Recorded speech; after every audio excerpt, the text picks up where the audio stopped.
Hello, this is Dr. Noblett. Thank you for listening to my book, The Medical Ethic, a Philosophical Memoir.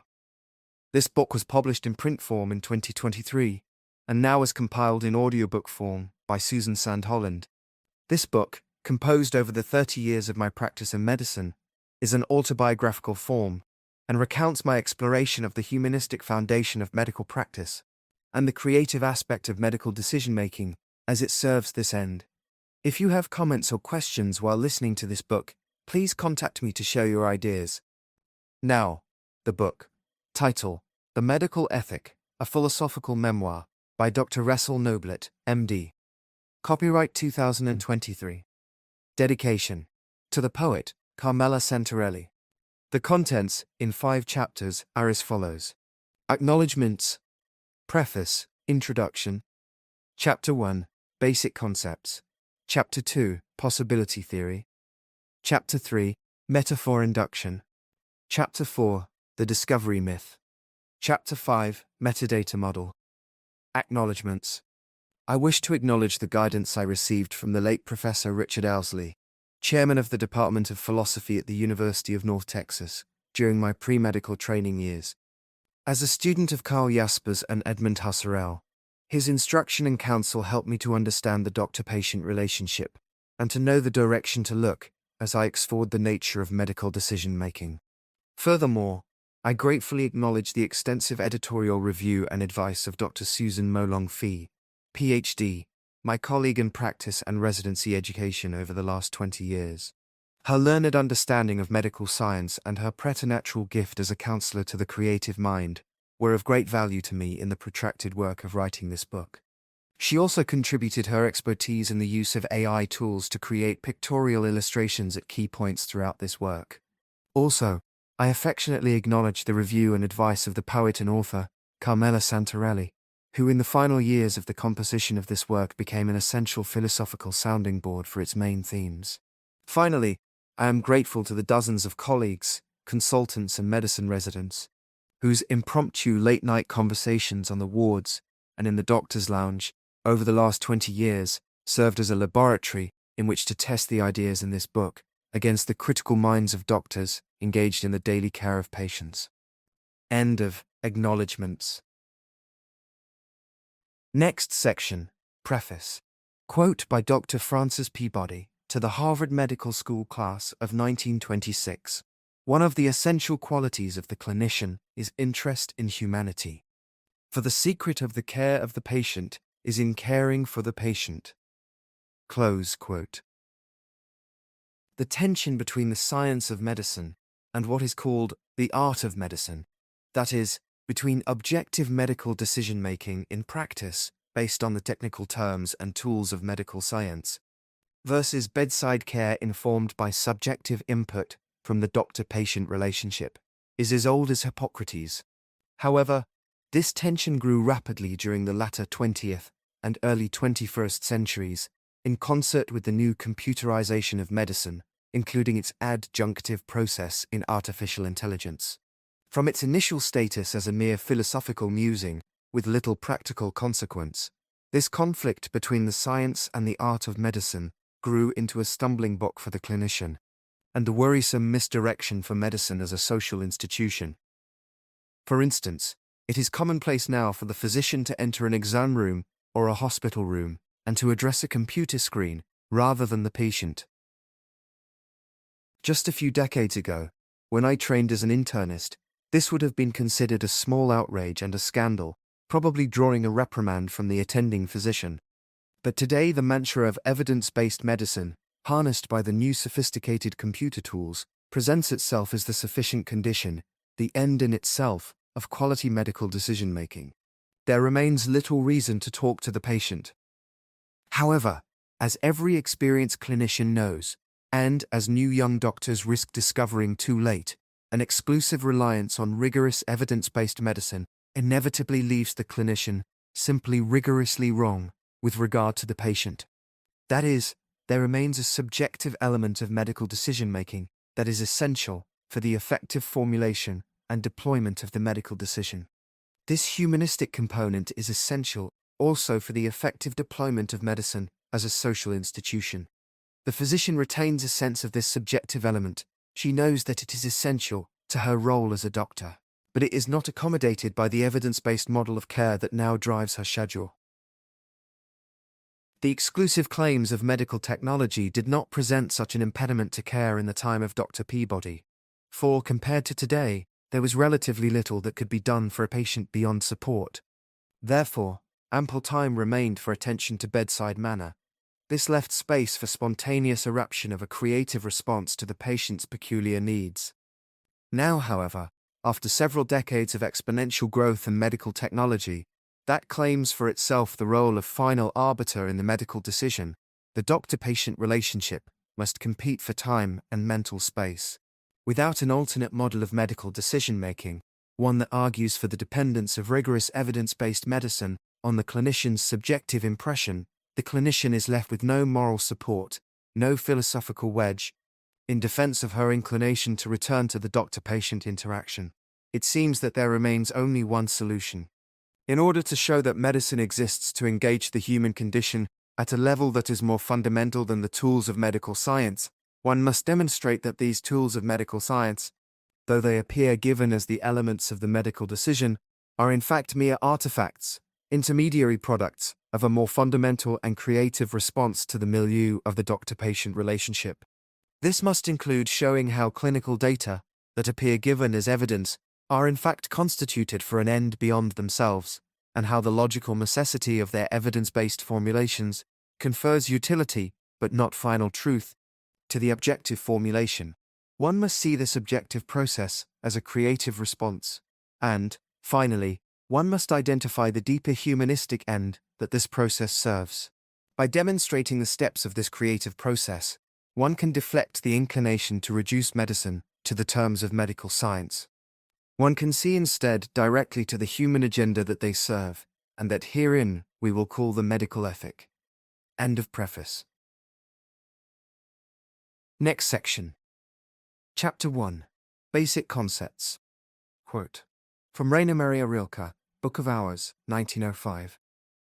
Then in one vast thousandfold thought, I could think you up to where thinking ends. I could possess you, even for the brevity of a smile, to offer you to all that lives, in gladness. End quote. An intellectual autobiography. It might not seem so initially, but this philosophical narrative is a personal memoir.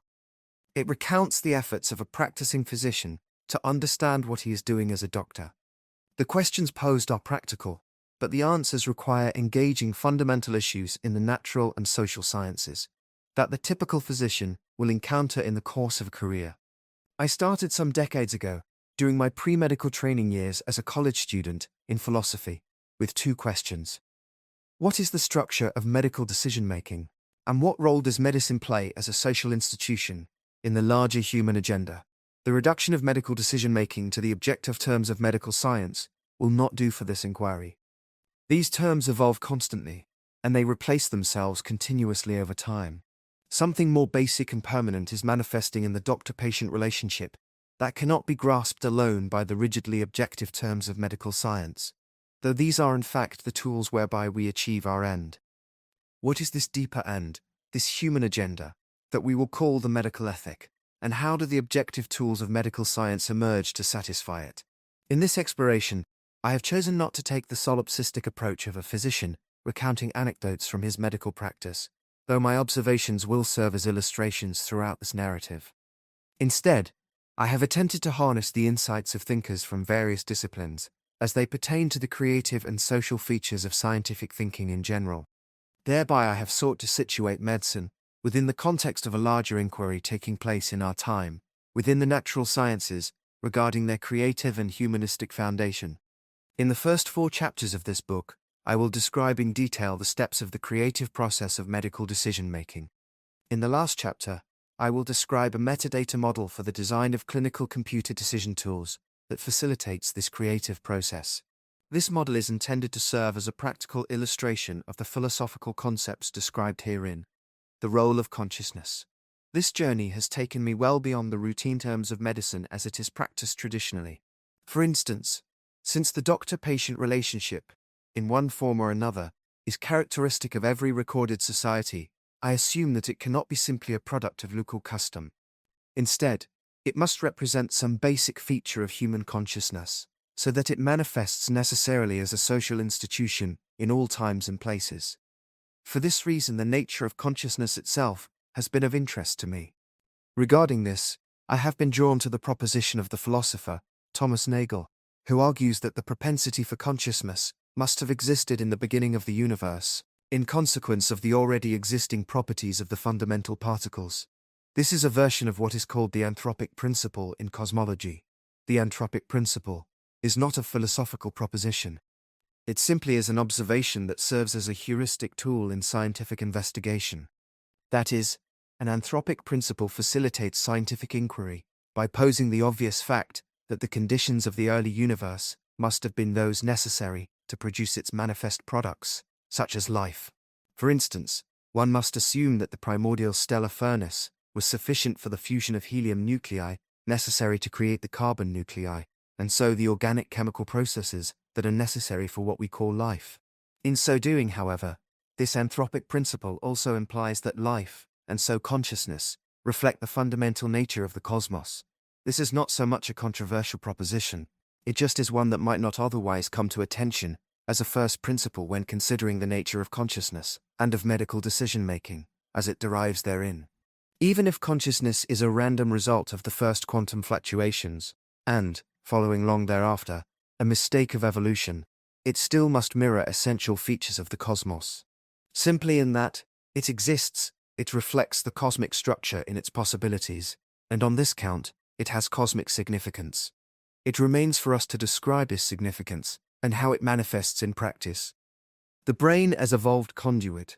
Similarly, I have been intrigued by the seminal efforts of the Nobel laureate physicist, Roger Penrose, to account for consciousness in terms of the quantum potential of the microtubular infrastructure of the brain.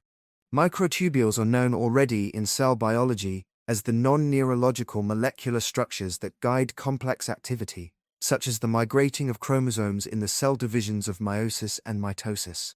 Penrose hypothesized that this same microtubular infrastructure, as it is found in the brain, might similarly be more fundamental to consciousness than the neuronal network that it subsumes, through its peculiar molecular structure that makes quantum processes plausible, such as entanglement and coherence. This hypothesis is interesting, not because of any experimental results thus far, not because it has proven consciousness to be a function of quantum processes, but because it begs a much more fundamental question. Quantum processes make it plausible to imagine the brain not as an insular substrate of consciousness, sealed off from the rest of the universe, but as an evolved quantum little conduit through which the universe constitutes awareness of itself, manifesting as individual consciousness, and thereby giving to consciousness a cosmic meaning. As Carl Sagan famously proposed, we are a way for the cosmos to know itself. If this is true, then the universe is not merely the objective content of consciousness, that is, the things we think about. Rather, it is the substance of consciousness.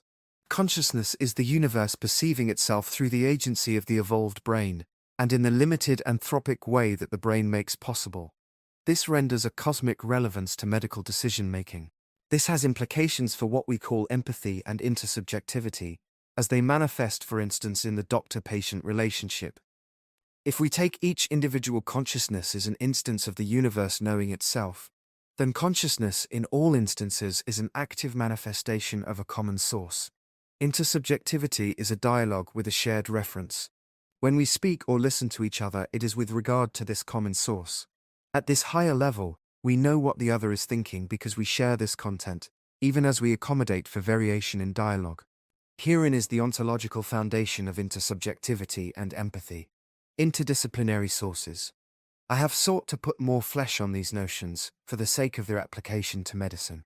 The result is a narrative that integrates different disciplines as they pertain to medicine. To help in this exploration, I have harnessed minds from divergent fields as they pertain to the nature of science and society, and thus to objective medical decision-making and to its humanistic agenda. In particular, I will make frequent reference to the thought of Sir Arthur Eddington, the early 20th century astrophysicist. whose demonstration of the deflection of light by the gravitational field of the Sun was taken as an early confirmation of the theory of general relativity. Eddington helped to popularize the new theory of relativity to the English-speaking world at a time when everything German was suspect due to 2 world wars. His focus was not just on explaining the theory of relativity, but in explaining the implications of relativity theory for the nature of scientific thought in general. In particular, he described the influence of the anthropic contingencies of knowing on the creation of scientific theory. On this count, his ideas have relevance for our project. We can begin to see how objective medical decision-making relies upon the subjective milieu of the doctor-patient relationship. I also will refer to the 20th century philosopher-theologian Paul Tillich, whose notion of man's relation to man and to the universe was born in the same era as Eddington. Tillich's notion of man's response to open-ended possibility in the foundation of the human condition helped to free social thought from the naive determinism of the 18th century Enlightenment and the nihilism of the 19th and 20th centuries. For example, in a passage that ultimately applies to the doctor-patient relationship, Tillich describes the existential foundation of love in terms of open-ended possibility in this quote: "Love is always love, that is its static and absolute side. But love is always dependent on that which is loved, and therefore it is unable to force finite elements on finite existence in the name of an assumed absolute. The absoluteness of love is its power to go into the concrete situation, to discover what is demanded by the predicament of the concrete to which it turns." End of quote. The perspective of open-ended possibility.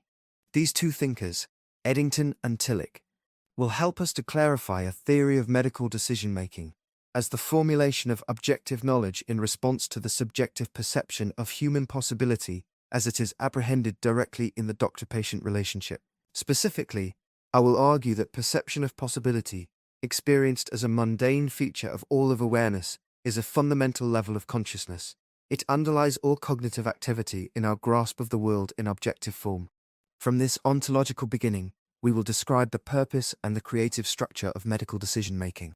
We will see also that positing open-ended possibility as the foundation of the medical decision subverts the popular notion of evidence-based medicine. This is because evidence-based medicine presumes that objective data and logical rigor derived from them are the given elements and the final arbiters of the medical decision. However, we will see, from the perspective of possibility theory, that in medical practice, as in love, this naive assumption often leaves the clinician simply rigorously wrong with regard to the patient. The underlying perspectival nature of medical decision-making, driven by the direct apprehension of human possibility in the doctor-patient relationship, is rendered opaque to the decision-maker by this naive theory of evidence-based medicine. With the help of insights from Tillich and Eddington and others, we will seek to rescue medicine from this blind alley, molecular biology as end in itself. For example, in 1985 at the University of Texas Medical School in Dallas, my fellow students and I were thrilled to learn that 2 of our beloved professors had won the Nobel Prize in Medicine for discovering the molecular receptor for cholesterol. This set the stage for the study and design of new medicines for the treatment of atherosclerotic heart disease. This molecular discovery, and others like it before and since then, made it appear that the ultimate goal of medicine lies in describing the molecular structure of human physiology and pathophysiology.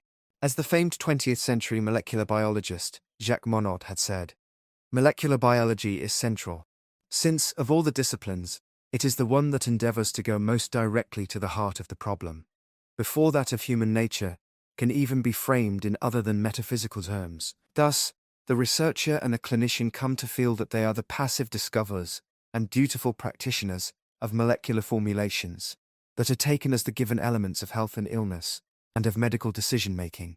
Yet something is missing in this view. As we will see, it makes a difference whether one conceives of these molecular formulations as the discovered ends in themselves, as Monod proposed, versus as the formulated perspectival means to an end beyond themselves, in the grasp and actualization of human possibility. This latter view permits reconnection to empathy in the doctor-patient relationship. The mythological function of disease. After winning the Nobel Prize, and in their chapter on medical genetics, Drs. Brown and Goldstein made an interesting observation. They noted that about half of the genes, and thus half of the protein products, that exist in any one individual are different from those in the majority of the population. The significance of this observation for our purposes is that the occurrence of genetic variation in itself does not warrant the designation of disease. For example, people with hereditary large noses are not ill and do not need to be cured.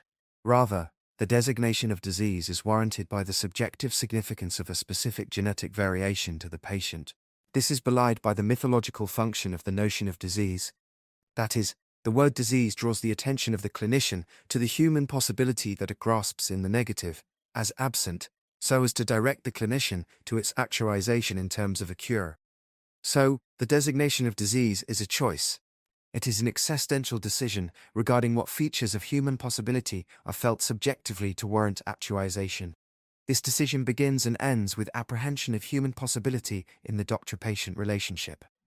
The objective formulation is an intermediate and utilitarian step. It is neither given, nor is it the end in itself.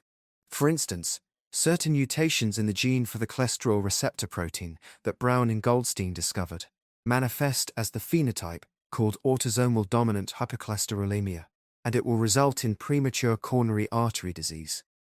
But there are other variations in the same gene, called polymorphisms, that are said to be normal variations, though they also contribute to susceptibility to poor outcome.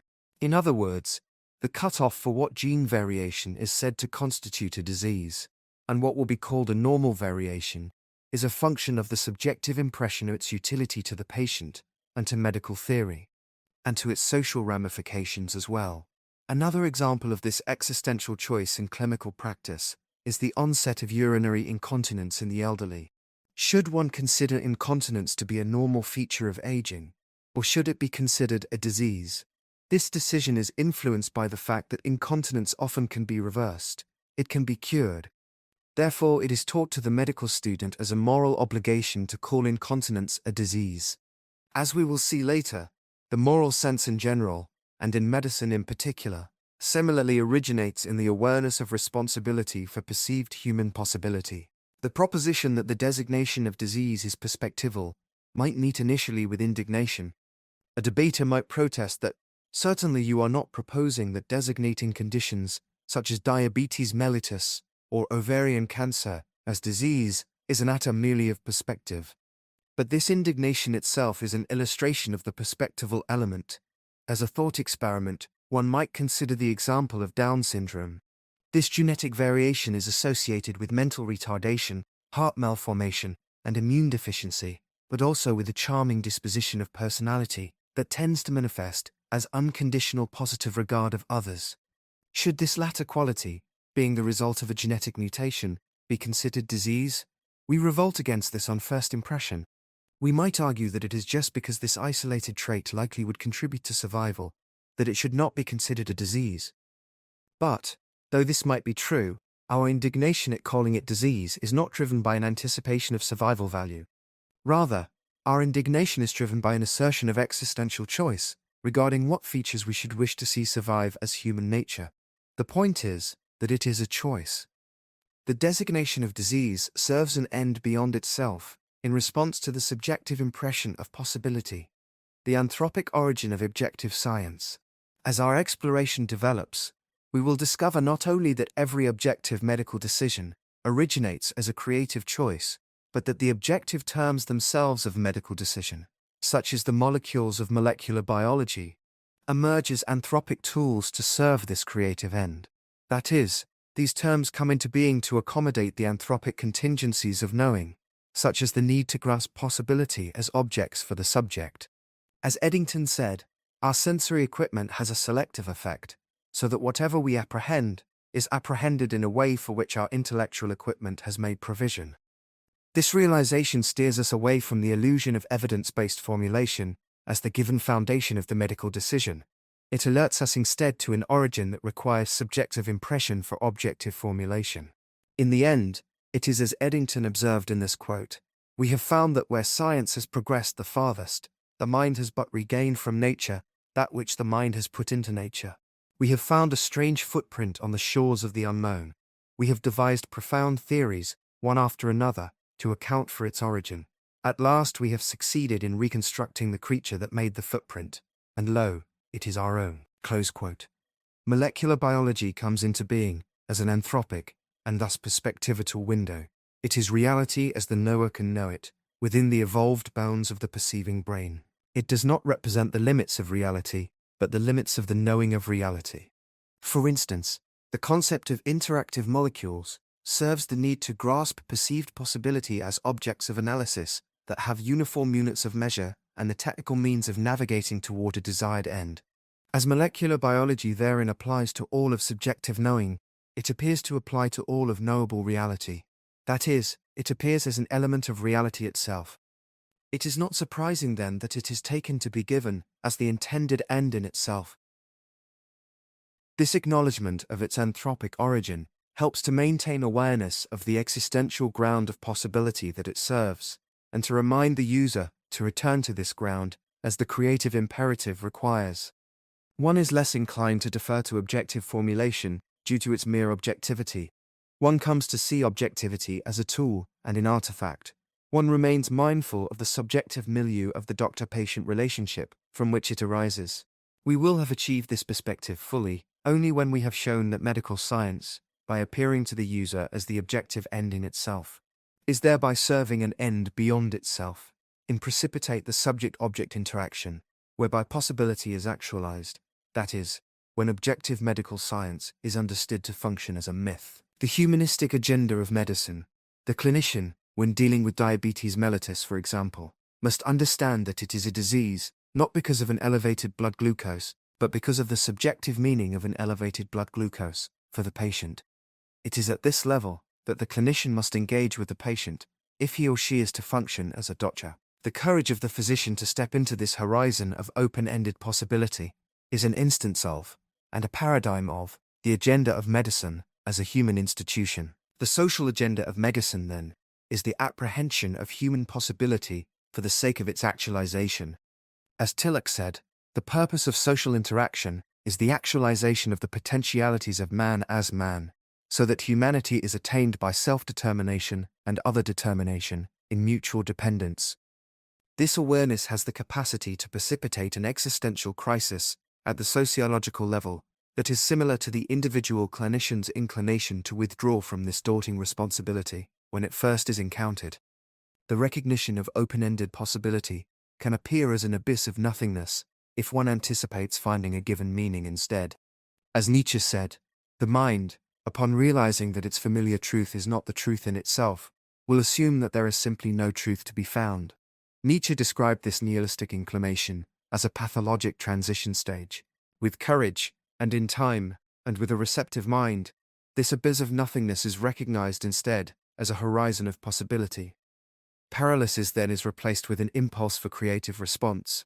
As Ortega y Gasset described in the early 20th century, one recognizes that this horizon, ever open to all contingencies, constitutes authentic life, the true fullness of our existence. Not only does the physician then discover the true agenda of the medical decision in recognizing the primal nature of man, but society discovers the true agenda of medicine as social institution. Man is no longer reduced to a project of mere physiology, for physiology is now understood as an anthropic tool with which to grasp man's deeper meaning in possibility. Physical perception as limitation of the brain. I will lay the groundwork for this analysis, with an assumption that I believe to be held in some manner by most philosophers of natural science today, that the reduction of reality to a physical world reflects a limitation of the brain, rather than a limitation of reality. This reflects how the brain has evolved as that organ through which the universe comes to know itself. This manifests as consciousness, and it takes the form of an objective world existing apart from a subjective knower in the emerging theatre of the mind. The science of consciousness itself is subject to this self-imposed limitation, taking the form of a physiological study of the brain. As Bertrand Russell quipped, what the physiologist sees when he examines a brain is in the physiologist, not in the brain he is examining. In the end, the phenomenon of life touches upon a process that no single metaphor can encompass. As Eddington said, it would be unreasonable to limit our thought of nature to what can be comprised in sense pictures. This is our natural anthropic myopia. The universe existed before the mind. It does not require the mind for its reality. However, It is through the mind that the universe comes to know itself as an objective world, set apart from a subjective knower. So, for instance, one might ask whether the moon existed across the country to observe it, and so will tell me. The answer is neither yes nor no. Rather, it is that what we call the moon is the way the universe has evolved to perceive itself as an object for, and apart from, the subject in mind. As Eddington said in this quote, "The actuality of nature is like the beauty of nature. We can scarcely describe the beauty of a landscape as non-existent when there is no conscious being to witness it, but it is through consciousness that we can attribute a meaning to it. And so it is with the actuality of the world. If actuality means known to the mind, then it is a purely subjective character of the world. To make it objective, we must substitute knowable to mind." Close quote. A common ground for knower and known, the duality of mind and body, that René Descartes codified in his formulation cogito ergo sum as a foundation for scientific knowledge, set the stage for the physical reductionism of medicine. The physical object existing apart from the knowing subject is taken thereby to be given as the intended end of the scientific decision. This dualistic formulation is valuable as a utilitarian myth for science, but it remains a problematic obstacle to exploring the common ground of knower and known. This is because, at the most fundamental level of consciousness, the perceiving subject has a background awareness of his participation in a common domain that he shares with the perceived world. As Tillich said, quote, "The self perceives itself as a part of the world that it has as its world." Close quote. Nevertheless, the subject and object are made to appear separate from each other in the theatre of the mind as a product of the evolved brain. This results in the subject-object interaction that we recognize as objective science. The product of this subject-object interaction, and therefore its manifest purpose, is the actualization of the domain of possibility. That is the common ground of subject and object, and that is the ultimate goal of science. The scientist, in her role as the perceiving subject, presumes the object as it appears in front of her to be the aim of science. But it is through the resulting subject-object interaction that the aim of science is ultimately accomplished. That is the grasp and actualization of the domain of possibility. It is for this reason that the object must be anthropic in form. It comes into being for the purpose of interaction with the subject. Acknowledgement of a common ground for the knowing self and the knowable world is ancient. For instance, a central teaching of the Buddha is that suffering in its deepest sense, called dukkha in Sanskrit, is a result of the illusion that the self exists separate from the cosmos that it perceives. Buddhist meditation is conceived as a method to deconstruct this erroneous sense of a separate self, and to thereby permit a return to awareness of participation in this deeper unity. This sense of a shared ground with the object characterizes also the milieu of the doctor-patient relationship. This is captured ontologically by Tillich in terms that might apply to medicine in this quote. When we become aware of the unity of all beings, something happens to us. The fact that others do not have changes the character of our having. Our becoming aware of the fact that others who could have developed into full human beings did not, changes our state of full humanity. Their early death, their early or late disintegration, brings to our own personal life and health a continuous risk, a dying that is not yet death, a disintegration that is not yet destruction.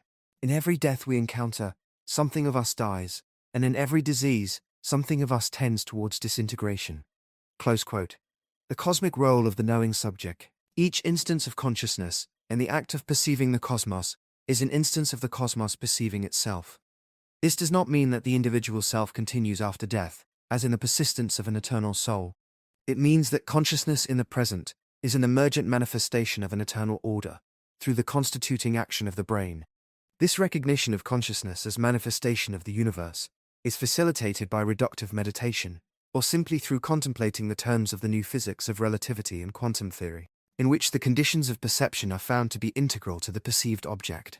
As Eddington said, quote, "No complete view can be obtained so long as we separate our consciousness from the world of which it is a part." Close quote. This affirmation of a common substance for mind and matter finds its way into the great historical systems of cosmology, manifesting in what Aldous Huxley called the perennial philosophy. As Eddington said in this quote, "If I were to try to put into words the essential truth revealed in the mystic experience, it would be that our minds are not apart from the world. and the feelings that we have of gladness and melancholy, and our yet deeper feelings, are not of ourselves alone, but are glimpses of a reality transcending the narrow limits of our particular consciousness, that the harmony and beauty of the face of nature is at root one with the gladness that transfigures the face of man. Close quote. Stepping back from the Cartesian duality. By identifying the domain of possibility as the common ground of subject and object, we are able to step back from their absolute separation in the Cartesian duality. We can begin to describe, in terms of possibility itself, the creative process whereby the object comes into being for the subject. Then we can understand how the subjective milieu of the doctor-patient relationship serves as a necessary predicate for objective medical decision-making. This background awareness of possibility brings with it the sense of an abiding veil in consciousness, as a glass through which we see darkly.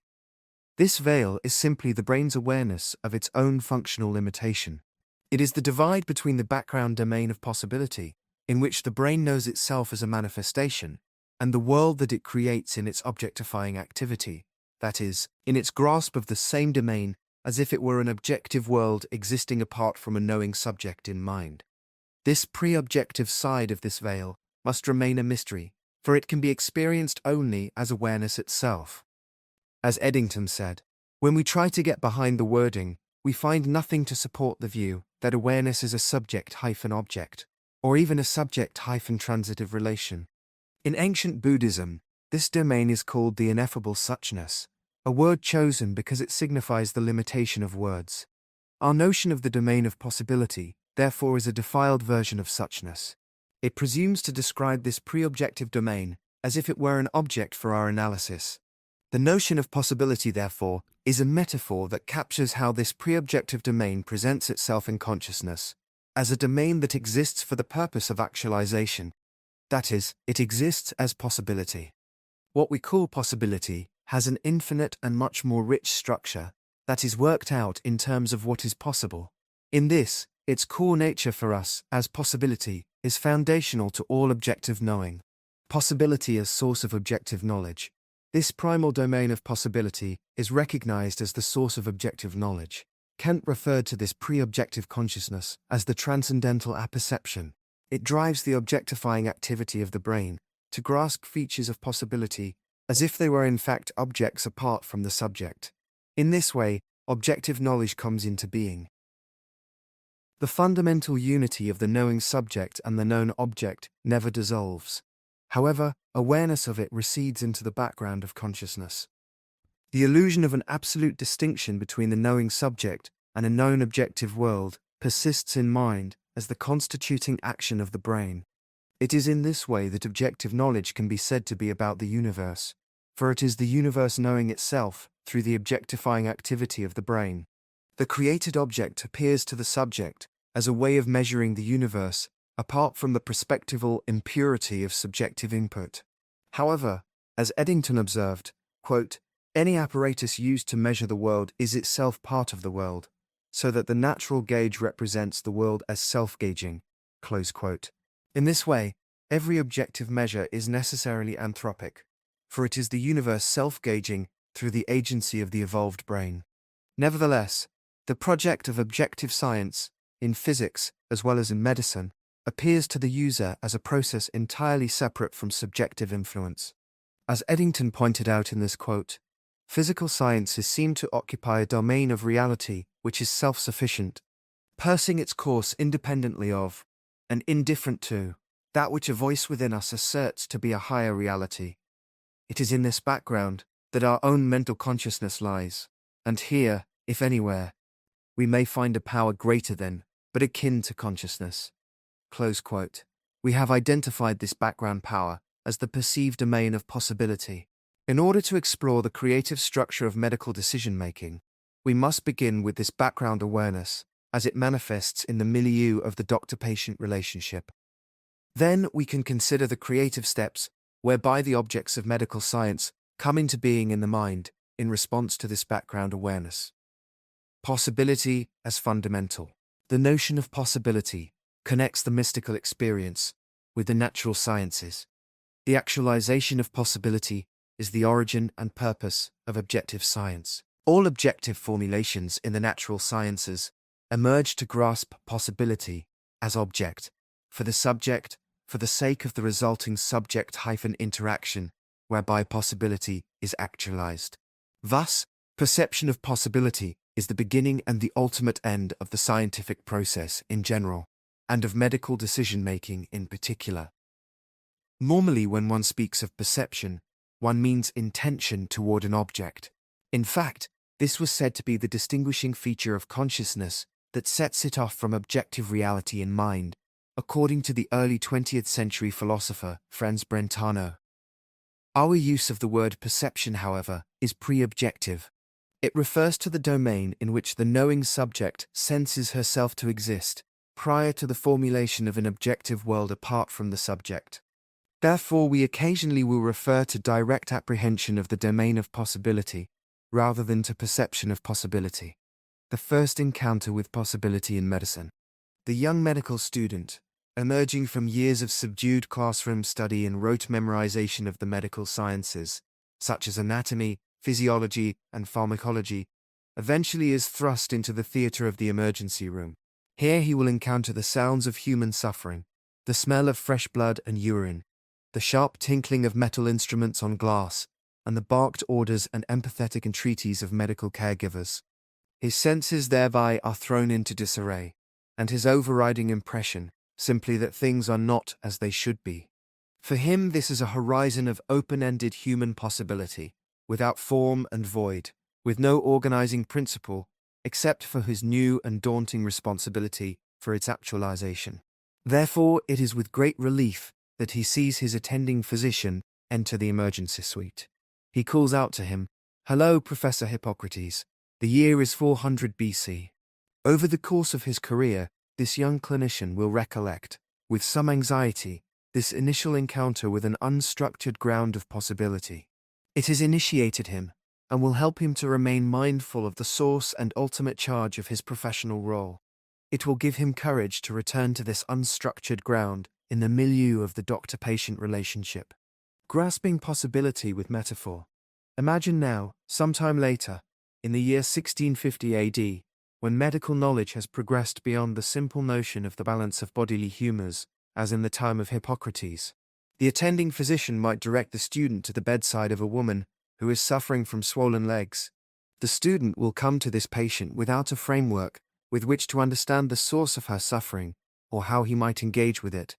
The attending physician, using the Socratic method of teaching, will introduce to the student a metaphor in terms of which to grasp this human possibility as an object for consideration, and with the theoretical tools for his intervention. This chosen metaphor will be introduced surreptitiously in the form of a question posed to the student regarding the clinical possibility before him. For instance, the attending might ask the student, "If the heart is a pump that carries blood from the legs to the rest of the body, what would you say about the condition of this woman's heart?" As if responding to Socrates, the student must answer this question by using the same terms within which it was asked, thereby taking on this metaphor as a cognitive means of grasping the human possibility inherent in the clinical situation. So the student might respond to his attending, "The heart pump appears to be failing, possibly due to a weak muscle war, or maybe due to contracting too fast or slowly, or due to some physical obstruction." Thereby the student learns to explore and engage the phenomenon in front of him in terms of the hydrodynamic parameters of a pump. The resulting object will appear to the student not as a metaphorical grasp of possibility, but as the grasped possibility itself. It will appear to be given as such. Thereby the student's devotion to perceived possibility is transferred to the created object, as if it were the intended end in itself.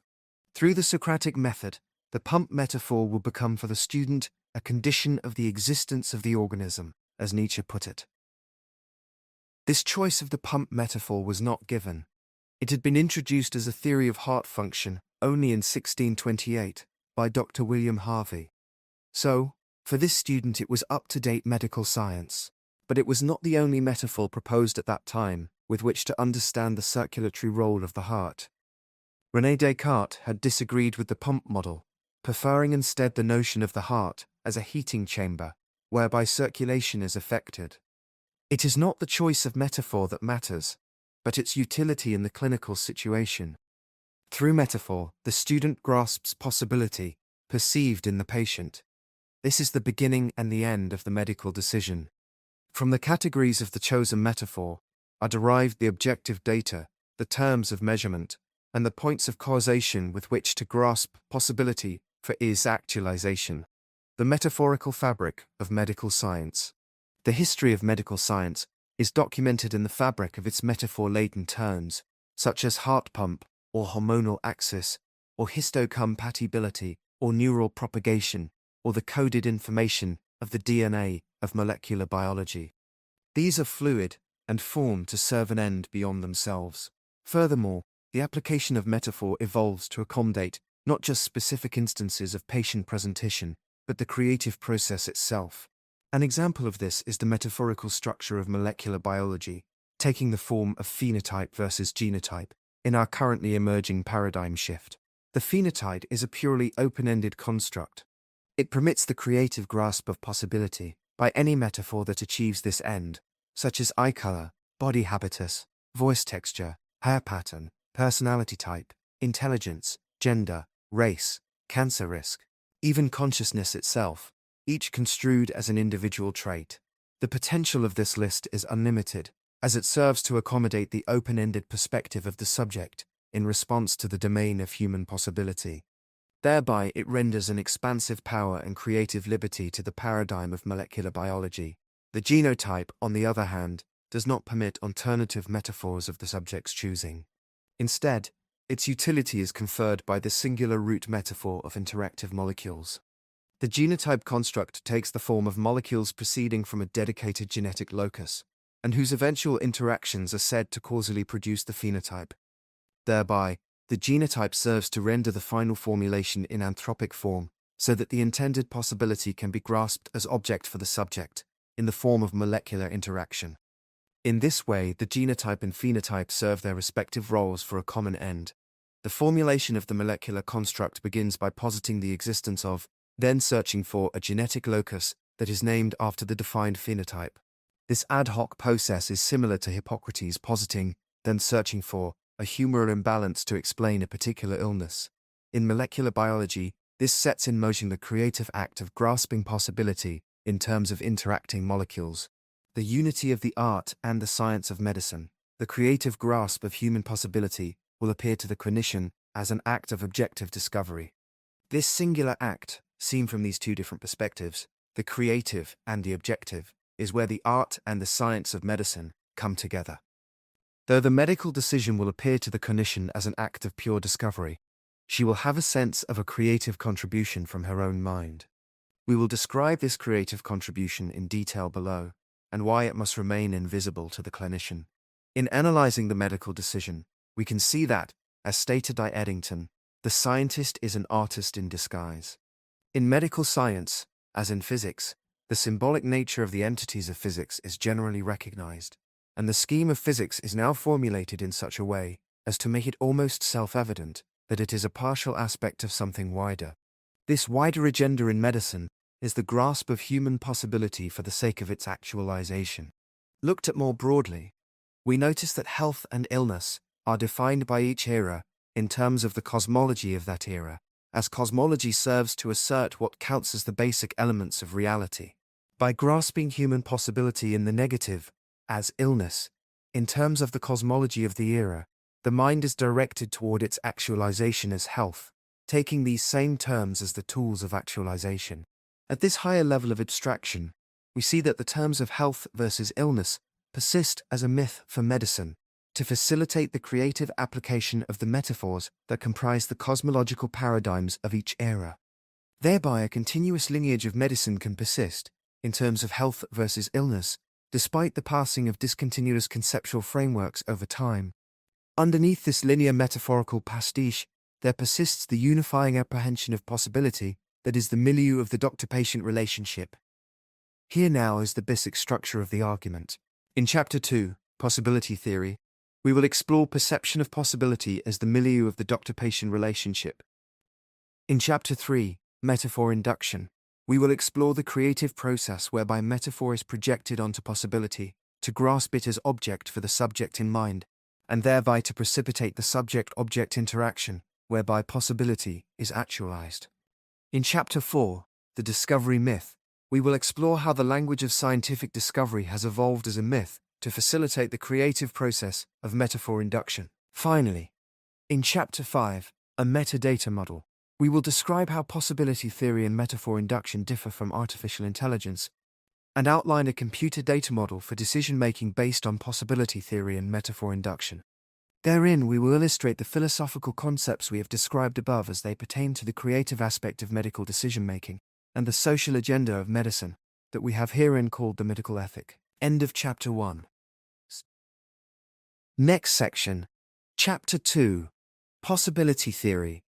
Quote from Spinoza: "The greatest good is the knowledge of the union that the mind has with the whole of nature." Close quote. Possibility as fundamental. Perception of possibility is the fundamental level of consciousness. It is the mode in which the cosmos first is aware of itself, through the agency of the evolved brain. This manifests as individual consciousness, and it takes the form of a knowable world set apart from a knowing subject in the brain-constituted theatre of the mind. What we call perception of possibility is the universe's awareness of its own nature, deeper than actuality, but upon which all actuality is based. Perception of possibility is a mundane, yet primal feature of all modes of cognition, whether scientific, aesthetic, moral, social, or contemplative. All that is actual partakes in possibility, for everything actual must be possible. But possibility is perceived as elemental and ontologically distinct from actuality. When we state that a thing is possible, we insinuate possibility as a domain upon which actuality depends. When we argue that a premise might be true because it is possible, or that a premise cannot be true because it is not possible, we implicate awareness of possibility as a condition of truth. Possibility is the mode in which the pre-objective laws of nature exist and give rise to actuality. Possibility renders ontological status to the probabilities that are represented by the fields of quantum theory. It manifests in the incidental actualities of life, such as the vertical orientation of tree trunks or the weight-bearing legs of earth-dwellers, as they implicate gravity. Possibility manifests as the variety of all life forms that arise through evolution. Evolution essentially is the emergence of possibility into actuality. Possibility is the domain to which we respond when moved to affirm the truth of the Beatitudes of Jesus in the Sermon on the Mount, regardless of religious predilection. The mind recognizes possibility in these proclamations and feels compelled to defend their truth on this count. The meek have not inherited the earth, the merciful have not obtained mercy. But the meek have a moral claim to the earth in our hearts, and the merciful, in their mercy, affirm its reality. The use of the future tense in these terms situates their truth in the domain of possibility, even if they forever reside only there. We perceive possibility as transcendental to time. It encompasses all that we call past, present, and future. We easily acknowledge the reality of the present because it is experienced as actuality. We similarly attribute the reality of the past and of the future to the ground of possibility that they share with the present. We give names such as eternity to this domain of possibility in its entirety, thereby referring to its transcendental nature relative to all modes of time. As Plato said, time is a moving image of eternity. Close quote. Fritjof Capra pointed out in his helpful comparison of Eastern mysticism and modern physics that we have to go beyond the concepts of simple existence and non-existence when dealing with the domain of reality. This is because its foundation lies in the possibility that is inherent in the void of space. If one resists the notion of possibility as fundamental, if one maintains that only the actual is real, such that non-actuality is nothing, then the domain of possibility can seem like an abyss of nothingness. In that case, one fails to recognize possibility as a horizon of creative potential. In the new physics, as Capra pointed out, the physical vacuum of field theory does not refer to near nothingness, but contains the potential for an infinite variety of physical forms. The milieu of the doctor-patient relationship. The milieu of the doctor-patient relationship is direct apprehension of human possibility, prior to the objectifying activity of the brain. The physician and the patient share in this broader domain of possibility. This manifests as empathy. That is, empathy is more than just perception of possibility in the other. It is perception of the domain of possibility as the common ground of perceiver and perceived. In the era of the physical sciences, prior to relativity theory, conscious awareness was predicated upon the notion of an absolute separation of the observed world from the subjective observer.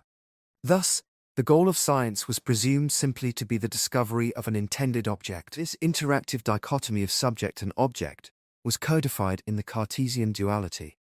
Unfortunately, this dichotomy preempts an analysis of the common ground of possibility, in which both the subject and object partake, including the doctor and patient. Therefore, it begins by obscuring the creative ground of the medical decision. The genius of relativity theory was its collapse of the subject and the object back into their common domain. As Eddington said, quote, "The goal of relativity theory was no longer to separate the observer and the external world, but to recognize that in our scientific description of natural phenomena, the two factors are indissolubly united." Close quote. A return to the perspective of a common ground helps us to know where to begin in our analysis of the creative potential of medical decision-making.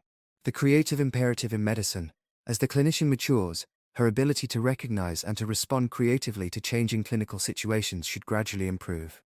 Even in the early days of practice, this skill is essential and will be tested. The young doctor will encounter situations that require formulation of new therapeutic ends for her patient, ends that were not anticipated in her initial impression and its objective formulation. The more challenging situations often will be those that involve terminal illness, such as cancer, or kidney failure, or end-stage emphysema, or advanced dementia. Initially, the young physician might presume that the goal of treatment is simply the prolongation of life, for this seems surely to be the natural agenda of the living. With this expectation, the young doctor will approach the clinical situation with her medical tools prepared to support this presumed end. Thus, she might choose among life-saving modalities, such as chemotherapy for cancer, or hemodialysis for kidney failure, or mechanical ventilation after a severe stroke, or a feeding tube for advanced dementia. She will have learned the statistical efficacy of each of these life-saving interventions, so that they become part of an evidence-based plan. This plan will appear complete by virtue of its mere objectivity and the logical coherence with which it is formulated. Within the terms of the formulation, it will appear to entail the entire scope of the diagnostic and treatment options. Its logical necessity will appear as the necessary truth of the formulation itself. The young doctor will see no reason to doubt the correctness of the charted path. Her cognitive work will appear to be done. Then doubt will arise. The patient or family might report a dissatisfaction with the treatment as it has been proposed. They might be troubled by the patient's persisting pain or dysfunction, or dependence upon others, such as the risk of becoming a burden that is inconsistent with the patient's resources or self-image. The family, speaking on the patient's behalf, might report that she would not want to continue this way. In the end, the patient or her family might simply say that it is not worth it. In this proclamation, there manifests a subjective impression that has yet to take on an objective form. An unnamed feature of life is making itself known as more important than the presumed goal of the prolongation of life. At this point, only a cry for help takes form. That is, something remains undone that has yet to be put into words. The initial impression exists only as an apprehension of unmet possibility. As of yet, there exist no terms whereby this perceived possibility can be grasped as an object for therapeutic intention. The creative response to possibility. Situations like this require a creative initiative by the physician, or by the patient or family, to grasp the unaddressed possibility in objective form, so that it can be intended as a therapeutic goal. For instance, the young doctor might envision a new goal of quality of life that supplants and is superior to the mere prolongation of life. The conditions of a quality life will differ among patients. For one patient it might mean, in fact, the prolonging of life at all costs. For another, it might mean focusing on comfort or some other value at the expense of the length of life. Goals such as living only while cognitive function remains good, or only long enough to say goodbye to a friend or family, or to witness some significant event, such as the birth of a grown child. As Simeon in the Nunc Dimittis Canticle is made to say, when finally seeing the newly born Jesus, and as captured in Rembrandt's painting named Simeon in the Temple, quote, "Now, Lord, you can let me your servant die in peace." Close quote. Or, as in Bach's aria named, I Have Had Enough, we see the persuasion that quality life is more than mere prolongation. The newly defined goal of quality of life might mean letting an intervening pathologic process proceed, such as an infection or progressive anemia, even if death is hastened thereby, if in so doing it permits a death with dignity. Toward this end, the patient or family might decline antibiotics, or blood transfusion, or a feeding tube, or IV hydration, or other life-prolonging procedures, such as chemotherapy, or hemodialysis or surgery. A family might request withdrawal of a treatment already begun, such as mechanical ventilation or a feeding tube, feeling that it is futile in light of the newly defined goal. In these changes, the young doctor will discover that the medical decision requires a receptive posture in response to newly manifesting human possibility, as it is apprehended directly in the doctor-patient relationship. The physician will come to understand that the derived evidence-based formulation relies upon this subjective impression, and that it manifests itself therein as an intermediate step, not as the end in itself. The creative foundation of medical science. Today, in the parlors of the natural sciences, one increasingly speaks freely of the role of the observer in physics, of the anthropic elements of the objects of knowledge, of the selective influence of the instruments of measurement, of the incomplete and thus synthetic nature of mathematics, of the metaphorical components of theory, of a shifting of paradigms based on evolving cosmological theory and social myth. This awareness of the perspectival and synthetic features of natural science has been slow to develop in medicine. Nevertheless, a nod to this impression was made by Light and Pillemer in their study of medical research, in which they concluded that the hope of removing all of subjectivity from statistical synthesis seems not only ill-advised but impossible. Similarly, Matthew Cobb, in his Modern History of Molecular Biology, describes a recent attempt to reduce genetics theory to pure information theory in light of the code-contained feature of DNA. He relates that this effort was frustrated by the fact that a strictly mathematical formula is devoid of the substance that is rendered by conceptual frameworks made of words, metaphors, and analogies. These metaphorical elements are what turn molecular biology into a tool for grasping human possibility, an end beyond mere information theory. Despite such movement, there remains in medicine a deference to rigorous scientific objectivity, emerging during the 21st century as evidence-based medicine. This well-intentioned notion is a throwback to a more naive time in science, when good science was felt to be devoid of subjective influence. This was prior to relativity and quantum theory that recognized the anthropic elements in objective theory, and the limitative theorems in mathematics. End to the anthropological historiography of science in the works of Ernst Cass, Thomas Kuhn, Stephen Pepper, Stephen Toulmin, and others, in which cosmological and social paradigms are recognized as providing elemental notions for scientific discovery.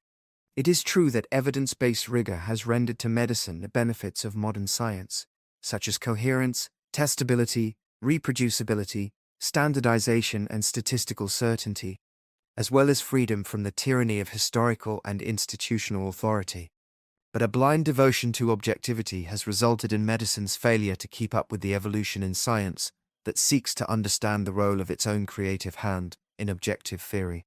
Medicine is left unable clearly to account for how its objective formulations emerge in response to, and thus to serve, a deeper humanistic agenda. An artifact of this limitation is that the relationship between the art and the science of medicine remains obscure. The need for this understanding is more urgent in medicine than in other areas of science. Medicine must engage objective knowledge in the service of subjective impression, specifically with regard to human suffering, and often with regard to the encounter with death and its meaning in the human agenda. Posing these questions is necessary if one is to do full justice to the nature and charge of the doctor-patient relationship. The metaphorical grasp of possibility. In our example of end-of-life care above, there was nothing to dictate the choice of the metaphor quality of life to grasp the human possibility manifesting in the emerging patient situation. The choice of this metaphor was discretional.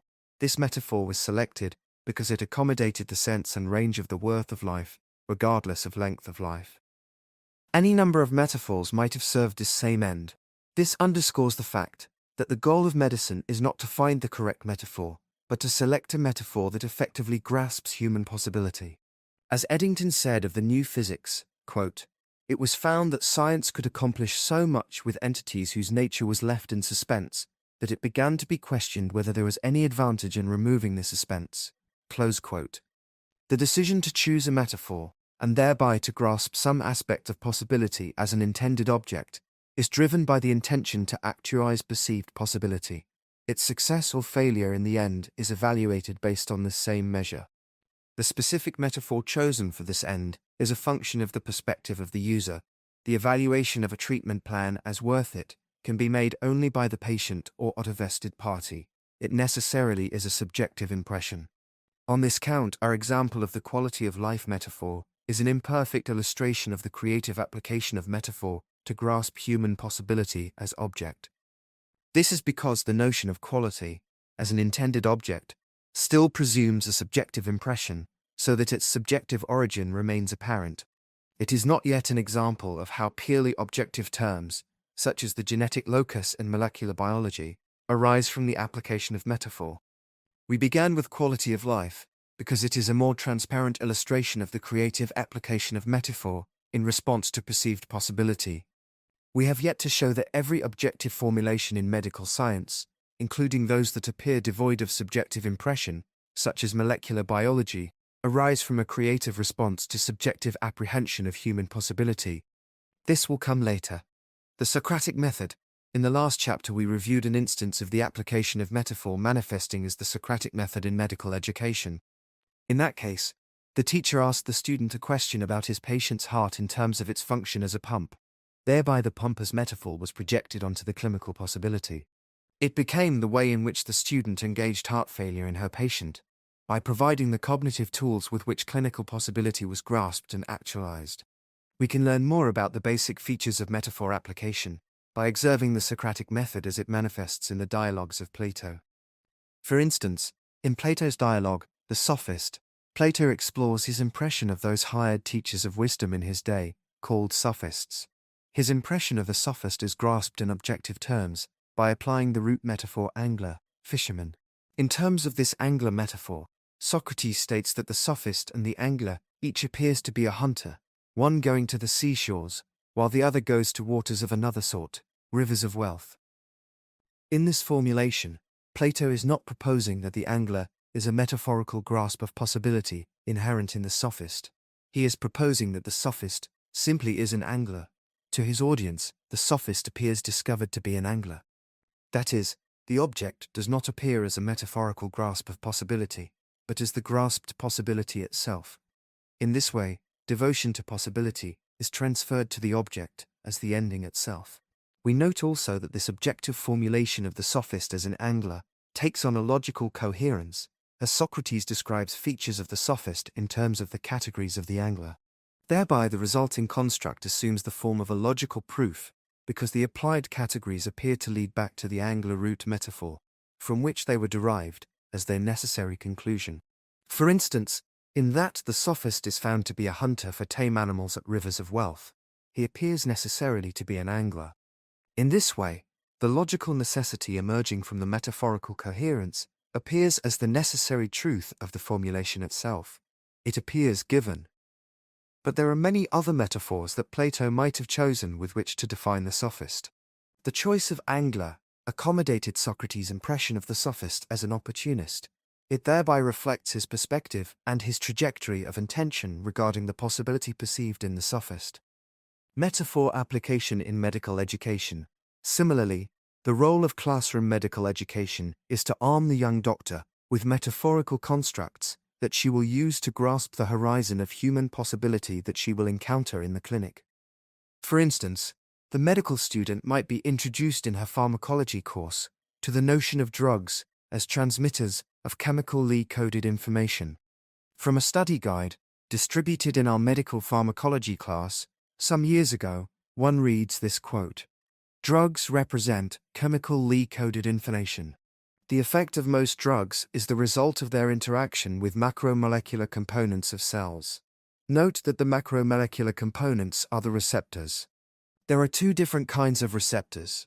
A. Drug receptors, molecules in the cell for some other reason but which bind the drug. B. Receptors for endogenous regulatory ligands, molecules which normally act as receptors. They have two distinct functions: 1. A binding function, and 2. an effector, active domain. In this excerpt, the chosen root metaphor is coded information. It provides the subcategories, in terms of which the finer details of clinical possibility are grasped, categories such as regulatory ligands, or binding function, or action domain. Close quote. In this way, a logically coherent construct emerges, in terms of the categories of the applied root metaphor of coded information. Using the Socratic method of teaching, an attending physician might ask a medical student a leading question in terms of this coded information root metaphor. For instance, regarding the administration of digoxin to a patient with heart failure, the attending physician might ask a student, what chemically coded message does digoxin deliver to the muscles of the heart to make it pump better? This question requires the student to conceive of the action of this drug in terms of delivered chemically coded information. It thereby provides the metaphorical causality with which to grasp and actualize the intended possibility. To this student, the terms of chemically coded information will not appear as a metaphorical grasp of clinical possibility. They will appear as the grasped possibilities themselves. They will appear given as the products of objective discovery. A critically thinking medical student might object to the terms of the posed question. For instance, she might protest that she was taught by her favorite pharmacology professor that drugs are in fact keys that unlock inherent chemical processes, not carriers of chemically coded information. This is ultimately a disagreement about the choice of metaphor, not about the goal of the medical decision. The goal is not to find the right metaphor, it is not even to avoid metaphor. Instead, the goal is to use metaphor for the grasp and actualization of human possibility as it is apprehended in the clinical situation. Though the specific metaphor with which one grasps possibility is not given, the possibility that one apprehends is given to consciousness. The metaphor, on the other hand, is an existential choice, driven by the user's perspective with regard to the intended possibility and the trajectory of intention regarding its actualization. The creative use of the physical sciences. Medicine is practiced and taught in terms of the physical sciences. Thereby, medicine appears essentially to be a project of the physical sciences. However, medicine is not itself a physical science. Rather, it essentially is a social science that uses the physical sciences creatively for its deeper humanistic agenda, that is, the actualization of human possibility. The notion of a creative use of the physical sciences is counterintuitive to the modern ear. This is because the physical sciences function by appearing as the ends in themselves in any project to which they are applied. So, for instance, when medicine is practiced as anatomy or physiology or pharmacology, it appears to be simply a project and product of anatomy, physiology, or pharmacology. But, as every healthcare worker knows, medicine ceases to be medicine if its tools are used for their objective ends only, rather than in the service of its deeper human call. This agenda, revealed in our analysis of the structure of medical decision-making, is the perception of human possibility for the sake of its actualization. Despite this creative activity, the popular notion of medical decision-making is that of a straightforward logical proof, with necessary conclusions derived from given data and their inherent logical connections. This is formalized as evidence-based medicine. The evidence-based decision appears to emerge from rigorous observation alone, that is, as a passive act. There is no role in this conception for an active, creative initiative or synthetic response to a more deeply perceived domain of possibility. The medical decision as a creative response. The physicist David Bohm stressed that fundamental reality is an unbroken wholeness, an inseparable quantum interconnectedness, that we artificially carve up as theoretical objects for our subjective need. In possibility theory, we have proposed a way to refer to this background wholeness as direct apprehension of the domain of possibility. The medical decision emerges as a creative response to this domain of possibility in the milieu of the doctor-patient relationship. This subjective act determines what will count as clinical data and the terms of measurement and intervention. It is not a passive act. For example, consider a patient with Alzheimer-type dementia, who can be expected to manifest progressive decline in cognitive function over time. At each point in his follow-up visits, this change will warrant a modification of the treatment plan, driven by his subjective needs relative to his decline. The need for comfort and dignity, though always present, will take different forms over his course. His requirements for physical and intellectual stimulation, though always present, will evolve. This will influence the kind and the timing of medicines and other arrangements, such as the location and structure of his supportive environment, and the prognosis that is given to the family. The mere anatomic and physiologic changes in the brain of the patient with Alzheimer's dementia, in isolation from their subjective meaning, will render no effective clinical decision points for the family. These objective changes become disease only by virtue of their subjective meaning to the patient and family. The anthropic conditions of knowing, the terms that emerge to grasp human possibility, do not arise only from our trajectory of intention regarding the patient. They are formed also by the need to grasp possibility as an object for the subject. That is, the object must take on anthropic characteristics. An example of this is the notion in molecular biology of histocompatibility. In the mid-century, based on experiments with tumors transplanted into mice, a set of proteins on cell surfaces was found to be associated with immunologic rejection of the transplanted cancer cells. Therefore, these cell surface proteins were called histocompatibility proteins, reflecting their phenotypically conceived function. The formulation of a genetic origin for these proteins began by positing the existence of a histocompatibility locus in the genome, where these proteins are encoded. Eventually, this genetic locus was found to reside on chromosome 6. The notion of tissue compatibility is transparently anthropic. It derives historically from the narrow focus of these initial laboratory experiments. Genes do not come with such names assigned to them. The metaphorical origin of the name is the contribution of the mind to the formed object. It reflects human possibility as it is perceived by the clinician. Just as in the case of Socrates' definition of the sophist as an angler, it represents a trajectory of intention regarding human possibility, providing the manner in which clinical data are defined, measured, and causally connected in theory. This is not to say that genetic loci do not exist. It is to say that their existence, as loci, is a function of the user's anthropic perspective, for the purpose of the subject-object interaction whereby human possibility is grasped and actualized. Nevertheless, this histocompatibility locus and its products will appear to the clinician not as a metaphorical grasp of possibility, but as the grasped possibility itself. Nature will appear to have provided a histocompatibility locus that we merely appropriate. The anthropic nature of these terms persists in the metaphorical categories with which finer details of the intended human possibility are grasped. So, for instance, in treating a viral infection, the clinician may conceive of a patient's white blood cells as recognizing a virus as foreign. As a medical text says, one anticipates finding signaling molecules, called cytokines, helping branches of the immune system to talk to each other and respond to threats.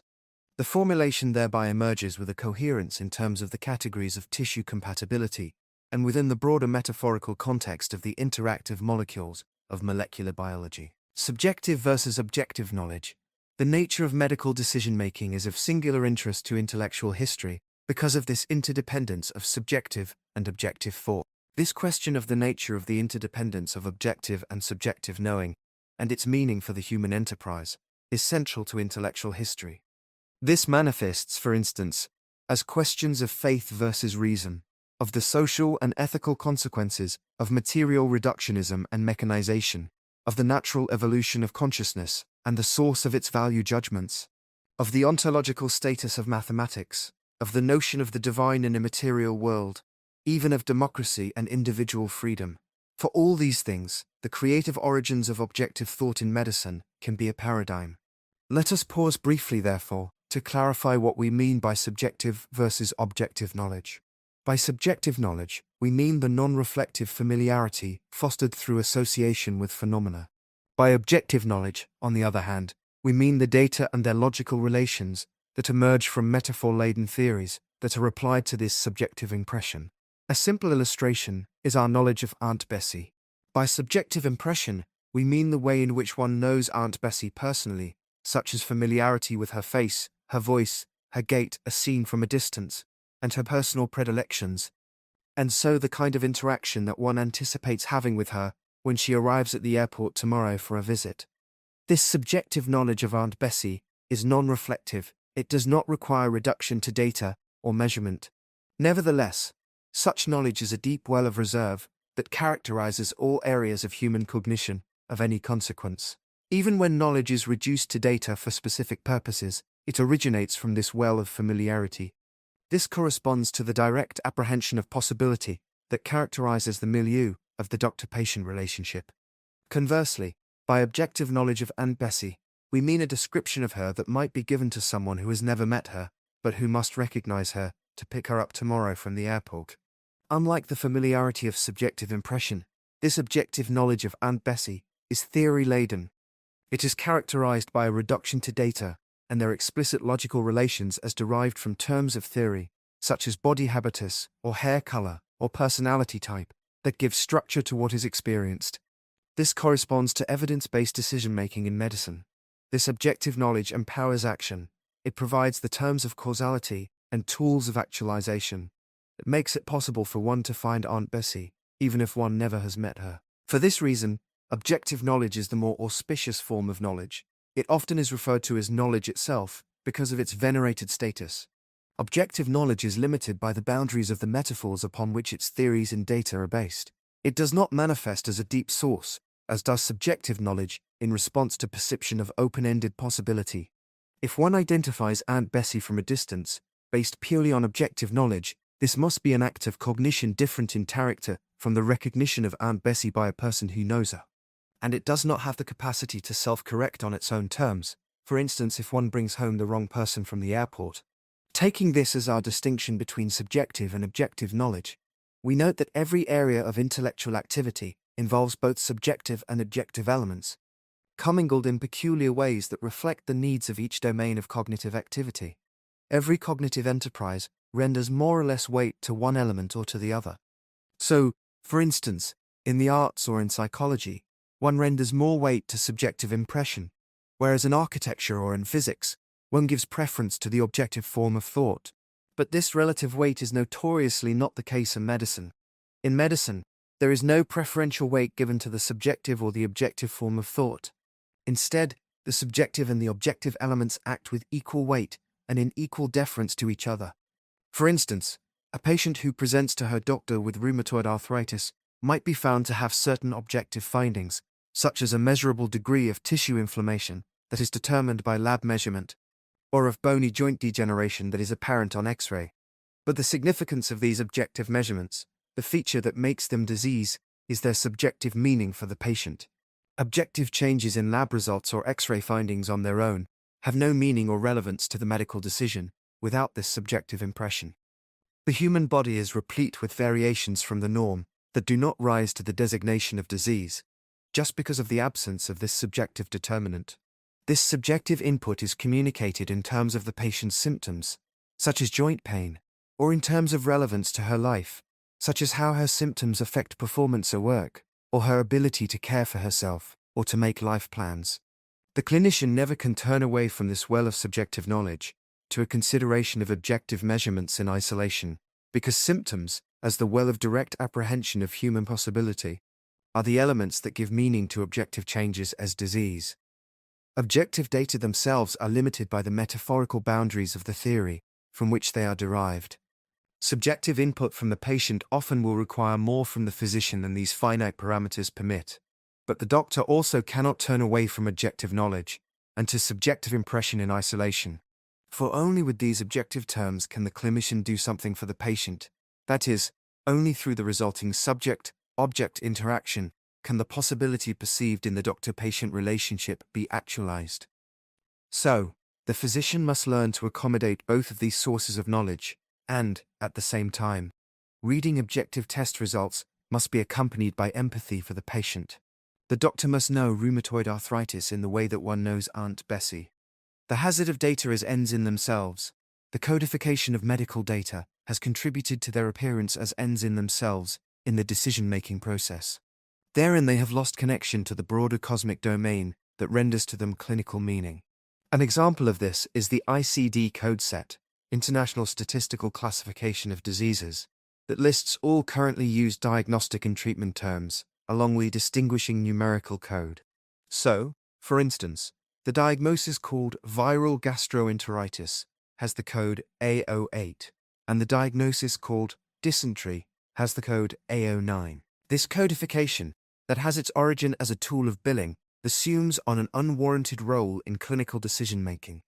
Diagnoses come into being for the sake of the subject-object, whereby possibility is grasped and actualized. As objects for the subject, therefore, These metaphorical products must be free to evolve through engagement with possibility. But codification introduces stagnation into an object, as the numerical code cannot serve the same function as the metaphor. The resulting natural evolution of diagnostic terms is aborted if a diagnosis is treated as a codified end in itself. For example, in the paradigm shift to molecular biology, one must be free to ask regarding diabetes what it really is in terms of molecular biology. This question does not occur if diabetes can be nothing but itself, codified as E. One is not free to deconstruct the number, as one can a theoretical entity, in the service of a newly emerging paradigm. Similarly, the illness called peptic ulcer disease was once thought to be an endocrine disease, caused by overproduction of stomach acid. It now is known to be an infectious disease in most cases, caused by the bacterium Helicobacter pylori that invades the bowel wall. What if the parameters of codification had confined peptic ulcer disease to a category of endocrine disease? Similarly, it has been thought that the neurologic system of the body is physiologically isolated from the immunologic system. This is an artifact of their metaphorically distinct formulations. For example, it is seen that rheumatoid arthritis, a disease of the immune system, has nothing to do with the nervous system. But it has been demonstrated that stimulation of the vagus nerve somehow centrally blocks inflammation in the spleen, the organ where the immunologic system is mediated. To explore this anomaly fully, one must appreciate that the physiologic categories, as they are defined, are provisional.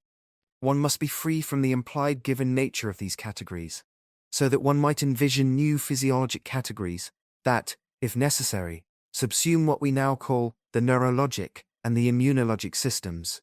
Consider the distinct but clinically similar diseases, viral gastroenteritis and bacterial dysentery, codified respectively as A08 and A09. Each is characterized by diarrhea, dehydration, fever, rash, and confusion. Imagine a medical student who is directed by her attending to evaluate an elderly woman in the emergency room who presents with the symptoms of diarrhea, dehydration, fever, and confusion. After evaluating this patient, the student might turn to her computer for diagnostic assistance. There she might discover that the disorder of viral gastroenteritis presents as diarrhea, dehydration, fever, and confusion. She returns to her attending physician to report that this elderly patient appears to have viral gastroenteritis and that she can be treated conservatively in the ED with IV hydration and return to home with reassurance and to recover with bed rest.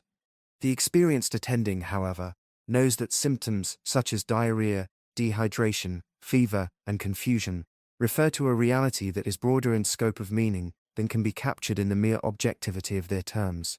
Therefore, he accompanies the medical student back to the patient's room, where the full meaning of these findings can be explored and learned in the milieu of the doctor-patient interaction. Upon entering the patient's room, the attending physician pauses for a few seconds, then frowns. To confirm his suspicion, he approaches the patient's bedside. He says, "Hello, Miss Brown," and awaits her response. He then extends the tips of his fingers to touch her skin. With this, he shakes his head and exits the room to discuss his impression with the student. He says, "Your patient does not have viral gastroenteritis. She has dysentery." This distinction is important because, though dysentery presents, as does viral gastroenteritis, with diarrhea, dehydration, fever, and confusion, it is a far more dangerous condition. This patient might die of sepsis, or possibly of bowel perforation if treated only conservatively with IV fluids in the ED and sent home. The embarrassed medical student might protest that the patient had all of the objective findings that the computer said were characteristic of viral gastroenteritis. In response, the attending will give these directions to the student. When you walk into the room, smell the diarrhea. Take note of its peculiarly toxic odor. This is not characteristic of viral diarrhea. Feel the remarkable degree of heat arising from the patient's body as it fills the space around her. Look at the hue of her red-flushed skin and note its whole body distribution. You will not see these things in viral gastroenteritis, at least not in this way. Finally, he will say, note the nature of the patient's confusion. Ask yourself if she seems merely to be cognitively slowed due to malaise from fever and dehydration, or if she seems disoriented, out of proportion to what one might expect from these factors alone. Should one suspect instead a toxic effect on the brain, such as an encephalopathy arising from systemic products of a bacterial infection? The attending is therein asking the student to know these symptoms subjectively, as she would know Aunt Bessie.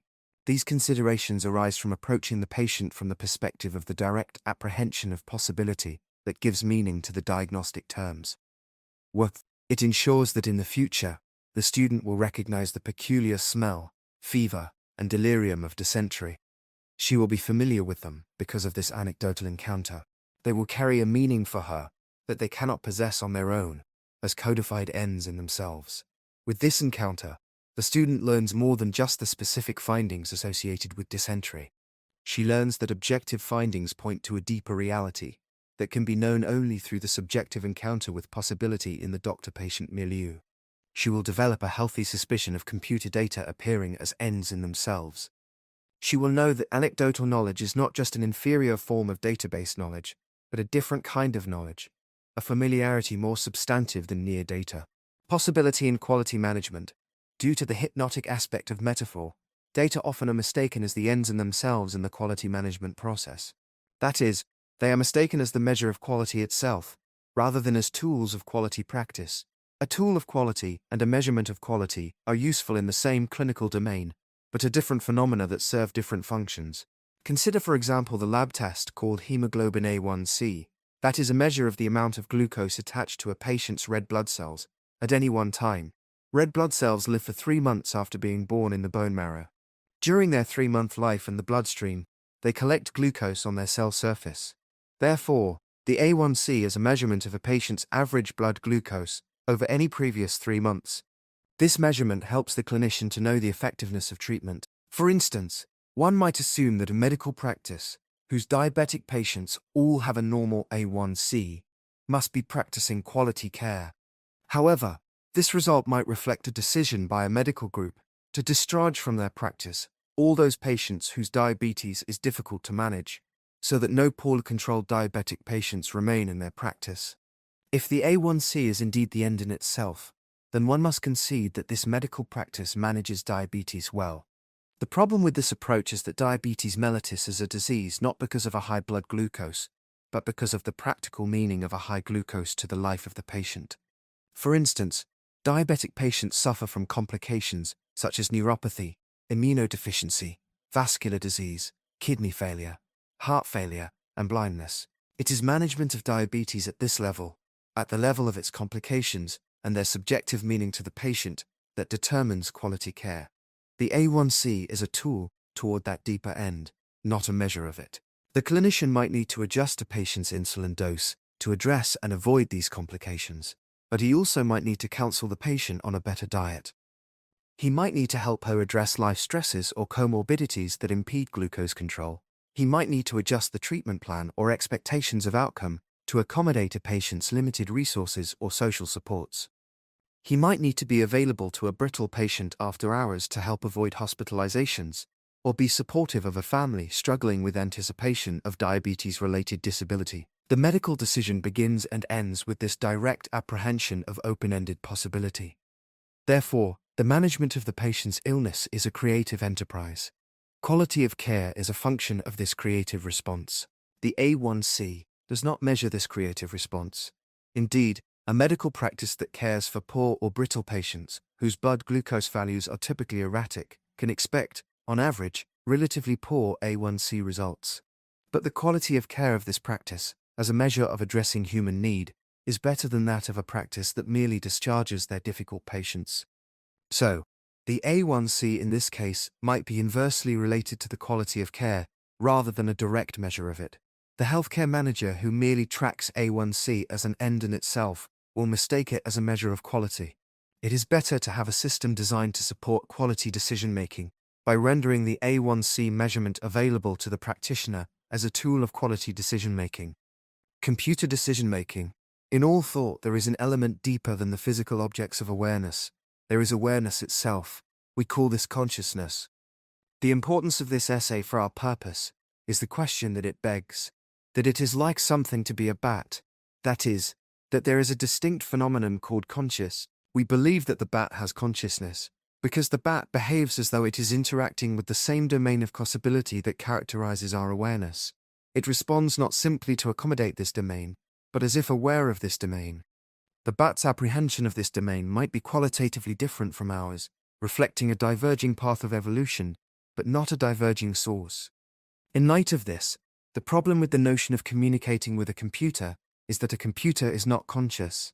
Unlike the bat, it is not like anything to be a computer. The computer does not perceive a response to the domain of possibility in which it partakes. As pointed out by the linguist, Noam Chomsky, there is nothing inherent to the algorithms and calculations of AI tools to distinguish their occasional erroneous output, designated by the anthropic term hallucinations, from inherently truthful statements, other than the human artifacts that were scanned into them, and that were at one time determined to be truthful within their own domain, a domain that now is static. Unlike human calculations, that are a real-time response to a domain of possibility in which the subject partakes, the calculations of AI are a response to nothing except to these original scanned artifacts. These calculations render a coherence to the output, but they are not a guarantor of truth. Only were consciousness nothing but calculation could this be otherwise. The plethora of anthropomorphic terms used to describe AI tends to blur the distinction between human creative response and machine calculation. The machine does not. The computer is not organically connected with the domain of possibility, as is the evolved brain. It is in no way an evolved manifestation of the universe knowing itself. Thus, there is no common ground for communicating, and certainly not for communicating a shared reference. Programming a computer to interact with a user as if the computer had consciousness, in what has come to be called artificial intelligence, does not render a state of consciousness to the computer. It renders a simulation, so that the term simulated intelligence might be more appropriate. As the computer is a tool for calculation, its substrate is called information, managed in terms of bits. To believe that calculation reproduces consciousness requires mistaking information as fundamental to the universe apart from the perceiving subject. However, information as information exists only as an anthropic tool of the perceiver. It has no meaning, no existence as information, apart from the perceiving subject. It is how the subject grasps and talks about the more fundamental domain of possibility. If the clinician turns her attention away from the patient and toward the computer, then her connection with the domain of possibility that she shares with the patient is broken. As a tool in the service of consciousness, a computer can create output that is meaningful for a conscious agent. That is, the notion of interacting with a computer is meaningful if it is used in concert with the subject's own apprehension of possibility. This is a useful role for what is called artificial intelligence in the context of the doctor-patient relationship. Aesthetics and AI. This is a good place to turn our attention to the role of AI tools in art. As many of the themes that pertain to the creative features of medical decision-making are played out in even more demonstrable fashion in the creative domain of art. It is not surprising that AI can compose a poem that will move us as does Wordsworth, or generate a digital work of art that imitates the techniques of Rubens or Rembrandt. In fact, it would be surprising if it could not. It is not surprising then that the artist and poet might perceive this as an existential threat. Clarifying the nature of AI and its natural limitations can be helpful in ameliorating this threat. In the same way that the Deep Blue computer program was created to win against a world-class chess champion by anticipating all possible chess moves. The tools of AI in art and prose are created by sampling all available human artifacts in their respective domains, then recursively creating computational routines to arrive at the demonstrably desired ends by the most exacting means possible. These desired ends in AI are derived from the already established ends, explicit or implicit, discovered upon sampling, such as the statistically likely next word in a sentence string, or graphical features created by artists and manifesting through recursive comparison with existing documents. But these are not the same desired ends of the artist who is creating a work of art de novo. For this artist, the creative urge is an artifact of consciousness. That is, it is driven by awareness, by direct apprehension of the vast domain of open-ended cosmic possibility, of which she herself is a manifestation, and that defines her role and cosmic significance. Her task is not a dispassionate calculation toward a previously determined end. It is a creative response to perception of this domain, to grasp it as an object for contemplation, in words, images, and sounds that evoke joy, grief, awe, psychic confrontation, and ultimately healing. In this way, she probes the universe for meaning and reconciliation. As the theo-philosopher Ernst Cassirer said in his Philosophy of the Enlightenment, quote, "The creation of the artist is no mere product of subjective imagination, no empty phantasm. It is an expression of true being in the sense of an inner necessity and law. Genius does not receive its law from without, but from within itself. And now it appears that this form which was not borrowed from nature is, nevertheless, in complete harmony with it, that it does not contradict the fundamental form of nature, but rather discovers and confirms this form." Close quote. So, for instance, the poet Rilke, the artist Van Gogh, the composer Handel, all were responding to what they conceived of as a sense of the divine, a domain separate from them, yet an interaction with which they sought meaning. As John Donne wrote in the 17th century these salient words that became the text of an aria in the opera, Atomic Doctor, as a petition to the divine for guidance pertaining to nuclear war. "Batter my heart, for I, except you enthrall me, never shall be free." AI can scour and sample such sources to computationally create similar works, even producing similar psychic effects for the listening patron.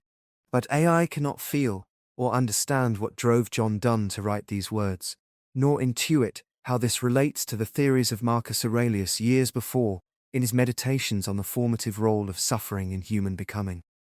The tool of AI cannot know what it means to be racked with anxiety about a desire to reconcile with the universe. This is because AI is not conscious. It does not have secondary qualia, such as pain, or the experience of color or of regret. It does not feel or understand or relate or know or have any sense of being right or of becoming what it has it in it to be. When we use these terms to refer to AI computations, we are anthropomorphizing their computational activity and output with terms drawn from our own experience.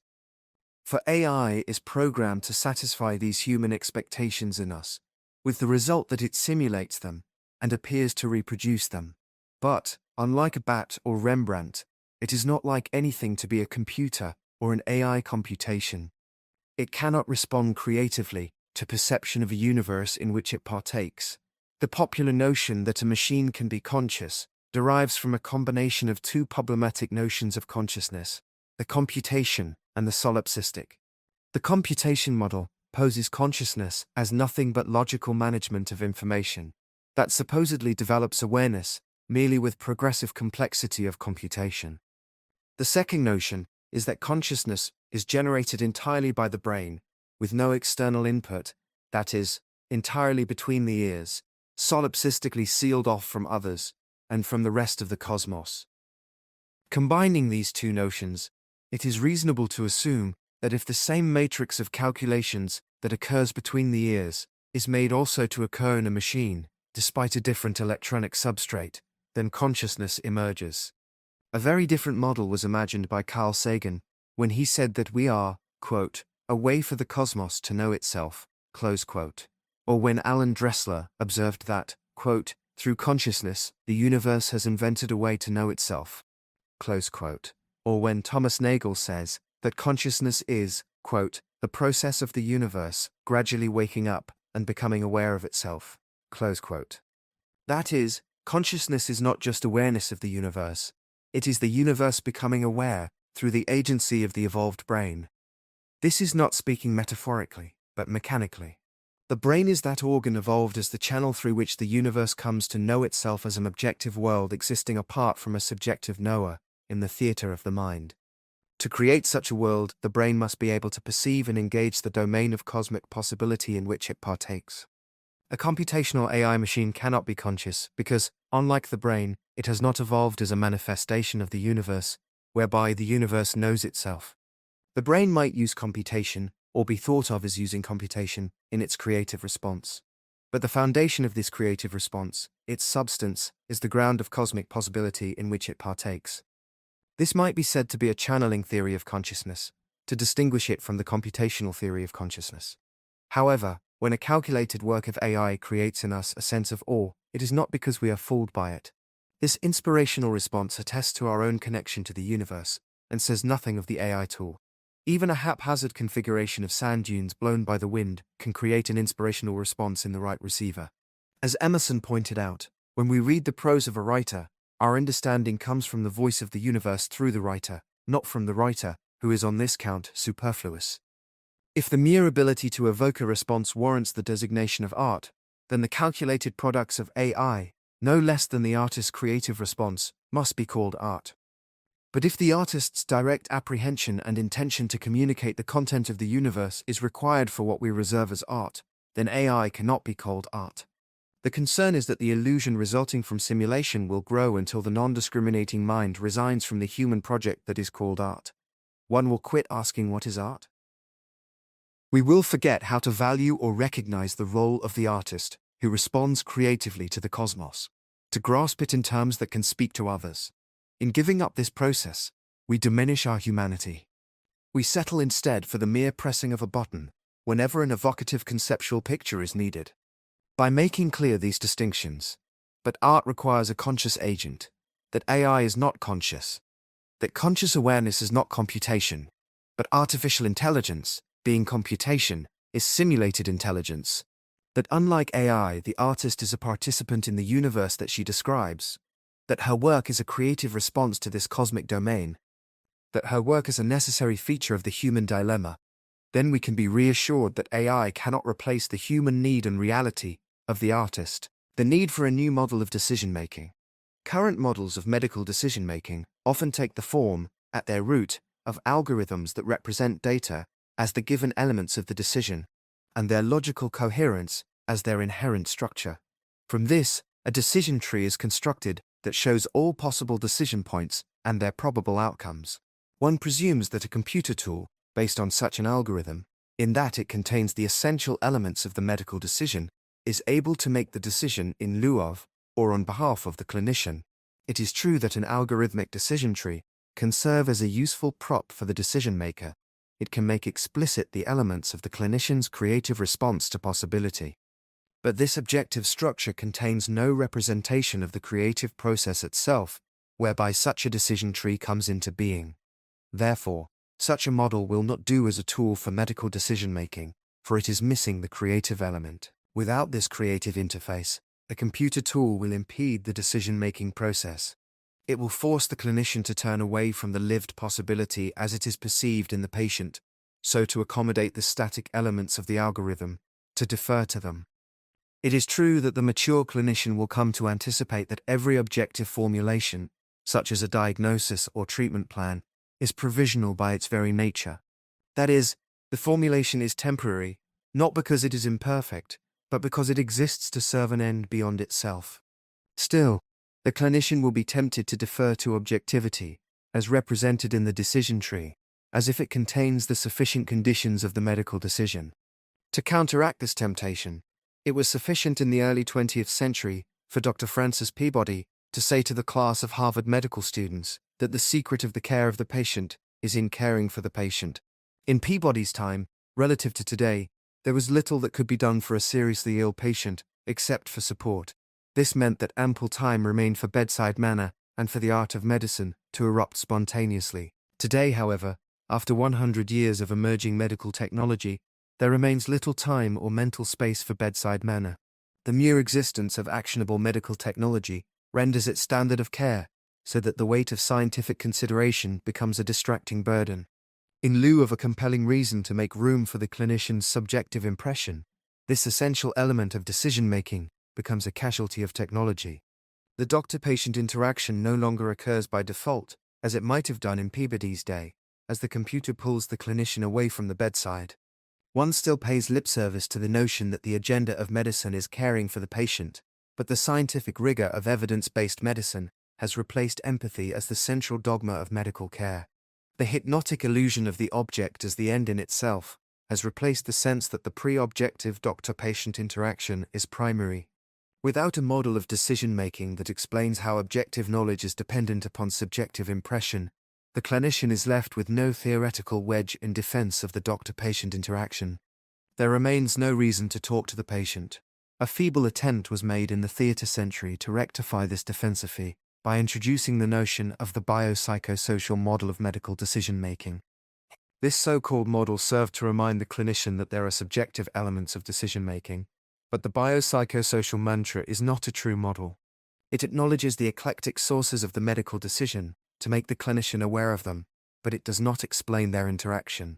It renders no tangible direction to the clinician on how to navigate from subjective impression to objective formulation. It does not materially defend the clinician's beleaguered impulse to make room for the doctor-patient interaction. The inevitable result is that the biopsychosocial model has given way to stronger forces. As the complexity and volume of scientific knowledge increases, and as the exigencies of practice management make increasing demands, the clinician is forced to choose objective formulation over the more primal and time-consuming doctor-patient interaction. The emergence of evidence-based medicine, the model that arose to support this deference to objectivity over subjectivity in decision-making, is called evidence-based medicine. In evidence-based medicine, objective data are construed as the given predicates of a logical proof. The logical necessity of the derived proof is then taken as the necessary truth of the resulting formulation itself. By this evidence-based model, fidelity to objectivity appears as the sufficient condition of the quality decision. For this reason, evidence-based medicine brings the medical decision to a premature close. That is, since the decision appears to be based on given data as evidence, it appears to require nothing outside of this formulation.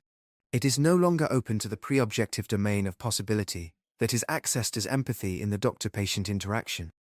It is true that rigorous evidence-based formulations render to medicine the benefits of the scientific method, measurability, reproducibility, statistical certainty, and falsifiability, testability. Evidence-based decision-making also rescues medicine from the tyranny of historical and institutional authority by rendering the clinician responsible for demonstrating the elements of the clinical decision. But the model of evidence-based medicine also preempts the creative impulse. The clinician may not feel compelled to turn away from the computer screen to engage the patient. The medical decision may come to a premature close in the name of its mere objectivity. An effective model of decision-making therefore must begin with acknowledgement of the background domain of possibility. From this starting point, one then can describe the creative process whereby an evidence-based logical proof emerges in response to subjective perception of possibility. We have called the elements of this creative model possibility theory and metaphor induction. Possibility theory does make room for the role of evidence-based formulation, permitting it to appear to the decision-maker as the end in itself. But it demonstrates, through metaphor induction, that these objective formulations are derived from the subjective impression of possibility in the doctor-patient domain. Evidence-based formulations thereby can be understood as products of, and therefore as subordinate to, the primary impression of open-ended possibility that is the milieu of the doctor-patient relationship. The art and the science of medicine. The mature clinician will develop a sense of her subjective role in the art of medicine, even as she can see only the objects of medicine in front of her at any one time. These two arms of the decision come together in the moment of discovery in the medical decision. For instance, an elderly woman may present to her doctor with a complaint of swollen, edematous legs. Her doctor might attribute this finding to the failing of her heart in its function as a pump, in the transfer of blood from her legs to the rest of her body. This application of the pump metaphor does not appear to the clinician as a metaphorical grasp of possibility. Rather, it appears as the grasped possibility itself. It appears to be discovered as given. In this moment, the art and science of medicine come together. Understanding the act of discovery, simultaneously from these two perspectives, as a creative metaphorical grasp that nevertheless appears as given, uncovers the connection between the art and the science of medicine. The creation of the object, through the application of metaphor, is the art of medicine. The appearance of this metaphorical grasp of possibility as the grasped possibility itself is the science of medicine. Thereby the art and the science of medicine merge in the moment experienced as discovery. By means of this hypnotic aspect of metaphor application, the clinician's devotion to possibility is transferred to the created object itself, as if it were the end in itself. This illusion is necessary to precipitate the subject-object interaction, whereby intended possibility is actualized. This is the reason that the art of medicine remains occult in the moment of the medical decision. Good faith medical decision-making. For the clinician who feels bound to evidence-based medicine as a sufficient condition of quality medical decision-making, there is no escaping the disconnect between the art and the science of medicine. He might feel an artistic impulse in response to patient need, but the evidence-based script with which he works will awaken in him no acknowledgement of a creative responsibility. All he will see before him is the objective formulation as the end in itself. This creates the conditions for a moral hazard that can be expressed in Sartre's terms of good faith versus bad faith, as this pertains to perception of possibility in the clinical setting. Devotion to objectivity in good faith is devotion to objectivity for that end for which objectivity has come into being, the grasp and actualization of possibility. In this case, the decision-maker will remain responsive to the milieu of the doctor-patient relationship as the source and final arbiter of the medical decision. A devotion to objectivity in bad faith, on the other hand, is devotion to objectivity as the end in itself, as the sufficient condition of the medical decision.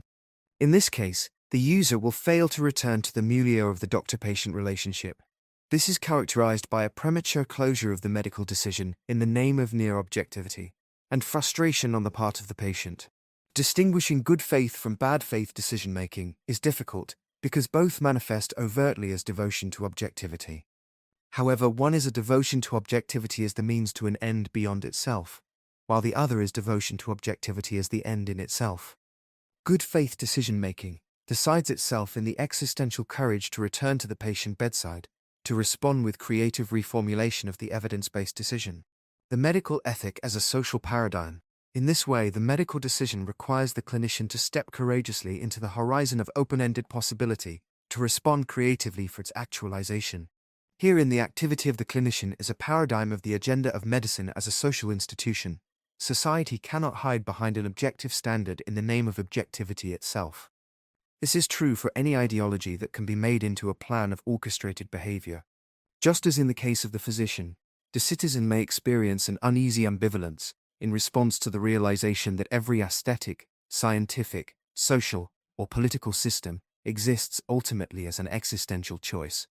As Tillich said, social decisions ultimately are, quote, rooted in courage, close quote, for they must render up their claim to being the truth in itself. This realization empowers the clinician, and similarly the citizen, to harness perception of human possibility as the ground of social behavior. Ultimately, this will require our demonstration of how all objective formulation arises as a creative grasp of open-ended possibility. In the next chapter, we will describe this creative process, called metaphor induction, as it applies to the individual medical decision, and anthropologically, to medicine in society. Next section, Chapter 3, Metaphor Induction. Quote from Dennis Hay, from his book, Medieval Centuries, 1964. From such an organization of the whole of experience derived the acceptance of what seemed to us somewhat strange analogies. It was possible to argue from one part of the cosmic hierarchy to another, to define the relations of father to family, or of pope to emperor, from the superiority of the heart to the limbs, or the sun to the moon. And once a correspondence had been established, it had all the compulsion of eternal and inescapable truth. Close quote. The basic structure of metaphor induction. Metaphor induction is our name for the creative process at the foundation of medical decision-making.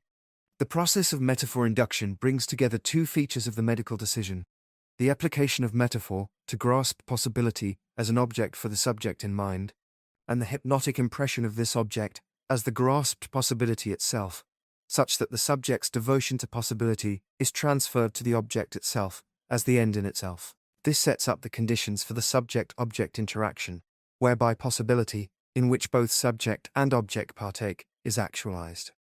There are many ways one might analyze this creative process.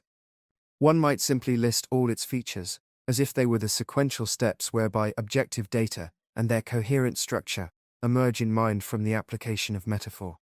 However, this does not address the various ways in which metaphor accommodates the anthropic contingencies of knowing. Therefore, rather than simply listing these features as sequential steps, we will consider each feature as it addresses some contingency of knowing. We will call these individual features metaphor functions.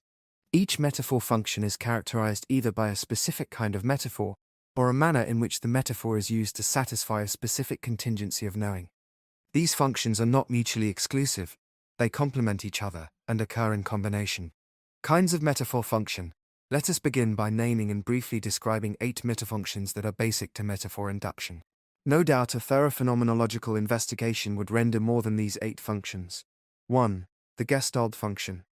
This is the ad hoc application of a root metaphor, a term borrowed from Stephen Pepper, to a region of intended possibility in its entirety, so that its basic elements, including its intended ends and the means to them, are described in terms of the categories of this metaphor. Examples of such root metaphors are the electromagnetic field in physics, or historical materialism in political theory, or humoral balance, or the genome in medicine. 2. The coherence function. This is the integration of all the features of a realm of possibility that results when they are described in terms of the categories of a single metaphor. Thereby, the features appear to lead back to this one applied root metaphor, from which they were derived, as their necessary conclusion. The formulation is then susceptible to taking the form of a logical argument, or a formal or informal proof. 3. The induction function. This is the hypnotic phenomenon wherein the object that is created by the application of a metaphor appears discovered as given. The metaphorical grasp of possibility thereby appears as the grasped possibility itself. The subject's devotion to possibility thereby is transferred to the created object as if it were the intended end in itself. This creates the conditions for the subject-object interaction, whereby intended possibility, as the common ground of subject and object, is actualized. 4. The intentional function. This is the choice of a metaphor to model a specific trajectory of intention regarding an area of intended possibility. An example is Plato's angler metaphor to describe the sophist as an opportunist, or the physicist's wave metaphor to accommodate quantum probability. 5. The anthropic function. This is the choice of a metaphor that accommodates the contingencies of knowing, so that the product emerges as a well-formed object for the subject. Examples of this kind of metaphor are the atom of physics, or the molecule of genetics, as each accommodates analysis in terms of identical units, or the open-ended phenotype of molecular biology, to accommodate the perspectival grasp of possibility in terms of distinct traits. 6. The framing function. This is the repeated application of a single metaphorical formulation to multiple and diverse areas of possibility.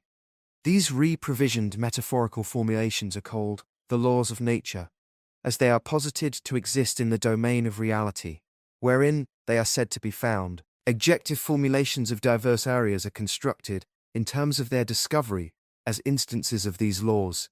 In this way, all of possibility can be integrated in terms of a finite set of metaphors. An example of this is the law of the conservation of energy, as it applies to all closed physical systems. 7. The formative function. This is the application of metaphor to accommodate the formative influence of perception of possibility upon the knowing subject. In that the subject is ontologically the perceiver of possibility, the encounter and reaction to possibility has a formative effect. Awareness of this condition of existence is experienced as the moral sense. To accommodate this effect, metaphor is modified with terms, such as should or ought, that combine the future tense with a sense of obligation, and thereby a reference to responsibility to possibility. 8. The reconciliation function. The subject is a manifestation of the cosmic domain of possibility that she shares with the object. But she has been estranged from this common ground by its bifurcation in mind into a knowing subject and known world. Therefore, she requires reconciliation with this ground to understand her identity and role as subject with regard to this cosmic domain. This reconciliation is accommodated by metaphors that grasp the domain of possibility in its entirety and in a form with which the subject can interact. For this, metaphors arise such as the Hindu Brahman, or the Buddhist Dharma, or the Chinese Tao, or the unitary God of the monotheistic religions, or the impersonal ordered universe of Spinoza. Let us now look at each of these metaphor functions in detail. The Gestalt metaphor function. The power of a root metaphor to grasp an entire range of intended possibility lies partly in the richness of its potential subcategories. When a range of possibility, such as a branch of physics or a field of clinical research, submits to the parameters of an applied root metaphor, its intended beginning and its end, and the causal links between them, are formulated in terms of the categories of this root metaphor. Stephen Pepper famously described this process in his root metaphor theory of cosmology, in which he said that the theorist, in quotes, pitches upon some area of common sense fact and tries if you cannot understand other areas in terms of this one. Close quote. The structural characteristics of the applied metaphor become the basic concepts of description and explanation for everything grasped as an object in the intended range of possibility. The choice of a root metaphor arises from the subject's intuition that the range of possibility, including its intended end, and the causal steps to it, can be unified in terms of the categories of the applied metaphor. As Eddington said of this process in physics, quote, "Our problem becomes inverted. We have not to discover the properties of a thing which we have recognized in nature, but to discover how to recognize in nature a thing whose properties we have assigned." Close quote. Not all of possibility will come to us naturally and easily within the terms of the selected root metaphor. Rather, we approach possibility in terms of the metaphor for the sake of its organizing potential. As Eddington said, quote, "We select a form which we ourselves have prescribed and treat the rest as contamination which we can remove." Close quote. Or, as the mathematician George Polya famously said of geometry, quote, "It is the science of correct reasoning on incorrect figures." Close quote. The hazard of reductionism. Root metaphors of a cosmological nature, such as molecular biology, are taken to be a description of the basic elements of reality itself. Therefore, one assumes that they can provide an exhaustive account of any phenomenon that is described in their terms. For instance, when a medical illness is described in terms of molecular biology, one assumes that the formulation has captured all that can be said of that illness, as it is described in terms of the basic features of reality itself. This assumption creates the intellectual hazard of reductionism. William James illustrated the hazard of reduction in his famous example of a Beethoven quartet.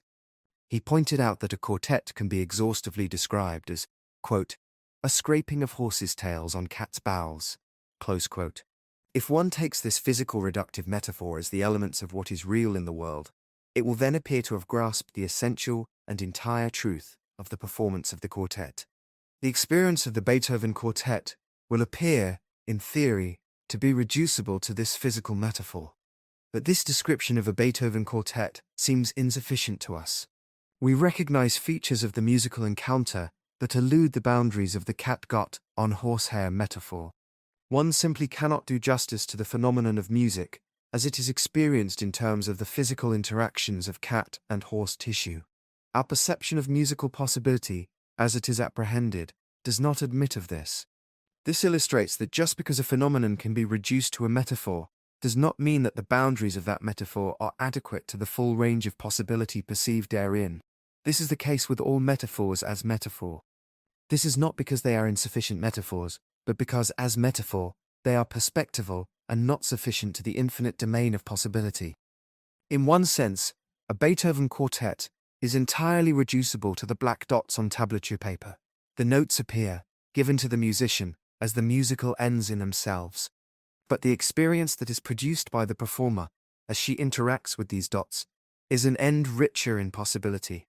That is, the dots, by appearing to the subject as the ends in themselves, precipitate a subject-object interaction whereby a more deeply apprehended possibility is actualized. The black dots of tablature are the utilitarian terms of causality, whereby the true causality of the actualization of possibility is executed. The thoughtful musician knows implicitly that the composer intended something more expansive. She senses the dots as a means of actualizing this end.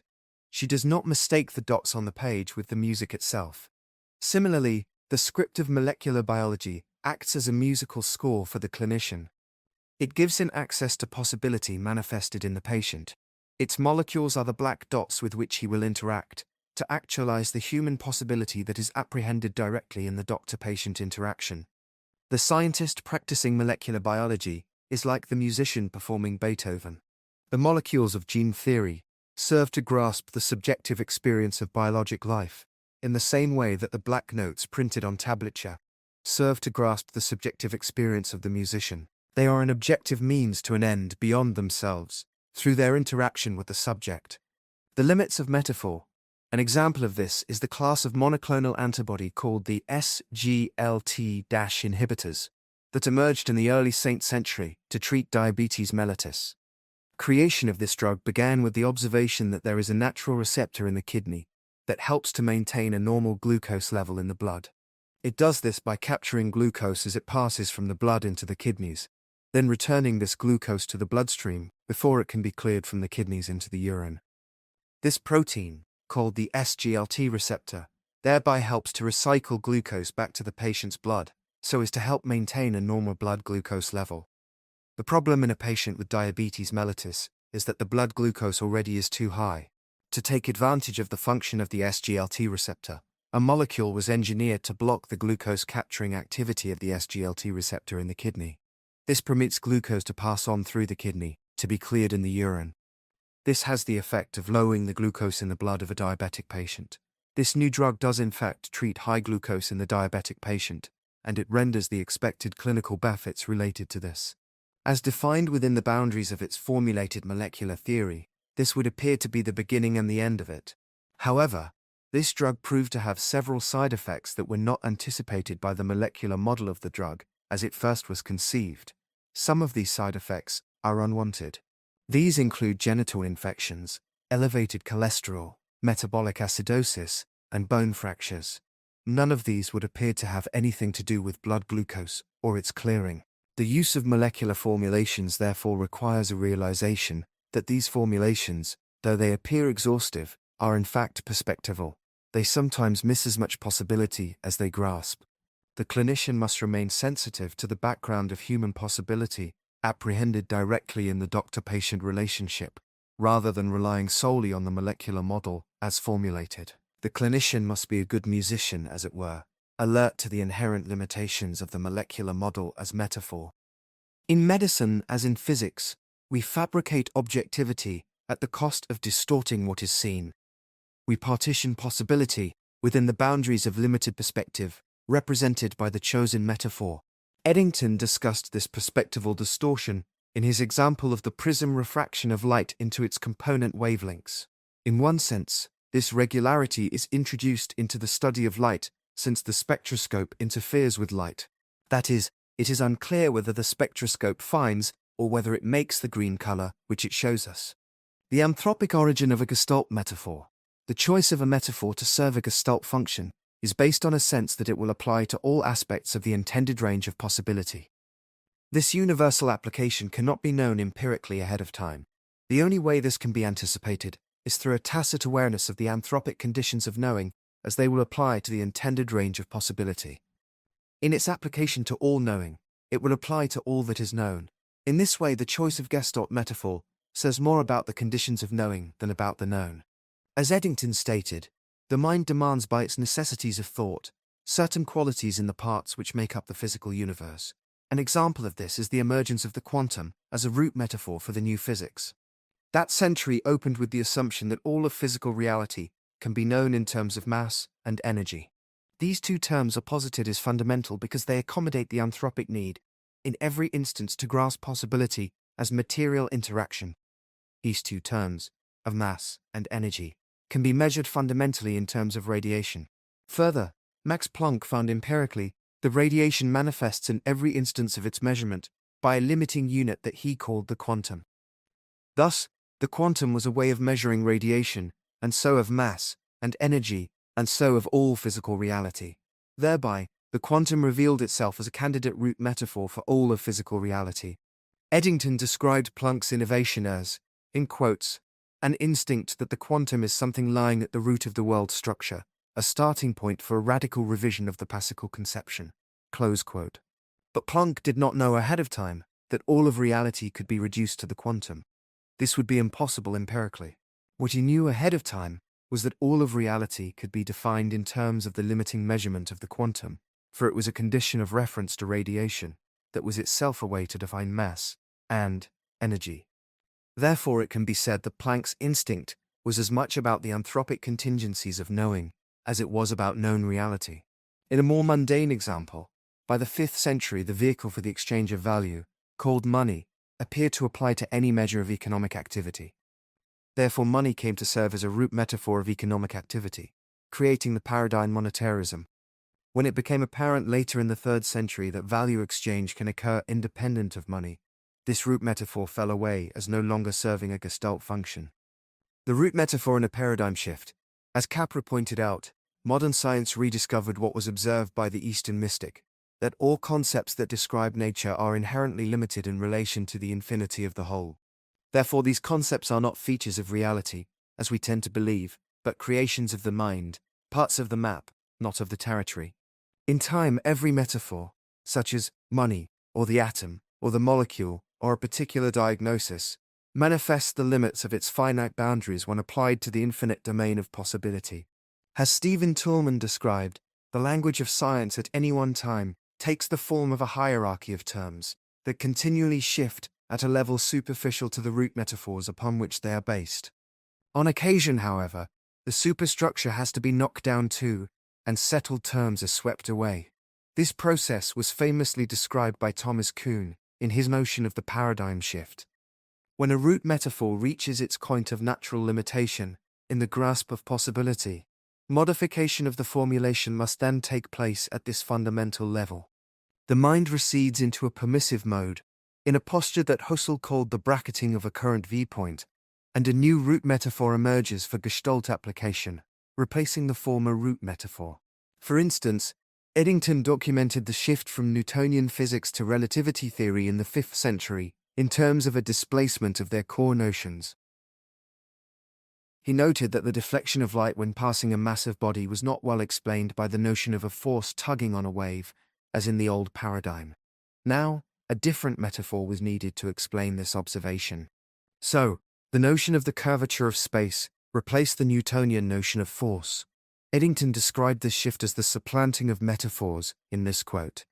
Newtonian law told us of the amount of the tug, and there is now no tug to be considered.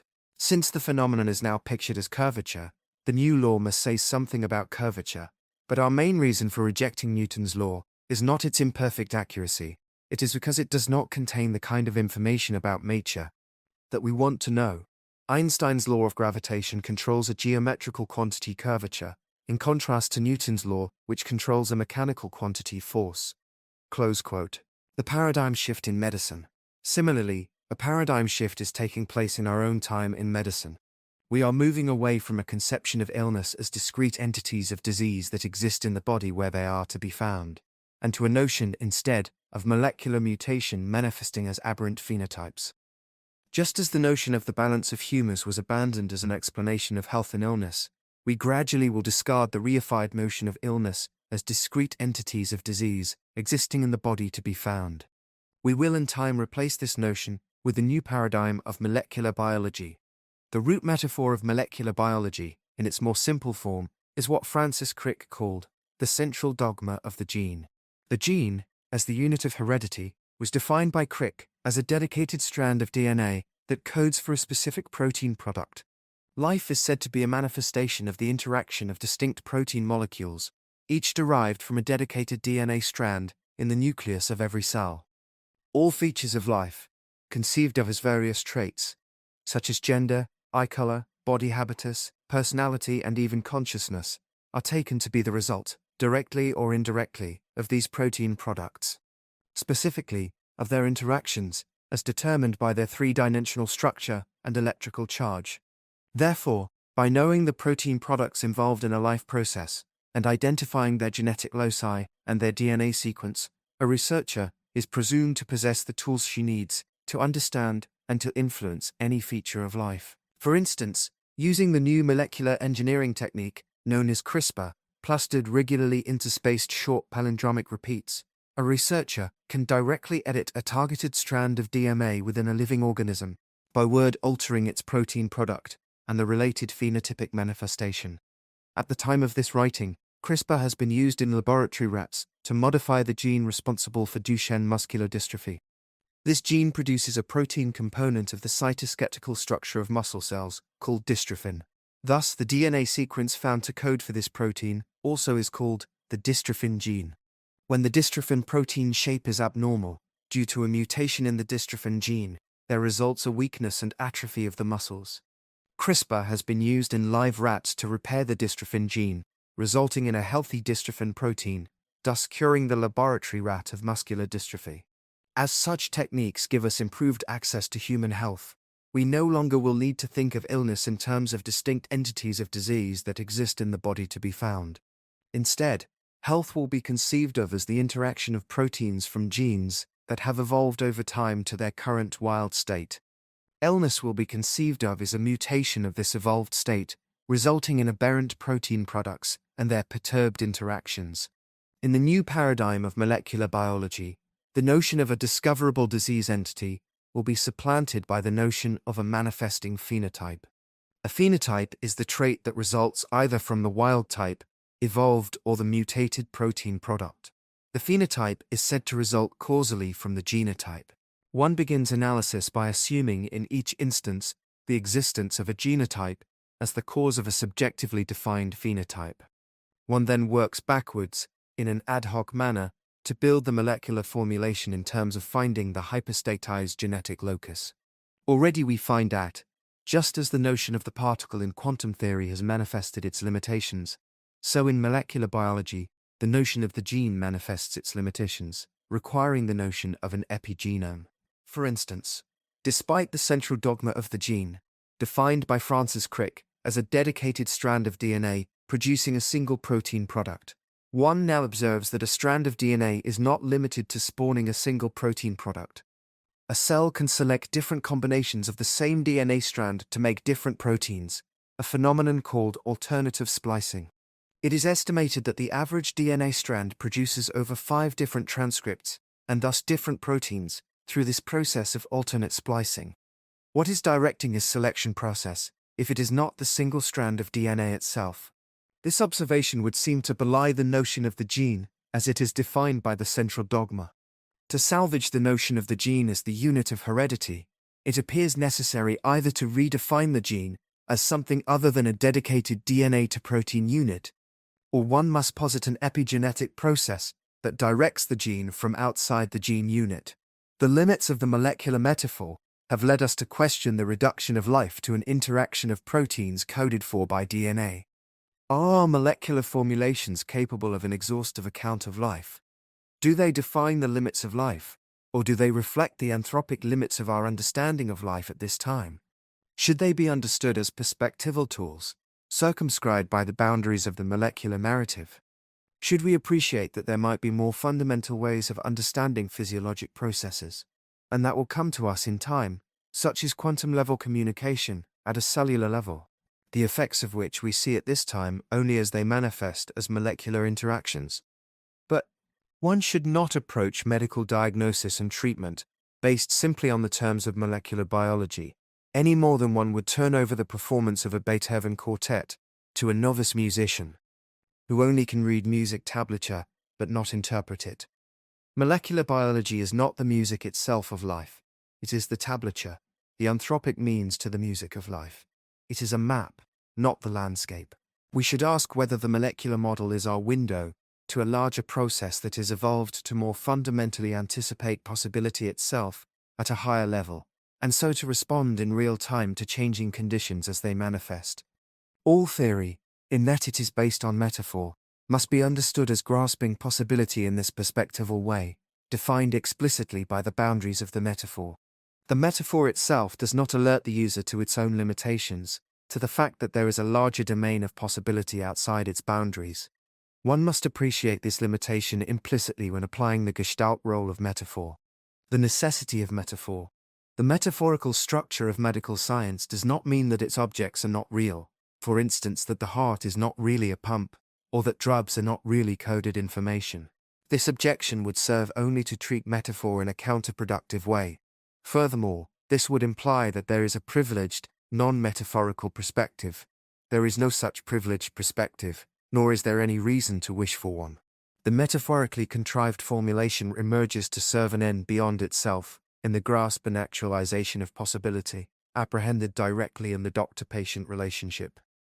The coherence metaphor function. The chosen root metaphor donates its constituent categories to the emerging objective formulation. In this way, it renders an overall coherence and interdependence of terminology to the formulation. This creative process is shepherded into being by the intention to actualize perceived possibility, and it is the core mechanism of what broadly has come to be called calculation.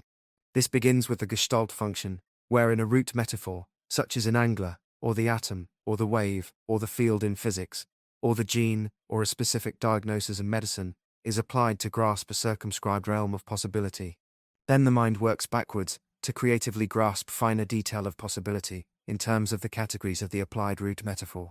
The resulting coherent formulation renders causal links for the utilitarian grasp and actualization of the intended range of possibility. The metaphorically formulated data of the system are experienced as discovered, and are therefore construed as findings. In this form, they appear to lead back to the root metaphor, from which they were derived, as their necessary conclusion. This leads to conceiving of these findings as evidence, so that the structure of the medical decision assumes the form of an evidence-based proof. For instance, a patient might present to her doctor with a red rash on her arms and legs. The physician knows that this rash might be explained by any number of diagnoses. It might be due to a systemic vasculitis affecting the blood vessels, or to a vascular flare of hormonal overactivity, as in pheochromocytoma, or the petechial leakage of blood associated with platelet insufficiency, or to a viral infection, or to an infection such as Rocky Mountain spotted fever, or Lyme disease, or the embolic phenomena of endocarditis, etc. This set of different organizing diagnoses, all candidates for root metaphors of the system, is called in medicine the differential diagnosis. By testing how the categories associated each diagnosis accommodate the possibility inherent in the situation, the doctor makes a progressive selection of the more effective fit, as the finer details of a symptom complex are integrated as a theoretical whole in terms of current physiologic theory. For instance, upon finding autoimmune antibodies in the blood of the patient above, the doctor might feel that this rash could represent an autoimmune vasculitis associated with systemic lupus erythematosus, SLE. As this metaphorical grasp of possibility appears discovered as the clinical possibility itself, the decision will be fashioned as an evidence-based argument, and the rash proven to be an autoimmune vasculitis. The logical necessity of the formulation is therein taken to establish the necessary truth of the clinical assessment. From the perspective of possibility theory, the truth in this coherent formulation lies in its utility in the grasp and actualization of clinical possibility. The induction metaphor function. As we have seen, the application of metaphor to grasp possibility as an object for the subject has a hypnotic effect. The new object appears not as a metaphorical grasp of possibility, but as the grasped possibility itself. It appears discovered as given. This represents a transfer of the subject's devotion from the perceived possibility to the created object with which it is grasped, now appearing as the intended end in itself. To underscore the hypnotic aspect of this effect, we use the term metaphor induction. This hypnotic process is necessary to precipitate the resulting subject-object interaction, whereby possibility is actualized. This manifests as the scientific process, metaphor induction as Socratic method. This hypnotic aspect of metaphor manifests in the Socratic method of teaching. We can review how this is employed in Plato's dialogue, the Meno. In the Meno, Socrates presumes to teach geometry to a slave boy. He does this by drawing a figure in the sand and directing the slave boy's attention to it as a geometrical figure. Socrates asks several onlookers to take note that the slave boy will appear to recover from within himself the principles of geometry, though I simply ask him questions without teaching him. In so doing, Socrates surreptitiously introduces the metaphor of the square to the slave boy. Socrates asks the slave boy a series of questions regarding the four-sided image he has drawn in the sand, using terms derived from the constituent parts of the geometric image of a square. Even as we describe this event, the figure drawn in the sand by Socrates appears in our imagination as given as a square, once he has referred to it as such. It is important to note that Socrates might have referred to this image with any number of metaphors that are not geometric, per se, and regarding which Socrates might have wished to teach the slave boy, such as a time frame, or a terrain map, or a weather pattern, or the connected axioms of a logical argument, or simply the characteristics of moving soft sand about with a stick. In this case, the questions posed to the boy serve to enjoin his involvement with the possibilities inherent in the image as a geometrical figure, that is, in terms of the constituent parts of a square. Specifically, The slave boy is asked whether the area of this square might be determined by knowing its diagonal. To the amazement of all onlookers, the slave boy eventually provides the correct answer. He is led to the answer by the inherent coherence of the categories of the square, introduced to him on the sly by questions posed to him by Socrates. As the categories of the applied square appear to the boy, and to the onlookers, as given at the moment of their application, it appears that the slave boy somehow knew the answers ahead of time. Socrates says, these opinions were somewhere in him, were they not? To account for a slave boy appearing spontaneously to know the intricacies of geometry, Socrates invokes the notion of a prior life of an immortal soul. Socrates posits that the truth about reality is always in our soul, so that knowledge is essentially recollecting or remembering. Of course, what was in the slave boy is the perception of possibility that he shares with others. The specific metaphor with which possibility is grasped is not given. It is a creative choice rendered to the slave boy by Socrates in the form of the questions posed to him. This is the same Socratic method of teaching used in modern medical education. Metaphor induction in scientific terminology. Eddington discussed this utilitarian use of geometry in the natural sciences as an illustration of the volitional origin of the terms of objective science. In his book on the mathematical foundation of relativity theory, Eddington discussed the advantage of applying geometric figures to the problems of physical science, pointing out that thereby an extensive geometrical nomenclature becomes available. Straight line, gradient, curvature, etc., and a self-explanatory nomenclature is a considerable aid in discussing an abstruse subject. Electric force, potential, temperature, etc. We may draw the isotherms as straight lines, ellipses, spheres, according to convenience. Once a geometrical model has been applied to a domain of study, it appears not as a metaphorical grasp of this field, but as the grasped possibility itself. As Eddington said in this quote, we habitually think of them graphically, and are almost unconscious that there is anything conventional in the way we represent them. For example, measured distances and directions are instinctively conceived by us graphically, even though these quantities are not in their intrinsic nature dissimilar from other physical quantities, which are not habitually represented geometrically. If we eliminated the human element, the device of graphical representation of the results of measures or estimates at any social media designed for some reasons behind site sessions would protect them from working wealthy. A graphic measure. Close quote. Often it is easier to recognize the volitional origin of metaphor in the sciences from a historical perspective, as we have moved on by then to other metaphors that have taken over the mantle of the given. For example, the historian Elizabeth Patterson, in her account of the origin of the atomic theory of chemistry in the 3rd century, described the initial reservations with the atomic hypothesis as a reluctance to accept as the elements of chemical combination any metaphysical entities, such as were atoms.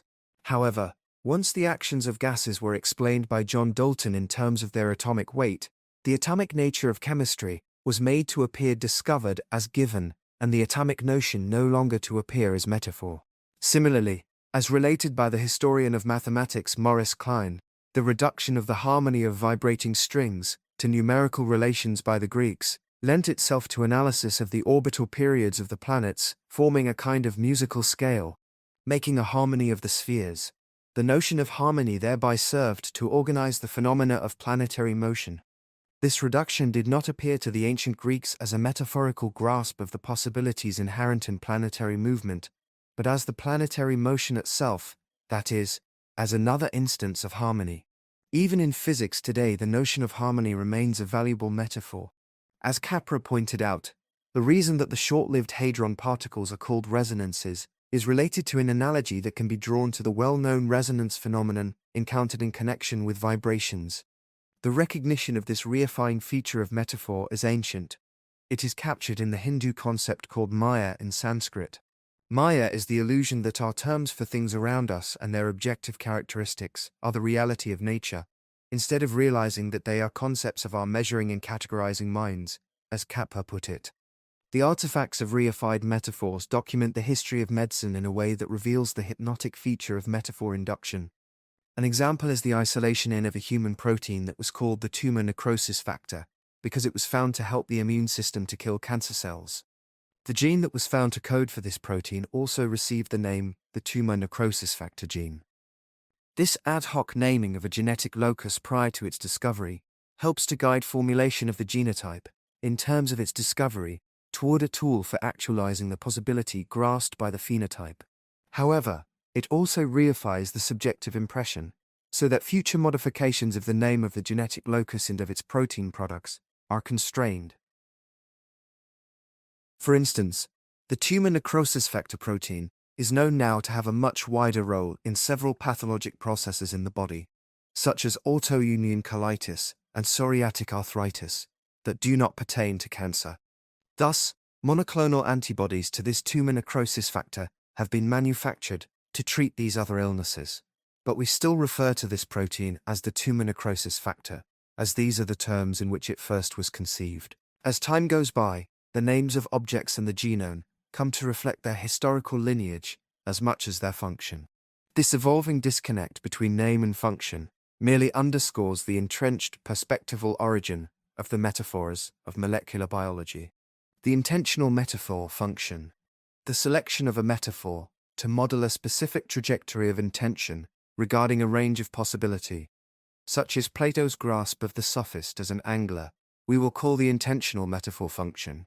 In this case, the applied metaphor provides the cognitive scaffolding whereby the mind can grasp intended possibility.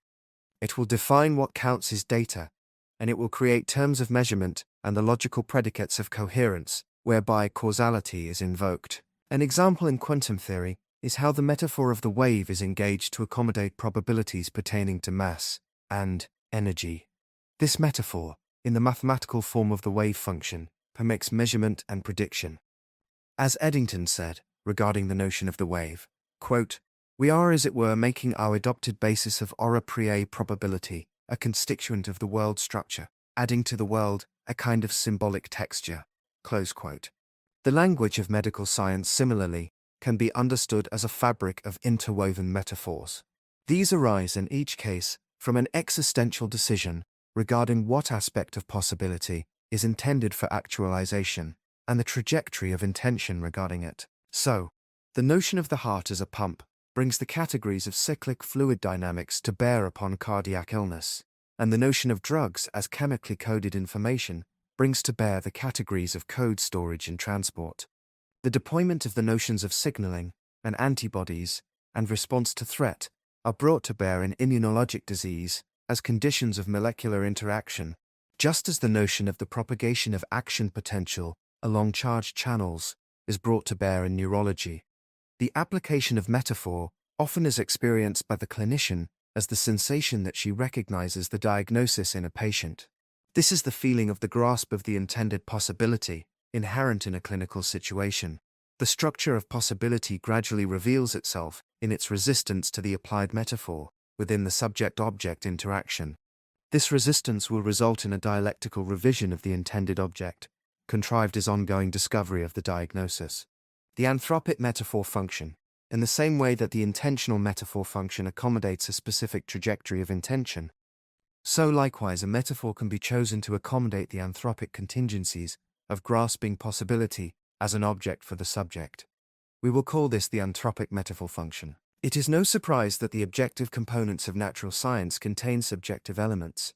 It could not be otherwise. The object exists for the subject. Thus, it must be formed as an object with respect to the subject.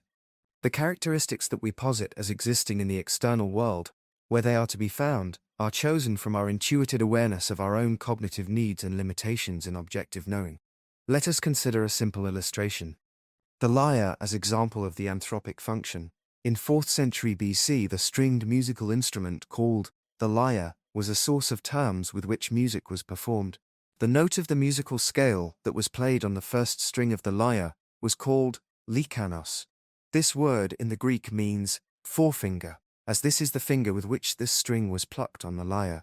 To the 4th century musician, the note named likanos was not a metaphorical grasp of the tone or its manner of performance. It was just the note itself. It is the note that we today call G on the musical scale, defined by us in terms of the alphabet. Just as this note is G for us today, it was likanos for the musician then. In this way, its anthropic feature served to create a well-formed object for the subject. Its very name helped to precipitate the subject-object interaction, a forefinger on string, whereby musical possibility was actualized. Any metaphor might have been chosen for this note on the lyre. The Lichanos metaphor was chosen for its anthropic function, just as naming notes after letters of the alphabet does for us today. It was chosen not because it accommodated a specific trajectory of intention, not to play a specific tune, but because it accommodated any and all music-making possibilities on the lyre. The anthropic function in science. Similarly, Eddington pointed out that atomic theory arises from our anthropic need to analyze experience in terms of identical, recurring units. He underscored the anthropic origin of atomic theory, saying that it is an ingrained form of thought, so that the aim of physical analysis is to resolve the universe into structural units which are precisely like one another. The atom, from the Greek atomos, non-divisible, is by this definition the smallest component of physical reality. It brings together the notions of size and divisibility into one metaphor. These notions require a knowing subject for their meaning, but they are posited as characteristics of the objects themselves. As an anthropic feature of knowing, it could be made to apply to all instances of knowing, and thus made into an organizing feature of all of reality. There is nothing in itself about searching for the smallest indivisible elements of reality that is necessary for analyzing reality. It is a useful anthropic manner of grasping reality. It is true that by defining common features of the smallest building blocks, we fashion a way of describing common features of all of reality. But it might be that higher-level features of reality that emerge or manifest from these smallest elements are in fact the fundamental, if latent, elements in the end. In looking for the smallest physical elements, our manner of research might miss these fundamental elements. This atomic hypothesis was posited by Democritus, centuries before anything could be said to be discovered as an atom. Therefore, the ancient belief that reality has an atomic structure was based not upon what was known about reality, but upon the intuited contingencies of knowing. As Eddington said, the laws of nature, in that they arise to accommodate the structure of thought, in quotes, can be discovered a priori by scrutinizing the frame of thought, close quote. Eddington enumerated several examples of the reifying of anthropic contingencies of knowing into the structure of reality in this ad hoc manner. Regarding the notion of a physical world itself, for instance, he said that if we take observation as a requirement of the given, we, in quotes, impose a selective test on the knowledge which is admitted, close quote. That is, we posit a material world as the discoverable world, because material is our term for the subject's ability to grasp and manipulate. Similarly, the notion of substance accommodates our need for permanence of objects. As Eddington said, the element of permanence in the physical world, which is familiarly represented by the conception of substance, is essentially a contribution of the mind to the plan of building or selection. In this sense, the value placed on permanence creates the world of apparent substance. In addition to a physical and substantive world, Eddington suggested the notion of the self-sufficiency of atomic elements as, in quotes, an epistemological consequence of the frame of thought which requires the elementary physical systems to be isolatable and yet observable, close quote. He also mentioned the coexistence of elementary parts and the law of conservation of mass, energy, momentum, electric charge as anthropic contributions to the foundation of physics. These anthropic metaphors arise not because we have discovered them ahead of time to be features of the discoverable world in every instance, but because they accommodate the contingencies of knowing as they are intuited ahead of time, and are therefore projected into the frame of the world so that it can be known by us. The application of anthropic metaphor, the creation of an objective formulation by the application of the categories of the atomic metaphor, such as size and divisibility, is construed as finding these atomic features in reality. By first positing an atomic structure into reality, the objects discovered therein take on these anthropic features. It may seem that the introduction of these anthropic features into objects of science is an impurity, for truth classically is taken to be devoid of subjective influence. But the knowing subject is no less a part of the elemental stuff of the universe than is the known object. Therefore, the anthropic contingencies of knowing that make their way into the structure of the object also represent the structure of reality, no less than does the known object. As Eddington said, quote, "We cannot say that the rainbow, as part of the world, was meant to convey the vivid effects of color. But we can perhaps say that the human mind as part of the world was meant to perceive it that way. Close quote. It was the genius of relativity theory to unite the subject and the object into their common ground by redefining the objects of science in such a way as to make reference to their subjective conditions. As Heisenberg famously said, what we observe is, quote, nature exposed to our method of questioning. Close quote. Similarly, as an example, Eddington pointed out that probability, as it is represented in wave mechanics in physics, is, quote, frankly subjective, being relative to the knowledge which we happen to possess. Close quote.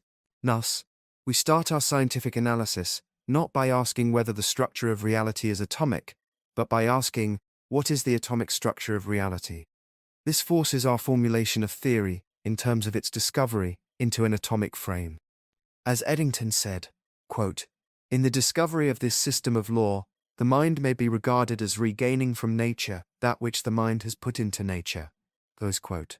For instance, when we propose to investigate the molecular foundation of oncology, or endocrinology, or neurology, or immunology, we are rendering an ad hoc anthropic molecular framework to them, whereby the possibility that they represent can be grasped and actualized. The evolution of anthropic root metaphors, as atomic theory grows over time, its metaphorical terms evolve to better accommodate the possibility that it seeks to grasp. This does not mean that the created object, such as the atom or the gene, increasingly assumes or mirrors the structure of possibility in its own form. Rather, the object evolves to become a better object for the subject, that is, for interaction with the subject, to accommodate the goal of actualizing possibility through the resulting subject-object interaction. We will explore the evolution of the notion of the atom, as well as of the gene, and its notion of DNA, in more detail in the next chapter. The framing metaphor function. The laws of nature emerge in natural science from the capacity of the mind to extrapolate from one instance of Gestalt metaphor induction to multiple other areas. In this way, exploration of the infinite domain of possibility can be unified under the rubric of a finite number of root metaphors. Thereby we make reality in our image, so that it can be known by us. Or, more precisely, the universe comes to know itself through the agency of the evolved brain, through this framing function. To the subject, this act of universal framing appears as the finding of a common set of laws throughout all of nature. In actuality, the mind formulates nature in terms of these laws. This extrapolation is possible if the trajectory of intention that was grasped with the index metaphor can be made to apply to other areas of possibility. For example, harmony was first described as the mathematical relations of strings of relative lengths. This pattern of intention offered itself also as a way to imagine, before the notion of gravity, the relative orbital periods of the known planets. We noted also that there are different kinds of laws. There are those that apply to specific trajectories of intention, such as the Pythagorean theorem, and those that apply to all instances of knowledge, because they capture the contingencies of knowing itself. These latter are called the laws of nature, for they apply anywhere reality is to be described by an observer. As Eddington said regarding these laws of nature, the scientific observers, in quotes, become aware beforehand of limitations to which the results they obtain will have to conform, and, unaware of their subjective origin, hail them as laws of nature. Close quote. By accepting such laws as given, we are agreeing implicitly to structure our world within their boundaries. Not all of possibility will come to us easily within the metaphorical terms of these laws. We approach possibility within the latitude that they provide. Examples of metaphorical framing as law. To analyze this framing process in detail, let us look at two simple examples of law: the Pythagorean theorem and Fick's law of diffusion. The Pythagorean theorem states that the length of the long side of a right triangle can be determined by the lengths of its two shorter sides. This relationship can be represented in algebraic form as a squared plus b squared equals c squared. When we declare that the Pythagorean theorem is a law, we create the expectation that it will be found throughout nature. This means that we will frame nature in its terms. It also means that only those areas of nature that can be so framed will be considered. As Eddington said, quote, the mind imposes its demands by refusing to admit any system of analysis which does not yield parts with the required qualities. Close quote. The framing utility of the triangle metaphor is so great that it spawned a school of geometry called trigonometry. Any area of possibility that can be grasped with this pattern of intention is contrived as finding a triangle therein, thereby unifying a large sector of possibility under one rubric. Similar to the framing effect of the Pythagorean theorem is Fick's law of diffusion. This law originated from the need to describe the combining of free particles between two chambers. The change in the concentration of the freely moving particles when the two chambers are mixed is predicted by this law. For instance, this law is used in medicine to measure cardiac output by sampling and comparing the concentration of oxygen atoms in the blood before and after its mixing while passing through in the heart. Fick's law of diffusion can be represented algebraically as A equals B, C divided by D. This law can be stated as the rate of the diffusion of particles between two chambers is proportional to the difference in concentration between the two chambers. The variable A refers to the final concentration of the particles in the mixed chamber. The variable B is the rate of diffusion between the two chambers, and CDD is the initial concentration ratio between the two chambers. This law has been found to be useful for framing other areas of possibility where the investigator intuits a similar trajectory of intention. For instance, one can use it to predict the conduction of heat between two chambers, or the change in electrical voltage between two conductive systems. It even has been used to predict the pattern of migrating populations. This act of finding Fick's law in such diverse areas seems almost magical. One would seem to have discovered a feature of reality in itself, that is, a law of nature. Upon reflection, one realizes that what appears as discovery in each instance is in fact the process of construing different areas of possibility in terms of this same metaphor. As Eddington said, the fundamental laws of nature, quote, are all imposed by the human mind in this way, and are therefore wholly subjective, close quote. In the next chapter, we will consider how the reduction of these laws to algebraic form helps in their extrapolation to multiple areas of possibility. The formative metaphor function. With each instance of perception of possibility, there emerges a new condition of existence for the subject. This is because the subject is the perceiver of possibility, such that the subject's anticipated and actual response to possibility is a formative act. Through its response, the subject becomes more or less of what she has it in her to be, as perceiver of possibility. As Emerson said, quote, "In the soul of man, there is a justice, whose retributions are instant and entire." Close quote. The subject may grow in its essential nature as perceiver of possibility, for instance in terms of its powers of perception and strength of character as an agent of response. Or, it might wither in these by lack of responsive action. The origin of the moral sense. This awareness of the potential of becoming is the origin of the moral sense. It is felt by the subject as a formative consequence of thought and action. It represents either the hopeful premonition of, as Tillich said, quote, participation in the universal or divine act of self-affirmation, close quote, or of grief over loss of substance to the self. The sense of duty, that is itself the foundation of moral action, according to Kant, is simply awareness of one's nature as perceiver of possibility. To respond to a sense of duty means to act consistent with one's essential nature as perceiver of possibility. In this sense, the morally good is simply that which the good human as human does, as argued by Aristotle. The subject may choose to respond affirmatively to her sense of responsibility to possibility, or to turn away from responsibility out of fear or of lassitude, but the choice itself is unavoidable. Both the moral decision and its effect on the subject are indelible. This is the imperative feature of morality. Sartre gives the example of being mobilized in war. One can choose to stay and fight, or to desert. Either, in its own way, is a function of courage or of cowardice. One cannot hide behind circumstance to absolve oneself of this choice. It is the necessity of the choice, not the path chosen, that creates the moral condition. If the subject responds to the sense of responsibility, she acts with integrity, as this is consistent with her nature as perceiver of possibility.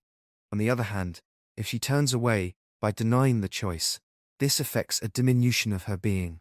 This diminution is perceived as a loss at a cosmic level, because individual consciousness knows itself as a manifestation of the universe.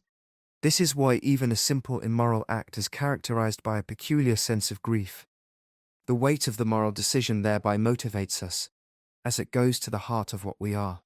Viktor Frankl gives an example of this compulsory aspect of the moral sense in his account of an interaction with a Nazi's concentration camp guard.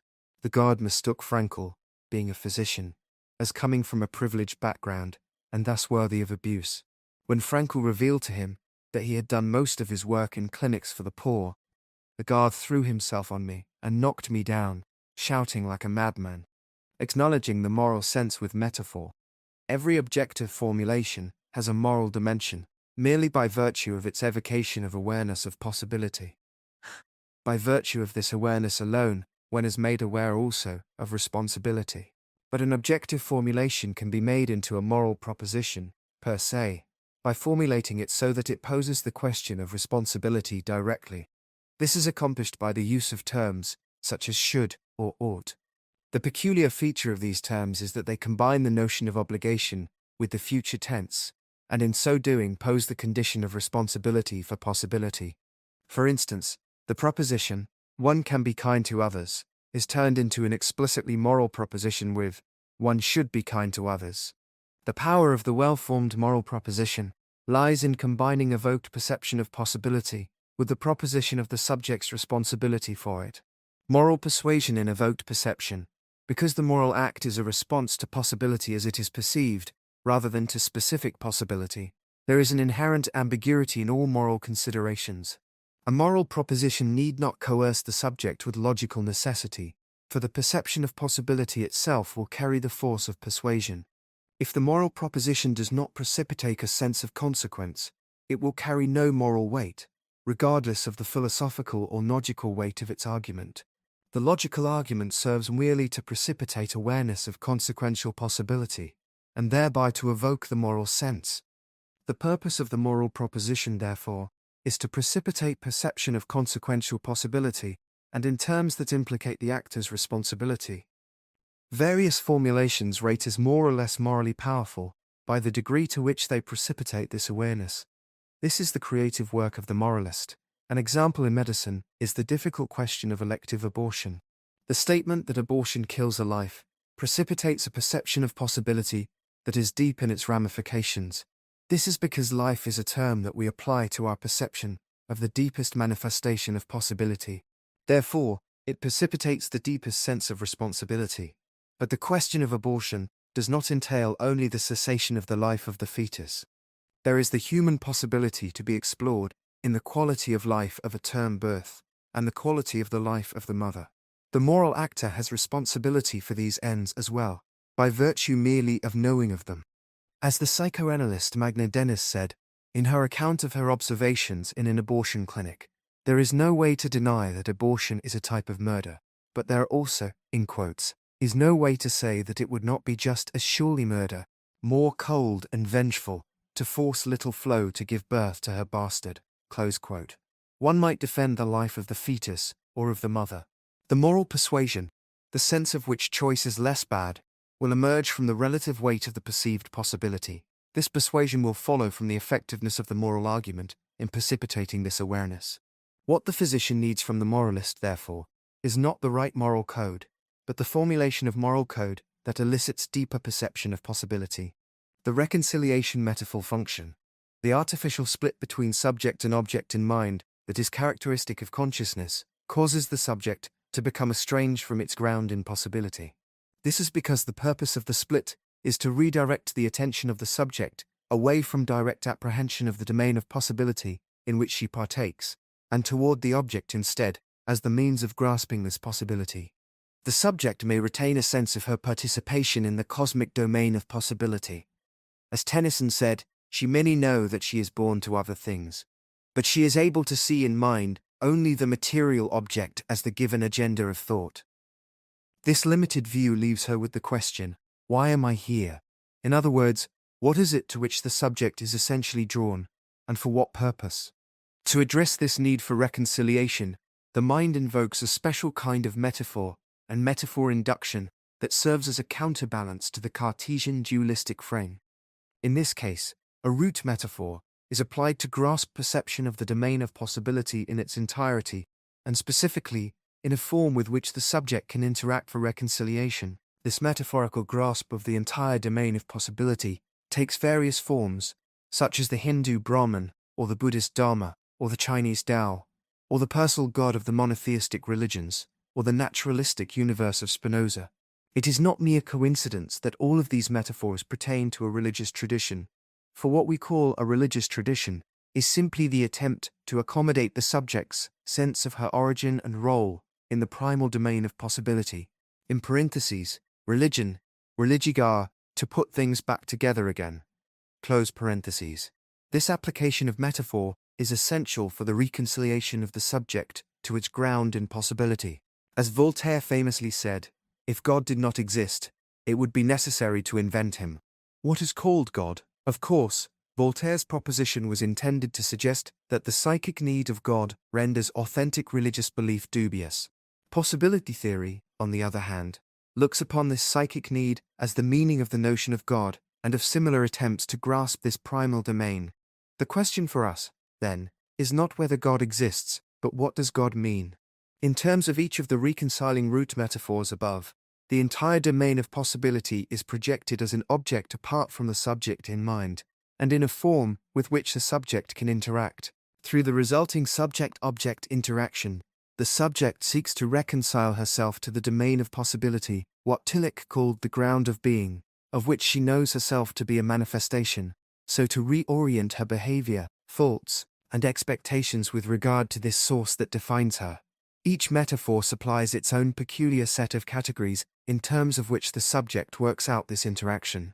For instance, if the domain of possibility is contrived as a personal God, as in the monotheistic traditions, this interaction might take the form of an effort at interpersonal communication, such as prayers of petition, supplication, intercession or worship. Through such prayers, the universe reconciles itself to itself through the individual consciousness of the knowing subject.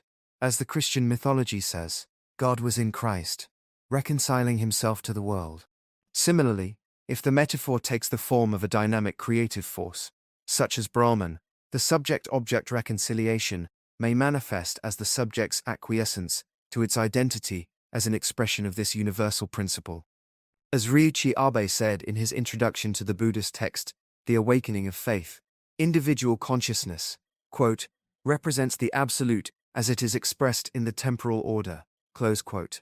Conversely, in the case of the naturalistic God of Spinoza, or the static principle of the Chinese Tao, reconciliation of the subject might manifest as fidelity to a non-personal cosmic structure.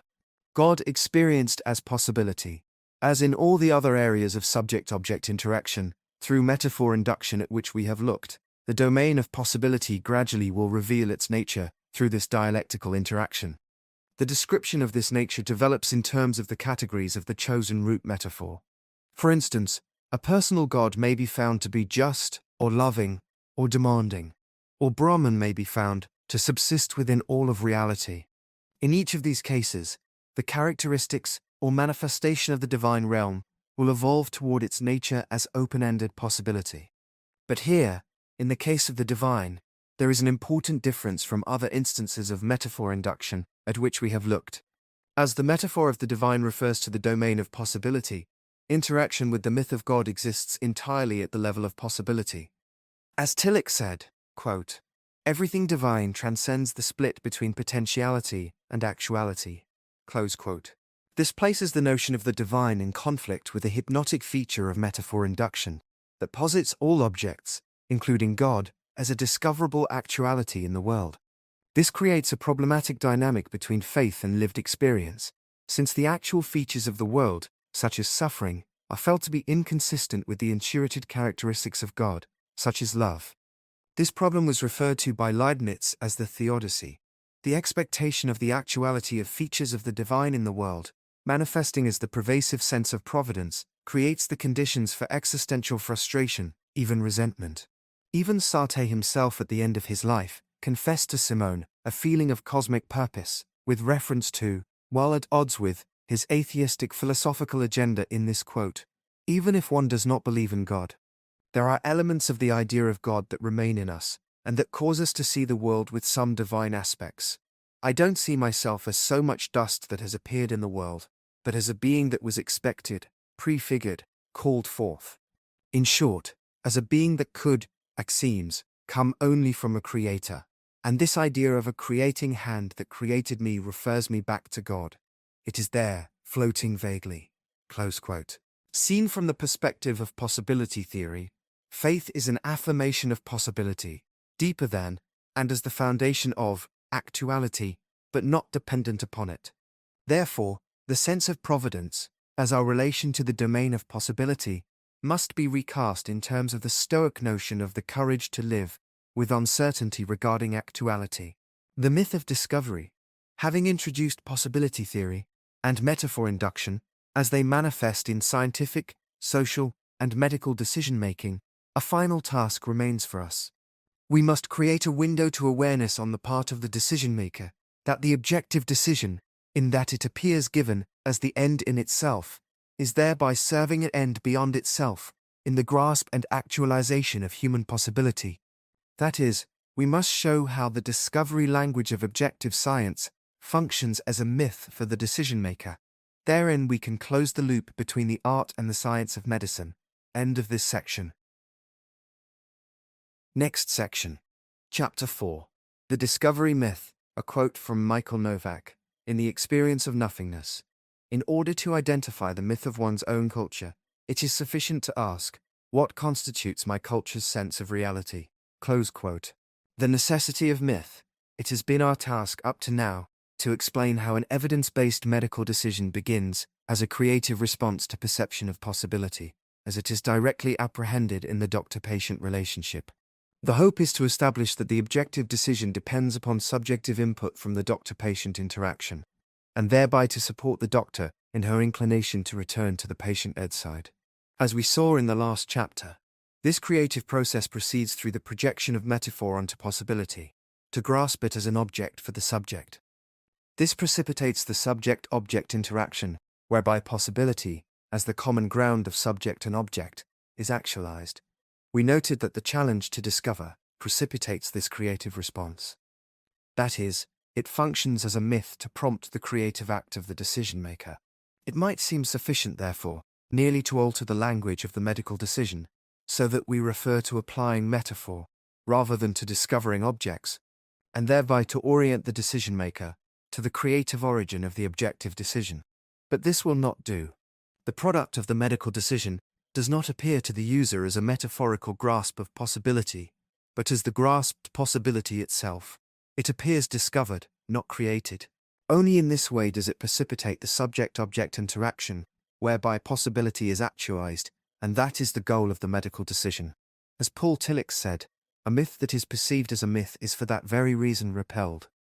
So, for instance, a physician treating a patient's viral infection with the cognitive tools of immunology may conceive of a patient's white blood cells as recognizing an invading virus as foreign by its histocompatible surface proteins. These terms will appear to her as the beginning and the end of the process. No thought need be given to their anthropic and metaphorical origin. What we need to show is that, in appearing discovered, this objective language is serving an end beyond itself, in the grasp and actualization of human possibility. That is, it is serving as a myth. To call a language system a myth is not to pass judgment on its truth or falsehood. It is to focus on the function that it serves for the user. Understanding this, the user can benefit from the language of discovery, while appreciating that, in that it appears as the end in itself, it is serving an end beyond itself. In this way, the user can benefit from the scientific rigor that an evidence-based approach affords, while understanding its relationship to the art of medicine.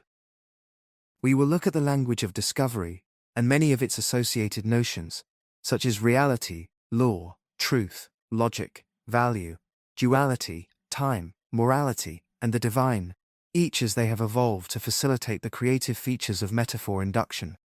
As they pertain to medical decision-making, and to the agenda of medicine as a social institution, the mythological function of reality, the notion of reality follows as an adjunct of discovery. It emerges from the presumption of a repository domain, where objects are reified as existing ahead of time, and wherein they are to be found. This sets up and facilitates the creative flow of metaphor induction. Eddington pointed out that, in quotes, the external world is the world that confronts that experience which we all have in common. Close quote. That is, the universe, as the common source of all individual consciousness, is experienced as a domain that is external to the mind. Therefore, it lends itself to being conceived of as a repository domain that we call reality. As Eddington said, in quotes, a very deep-rooted form of thought is that which formulates the knowledge acquired by observation as a description of a world. Close quote. The myth of reality functions in the following way.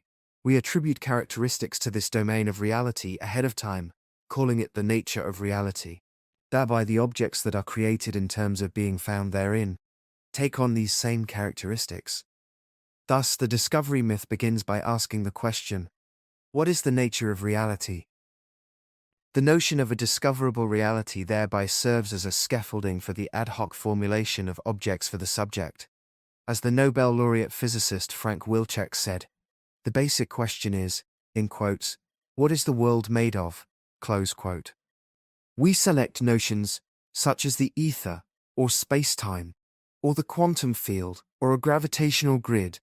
For example, when Bertrand Russell begins his philosophical investigation by asking, how do we know about the physical world? He is setting the stage by begging the question of a physical reality in terms of which the world will be discovered. Our modern cosmology, in its most basic form, is what Nagel calls a naturalistic program that proposes that, in quotes, everything in the world is physical, and that everything that happens in the world has its most basic explanation in physical law. Close quote. Therein, a physical nature is attributed to reality ahead of time. Supplementing this, as we saw earlier, Eddington identifies several forms of thought that are reified into the domain of reality. For instance, we conceive of all of knowledge as a description of a universe. This universe is presumed to be reducible to a coexistence of a number of parts, taking the form of, for instance, the atomic concept, such that the ultimate parts are identical structural units. This implies the self-sufficiency of the parts, and their participation in a state of permanence that is conceived of as substance. Likewise, when we assume that reality is logical, or atomic, or moral in nature, the objects that we create in terms of finding them within this reality assume these characteristics. Therein lies the mythological function of the notion of reality. The myth of health versus illness. The cosmology of an era presumes to describe the basic elements of reality. Any field of study undertaken during that era will begin with these cosmological features as its basic elements. Thus, in each era, health is ideally reified human possibility, defined in terms of the cosmology of that era. For instance, in Hippocrates' treatise on the nature of man, his medical students were taught to conceive of health as a state of the balance of the four humours of the body: blood, phlegm, yellow bile, black bile, corresponding to the four elements of nature: earth, water, wind, fire. The framework of the balance of bodily humours served as the scaffolding upon which his students grasped human possibility. This notion of health and of illness as a balance in an imbalance of humours persisted for hundreds of years, nurtured by the vast writing of the 2nd century Greek-Roman physician, Galen. Even by the 18th century, the notion of humoral balance contributed to medical care in the form of practices such as the bleeding of sick persons to remove excess blood, or cupping, applying hot cups to the skin to remove excess bile, or the administration of emetic purges. Similarly, herbs and foods were prescribed based on the notion of humoral balance, such that, for instance, a febrile and sweating patient might be given a cold and dry substance to eat. This humoral balance metaphor existed alongside an emerging notion of disease, newly localizable instead to the various organs of the body, driven in part, again, by Galen, and a new focus on animal dissection and comparative anatomy. In the era of Robert Hooke, with the benefit of the new tool of the microscope, the biological world came to be understood as a network of constituent cells. The botanist Henri de Trochet proposed that the cell was the ultimate locus of health and illness, stating that it constitutes, in quotes, the basic unit of the organized state. Close quote. So health and illness increasingly were conceived of in terms of the communication, or failure thereof, between these newly identified units of the body. This comes down to our time, in the form of the study of physiological pathways between cells, such as hematology, neurology, endocrinology, and immunology. With the emerging paradigm of molecular biology, health and illness increasingly are conceived of as phenotypic manifestations of an evolved or drifting wild type, or a mutated genome, and the interaction of the resulting molecular products of the DNA code. Illness in each era is described in the same terms as is health, but in the negative. Thus, for instance, Hippocrates posited illness as an imbalance of bodily humours. Today we posit illness as a disruption of physiological pathways, and increasingly as the aberrant interactions of protein products of mutated genes. By grasping human possibility in the negative as illness, the mind is directed toward its actualization as health, using the cosmological terms of the era as tools of actualization. This is the mythic utility of health versus illness. Cosmology thereby serves an ad hoc heuristic role. For instance, Hippocrates did not doubt the existence of a discoverable imbalance prior to finding it in a case of illness.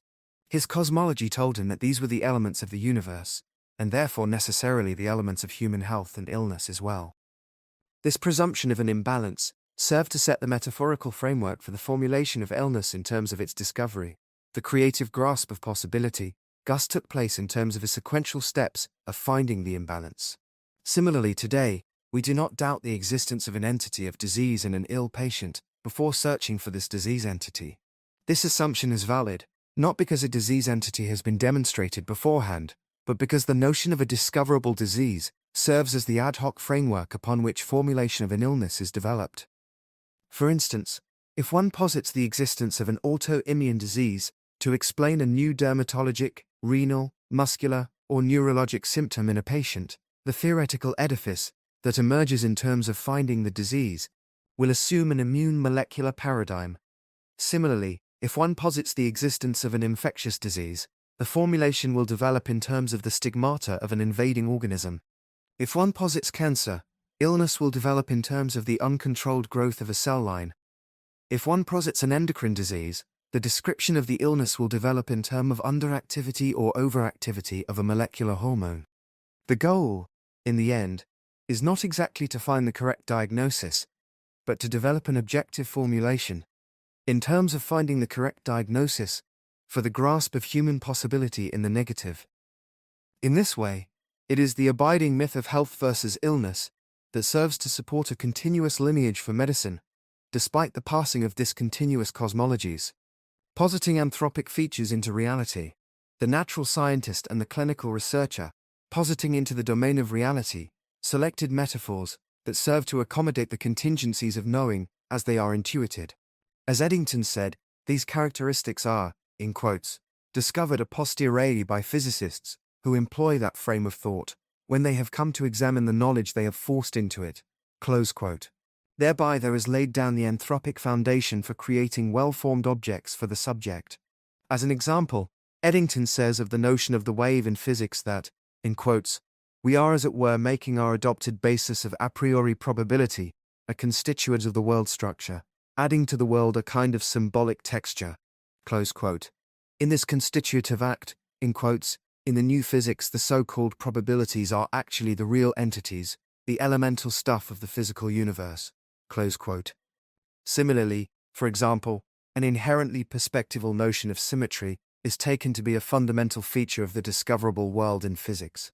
As Capra said, the resulting discovery of symmetry led physicists, in quote, to believe that these patterns reflect the fundamental laws of nature. Close quote. Of course, this does not mean that the wave or that symmetry are artificial or false, for in that, the knower herself is a feature of the universe. The contingencies of knowing represent aspects of the nature of the universe itself. Similarly, the notion of locality is introduced as a discoverable feature of the physical world. The anthropic notion of locality is confounded by the phenomenon of entanglement, wherein, as the science historian James Holt has said, in quotes, things that seem to be far apart may, at a deeper level of reality, not be truly separate at all. Close quote. This accommodates the brain's evolved pattern of channeling the self-perception of the universe into a form of objects separated in terms of space. The dialectical nature of discovery, the emerging objective formulation, grows in a dialectical fashion. As features of possibility are grasped in terms of categories of an applied root metaphor, the infinite nature of possibility resists these finite constraints. This prompts theoretical revision of the emerging object. This is contrived in terms of an ongoing, more exacting, discovery of the object. Ongoing discovery are the terms in which possibility is better grasped by the evolving formulation. The object evolves to better reflect the nature of possibility only indirectly, however. That is, as a better formed object for the subject. For example, in his scientific autobiography, Max Planck recounted the creative process that, in his word, actually happened when the metaphor of the material point came up against the quantum nature of reality. The notion of the point, in quotes, had to be deprived of its basic, elementary character, close quote, giving way to the notion of waves that, in quotes, constitute the primary elements of the new world picture. The geometric point emerged intact as a special condition of the wave. This dynamic relationship between a formulated object and possibility is witnessed more transparently in the subjective medical sciences, such as psychiatry. In psychiatry, therapy progresses as its facts evolve based on their meaning to the patient and to the doctor. Therein, the therapeutic truth is a dialectical creation of the relationship itself. But this creative process is no less immanent in the physical sciences and in medicine, though the subjective hand of the clinician is less apparent. For instance, the 20th century polymath, Michael Polanyi, described his experience of, in his word, an existential choice at the root of scientific discovery. In this quote, "My account of scientific discovery describes an existential choice. We start the pursuit of discovery by pouring ourselves into the subsidiary elements of a problem, and we continue to spill ourselves into further clues as we advance further, so that we arrive at discovery, fully committed to it as an aspect of reality. To this extent, then, existence precedes essence, that is, it comes before the truth that we establish and make our own." Close quote. The trajectory of the clinician's intention regarding perceived possibility is decisive in what will count as data. Data become the objects with which the clinician will interact, and thus whereby possibility is grasped. In this manner, as Polanyi says, we, in his words, establish the truth and make it our own. The history of science manifests as a growing fabric of metaphors.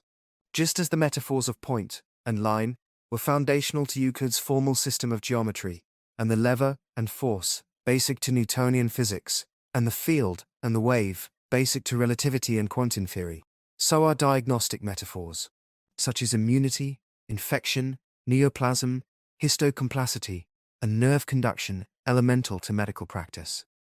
These metaphors are rich with categories that provide the terms of data, causation, measurement, and the organizing axioms for constructing logical coherence and formal proof. This means that the scientist does not know the full nature of the objects of reality, such as the atom or the gene, from the beginning. Kant argued that scientific knowledge grows through a dialectical process. The perceiver encounters reality through the products of the investigation itself, creating an ongoing hermeneutic circle, as Heidegger called it. That is, in the attempt to actualize possibility through the application of metaphor, possibility pushes back against the limitations of the applied metaphor at each stage. Thereby, possibility reveals its nature indirectly. The response is a metaphorical revision of the object, conceived of mythologically as a deeper revelation of the object itself. As Marcus Aurelius divined poetically, the mind, in quotes, makes the opposition which it encounters into material for itself. Close quote. The metaphorical evolution of the atom, the basic form of objects posited into the repository domain of reality, are construed to contain anthropic features. In this seminal form, they persist throughout their development over time to maintain this anthropic utility. For example, regarding the metaphor of the atom, no commitment is made to its nature beyond the basic references to size and divisibility that already are inherent in the core notion. So, one might ask how Democritus could know in 400 BC that atoms exist as fundamental units of physical reality, and with the characteristics that he attributed to them, having never seen nor had experimental evidence of an atom. Democritus' certainty arose from his intuition of the anthropic conditions of knowing that he posited into the basic form of the atom. The application of this root metaphor as fundamental to reality served to ensure that the grasp of possibility in terms of finding an atomic structure benefited from this basic anthropic rubric. Plato, writing just after Democritus, conceived of atoms as making up physical reality by assuming the shape of 4 of the 5 possible three-dimensional polyhedrons, and thereby accounting for the 4 basic substances of the world in physical terms: fire, air, water, and earth. In the 19th century, prior to the notion of the atom as composed of a central nucleus surrounded by orbiting electrons, the chemist William Thomson, Lord Kelvin, seeking to explain chemical reactions in terms of atomic behavior, posited a vortex theory of the atom. In this, he imagined that the fundamental aether of space, described since Aristotle until the early 20th century as the medium of space, acts as a fluid that can form vortexes. Lord Kelvin imagined these knotted tips of vortexes as stable, and so serving as the different atoms of observed chemical reactions. In this way, his theory evolved as an atomic hypothesis, adapting experimental findings to it. The current notion of atomic particles as manifestations of quantum fields harkens back to Lord Kelvin's notion of the atom. Later in the early 20th century, Ernest Rutherford performed experiments with radiation, bombarding gold foil with helium nuclei. The observed pattern of scatter suggested the notion of deflection, presumed due to colliding particles, and was accommodated by his modification of atomic theory, in which he introduced the notion of a central nucleus surrounded by empty space. In so doing, in the words of Eddington, Rutherford rendered, in quotes, concrete the nucleus, which his scientific imagination had created. Close quote. Niels Bohr later brought this atomic model into line with quantum theory, introducing the notion of electrons as occupying energy shells around the nucleus. In time, the particle manifested its conventional nature. As Planck described, the notion of the wave emerged to accommodate newly observed results, based upon, as Planck put it, whether the behavior of a moving electron is studied through electron microscope or is refracted through a crystal. This evolution of the theoretical object exposes its metaphorical utility in the service of an end beyond itself. As Niels Bohr said, in quotes, the isolated material particles are abstractions, close quote, whose properties are definable only in terms of their manner of investigation. The similar evolution of the gene, as with the notion of the atom, the gene was first posited only to accommodate certain anthropic needs of the knower in the study of heredity. The word gene itself was coined by the Danish botanist Wilhelm Johansen in 1909. It was introduced simply as a unit vehicle of heredity, and thus as a means of tracking and investigating the mechanisms of heredity. Beyond this skeletal definition, Johansen was non-committal as to the nature of the gene. As he said, in quotes, the word gene is completely free from any hypothesis, close quote. Thus, just as with the atom, the gene emerged to posit into reality certain anthropic preconditions of knowing. One might ask how it is that Johansen could propose to know that an entity such as the gene existed before it had been demonstrated. Just as with the atom in physics, his positing of the gene emerged from an intuition of the anthropic needs of the knower. The gene was said to exist as a vehicle of heredity, so that it could be found and thereby contribute its anthropic features to the discovered mechanisms. The positing of a reproducible unit of heredity set the stage for the eventual theoretical formulation of DNA as the molecular unit of heredity in 1953. For centuries prior to this, the positing and evolution of a vehicle of transmission required the application of various metaphors to serve as the notion of a vehicle of transmission. So, for instance, Pythagoras proposed the existence of vapors derived from the different organs of the body as the vehicle of heredity.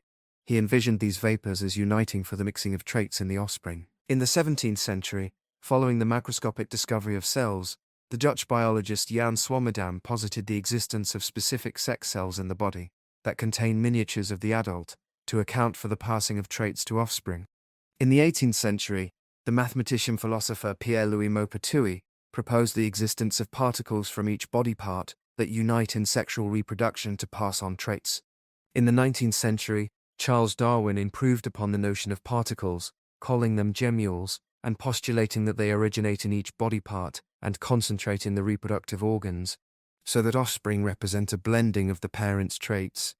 Gregory Mendel more pliably posited the existence of causal factors to account for his observation of the ratios of trait transmission in his botanical experiments.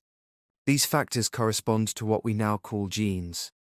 Prior to the application of the metaphors of code and molecule to the notion of the gene, the physicist Erwin Schrödinger, in 1943, sought to apply insights from quantum physics to the problem of heredity in his famous essay named What is Life? Though Schrödinger was not a biologist, his work was acknowledged by Watson and Crick to have had an influence on their development of the DNA model. Schrödinger's thought experiments introduced certain anthropic notions, in an ad hoc manner, necessary for the formulation of the molecular theory of DNA. Therein, Schrödinger sought to create for the biologist perspectival terms from which heredity could be explored. In this way, he applied insights from quantum theory to the science of heredity. Not in terms of quantum theory itself, but through the creative path of theory development that quantum theory had demonstrated. That is, he worked backwards, from the form he felt the terms would have to take to accommodate the mind in its encounter with the phenomenon of heredity.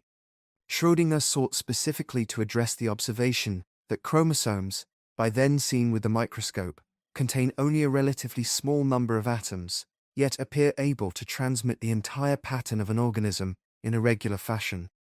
To accommodate this, he suggested that the gene be presumed to have the nature both of a molecule and of a code script.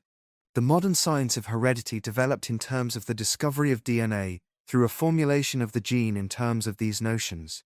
The notions of code script and of molecular transmission appear to us now as merely obvious, but historically they were posited before their discovery.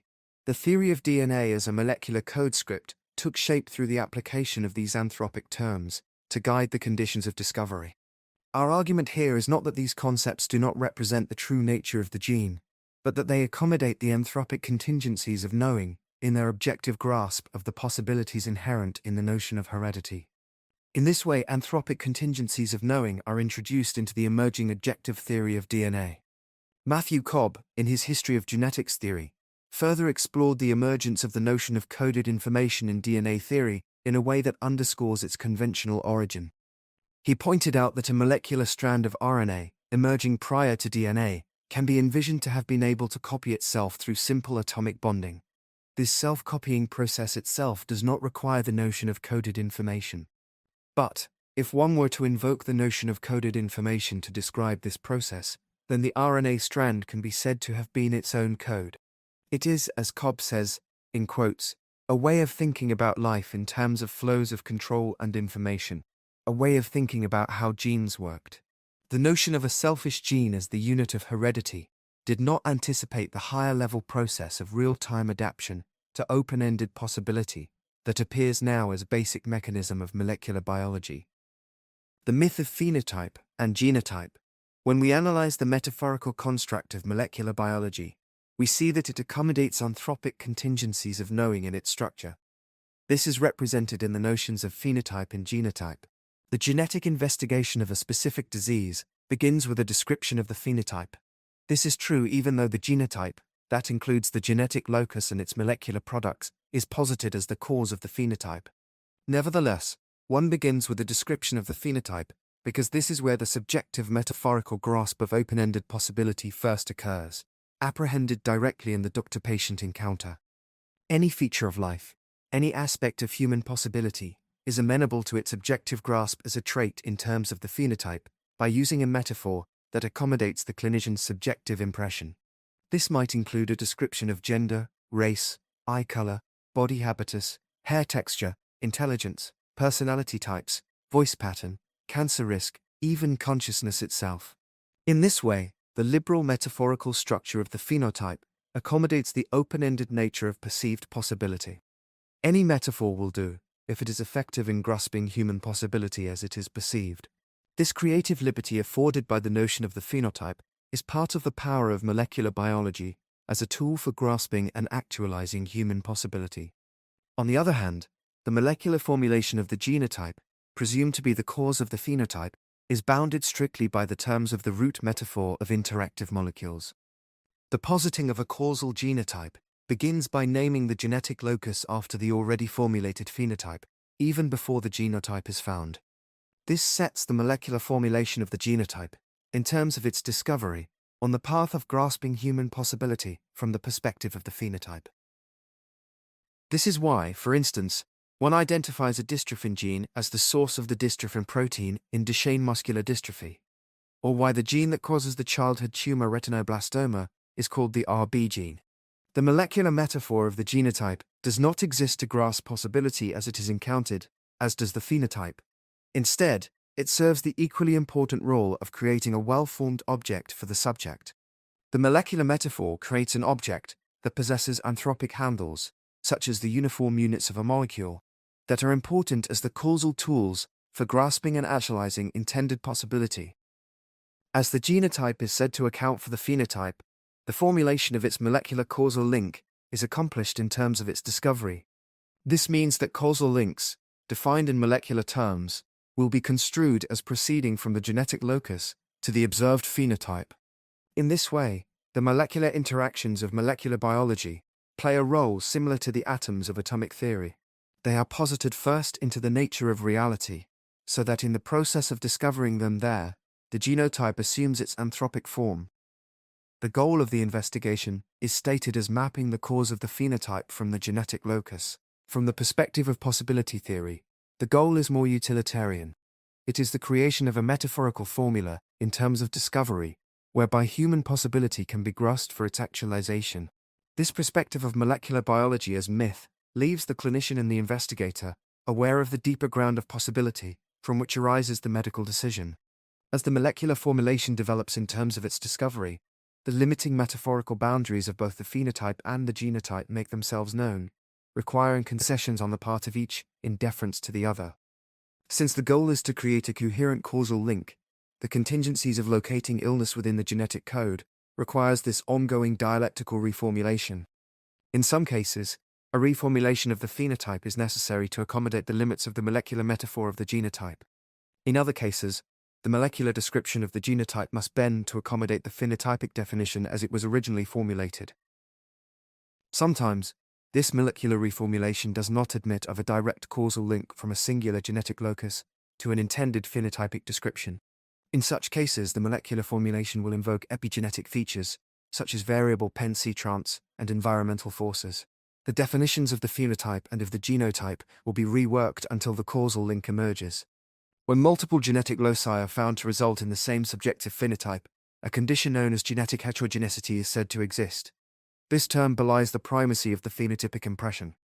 An example of this is the bleeding disorder called hemophilia, that is associated with mutations at either of two loci on the X chromosome, one leading to a deficiency of factor VIII, hemophilia type A, and the other to a deficiency of factor IX, hemophilia type B. Another example is the disease entity named hereditary hemorrhagic telangiectasia, that manifests phenotypically as multiple arterial venous malformations throughout the gastrointestinal tract, the lungs and the brain. It has been found to be associated with mutations of either of two genes, one on chromosome 9 or another on chromosome 12. The manifestation of this disease, of either genetic locus, varies widely between individuals, requiring the positing of additional unknown epigenetic factors. Most hereditary diseases, when carefully analyzed, prove to be genetically heterogeneous. This underscores that, just as what we call equal refers to perspective, so what we call disease is a function of perspective. The pliable phenotype serves to keep the formulation true to the clinician's apprehension of possibility. The genotype appropriates the utility of its molecular model to ensure the emergence of a well-formed anthropic object for the subject. The final formulation is a composite compromise between these two. Describing cancer in terms of the molecular myth, as an example of this creative process, the task of describing cancer within a genetic framework requires an ad hoc positing of two classes of genes: oncogenes, that arise by mutation and that promote tumor growth, and tumor suppressor genes, that normally limit cell growth, so that malignant cell growth can be attributed to their mutation. One describes the molecular path to a manifesting cancer in terms of finding these genes. These loci are not found ahead of time, leading to a genetic theory of cancer. Instead, they are required by the contingencies of formulating a cause of cancer in terms of molecular interaction. For instance, consider the disease named retinoblastoma, that is a cancer of the eye that emerges by age 5 in roughly 1 in every 20,000 births. It has been traced to a genetic source, a mutation of the RB for retinoblastoma gene on chromosome 13. This RB gene is said to be a tumor suppressor gene. This means that in its normal state, the product of this gene acts to prevent an uncontrolled growth of retinal cells. If the normal RB gene is not there, due to a mutation, then an uncontrolled growth of retinal cells results. Thus, the gene is said to exist as a tumor suppressor gene, in that its removal by mutation results in abnormal cell growth. So, we see that formulating a molecular theory of cancer begins by positing a suppressor class of gene, whose suppressor function is disrupted by its mutation. We then create a causal link in molecular terms by finding these oncogenes as mutated tumor suppressor genes within the genome. To appreciate the ad hoc nature of this process, it is helpful to consider that the necessity of positing a suppressor gene emerges because disease requires illness to be a deviation from a normal state. Thus, we posit a normal gene, whose existence serves to hold the illness at bay. It is a suppressor gene by virtue of the fact that one can account for the illness by its absence. By extension, any gene can be said in some way to be a suppressor of the illness that would result from its mutation. By first naming it a suppressor gene, we set the anthropic conditions for describing a molecular link from genome to phenotype. This does not mean that the suppressor gene does not really exist. It means that its existence as a suppressor gene is a function of the perspective of the clinician. The myth of natural selection. To appreciate the influence of the contingencies of knowing in the biologic sciences more broadly, let us consider the notion of natural selection as it functions as a myth for biological theory. From the perspective of possibility theory, the process of evolution is the emergence of possibility into actuality in the biologic realm. Therefore, it can be understood as rendering a natural teleology to the life sciences. All that emerges as life is a manifestation of possibility and of its nature. In classical evolution theory, on the other hand, the only guiding principle considered inherent to the process of evolution is the combined effect of random variation and selection through competition, the so-called survival of the fittest. The notion of random in this instance implies the absence of a predetermined pattern and thus of no meaning. As Eddington said, in quotes, "Randomness is a negation of law," close quote. Or as the physicist Paul Davies said regarding evolution theory, there is, in quotes, no preordained best fit, no optimal adaptation, and no fixed goal towards which natural selection steers evolution, close quote. Therefore, we say that the inherent teleology of evolution renders no meaning to evolved life. From the perspective of possibility theory, however, and put very simply, all of life, including consciousness, arises as a manifestation of possibility. It could not be otherwise. Possibility is an ontological precondition of all that is actual. The products of evolution manifest only because they are possible, and the random stochastic process at the molecular level serves to manifest possibility. Thereby, evolution manifests the nature of possibility itself, and so has the deepest of all possible meaning. It is not simply the persistence of mutated genetic products through natural selection. The word random is perspectival. It means that one does not know the preconditions of the emerging actuality. What we call natural selection or survival of the fittest are the infinite conditions of possibility seen from the perspectival narrative of competition or struggle. This is the myth of classical evolution.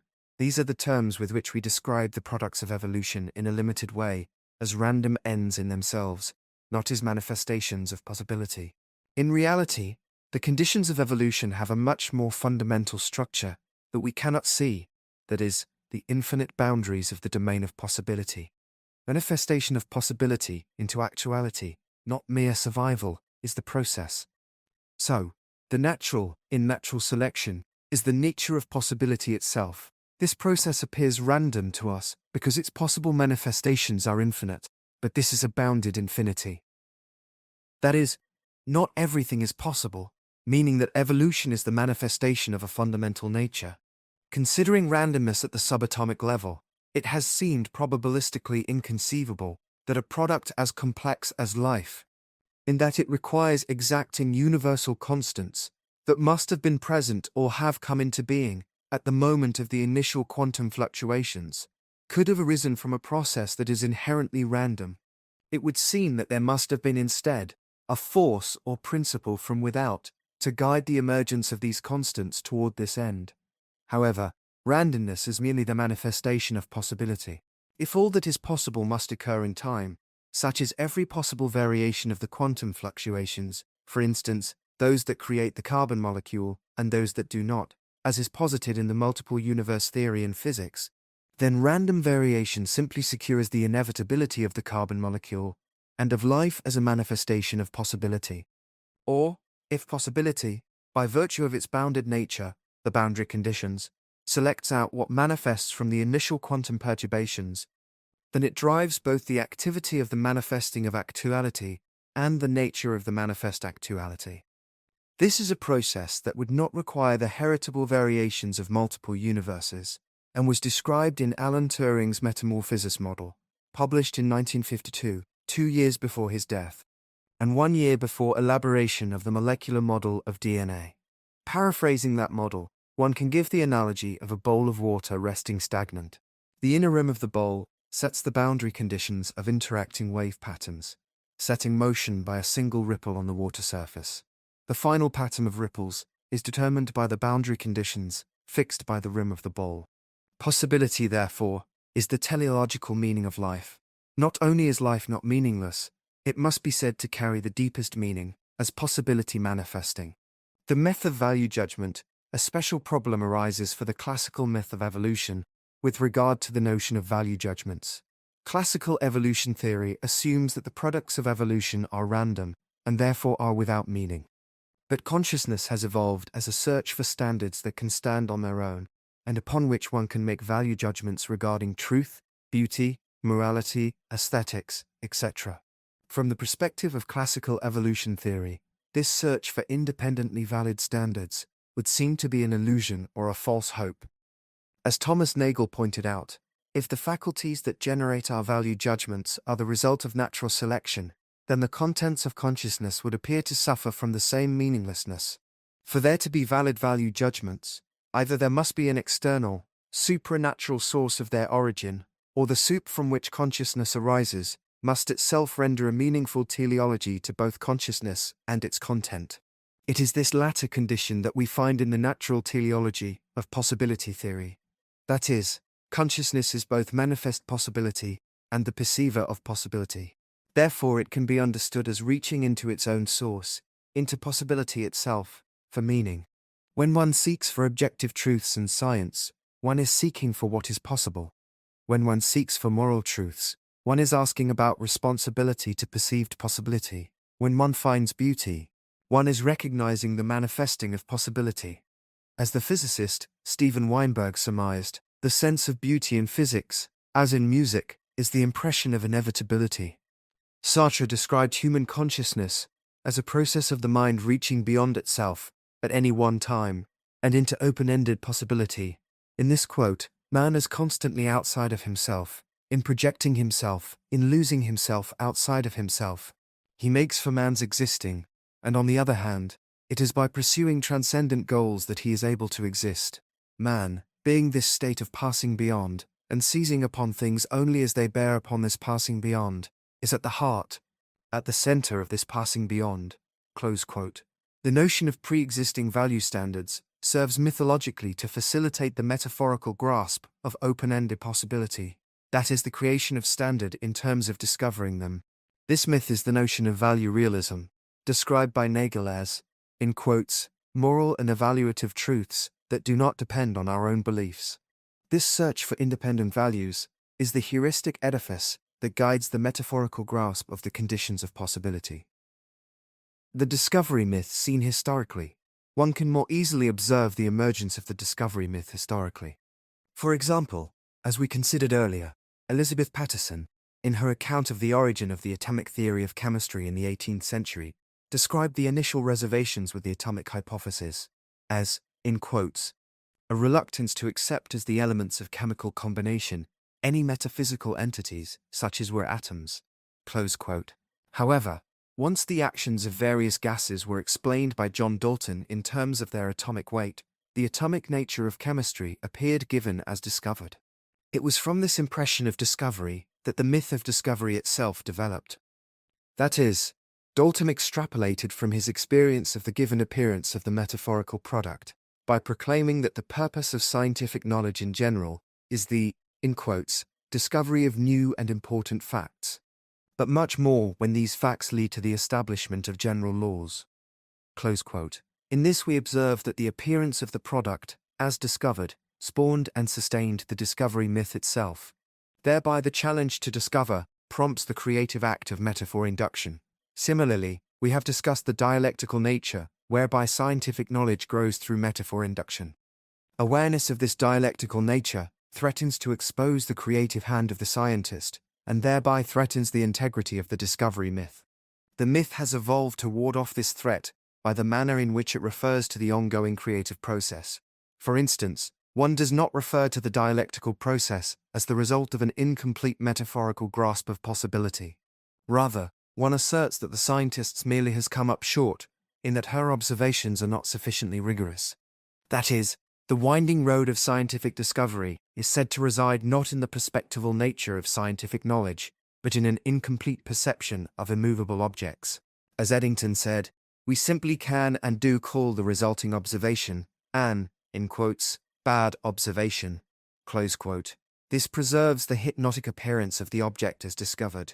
The scientist is sent back to the drawing board, and the medical student back to the patient. One indicts the observer for a less than rigorous observation, rather than acknowledging the metaphorical and thus inherently incomplete nature of observation itself. The resulting reformulation takes place in terms of a more rigorous observation of the given object. Similarly, the discovery myth handles the tectonic shift and root metaphor that we discussed in the previous chapter as a paradigm shift, simply with the claim that the objects populating a previous paradigm, such as elemental phlogiston, or the universal ether, or gravity as a force, in the traditional sense, simply never did really exist.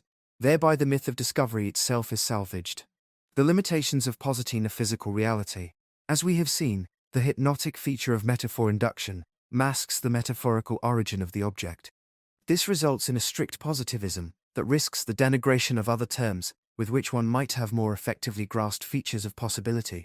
For instance, the 20th century behavioral psychologist, B.F.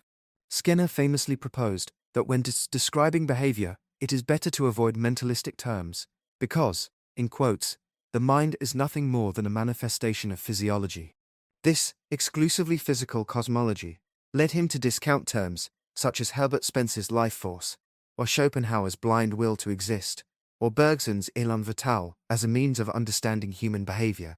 Even if it is true that a purely material, behavioral psychology is preferable for practical reasons, it still is the case that what will be said to count as a physical cause, or as an objectively observed fact, or as the patient's material environmental history, is ultimately a formulation derived in response to the apprehension of possibility perceived in the doctor-patient relationship. That is, avoiding non-material terms in deference to physical reductionism does not spare one from the creative imperative. Furthermore, there may be features of human experience that are not amenable to the metaphorical boundaries of a physical cosmology. The physical does not represent the limits of the known, but the limits of knowing. The distinction between the medical decision as created versus discovered can be illustrated by looking at an early artifact of evidence-based medicine in the 20th century, called decision analysis. Consider this decision tree that represents the clinical decision whether to treat carotid artery occlusion with surgery or with medication. Each decision node in this decision tree is shown with its expected outcomes, weighted with their known probabilities and their subjective clinical utilities. Taking this diagram to represent the medical decision, the clinician can review the objective elements of the decision. As constructed, the structure of the decision tree appears given as evidentiary findings and data points that are independent of the clinician's input. The decision tree thereby appears as an objective guide for the clinician. The necessary outcomes of its causal links, as calculated, appear to establish the necessary truth of the conclusion. This illusion contributed to the creation of clinical computer decision tools in the late 20th century, into which the clinician was directed simply to type data based on prompts, and to passively receive output that was calculated based on stored probabilities. One presumes that a computer tool based on such an algorithm can feed the correct decision to the clinician. However, there are two ways to view this diagram. One is to take its nodes to represent the decision points of the medical decision, as given.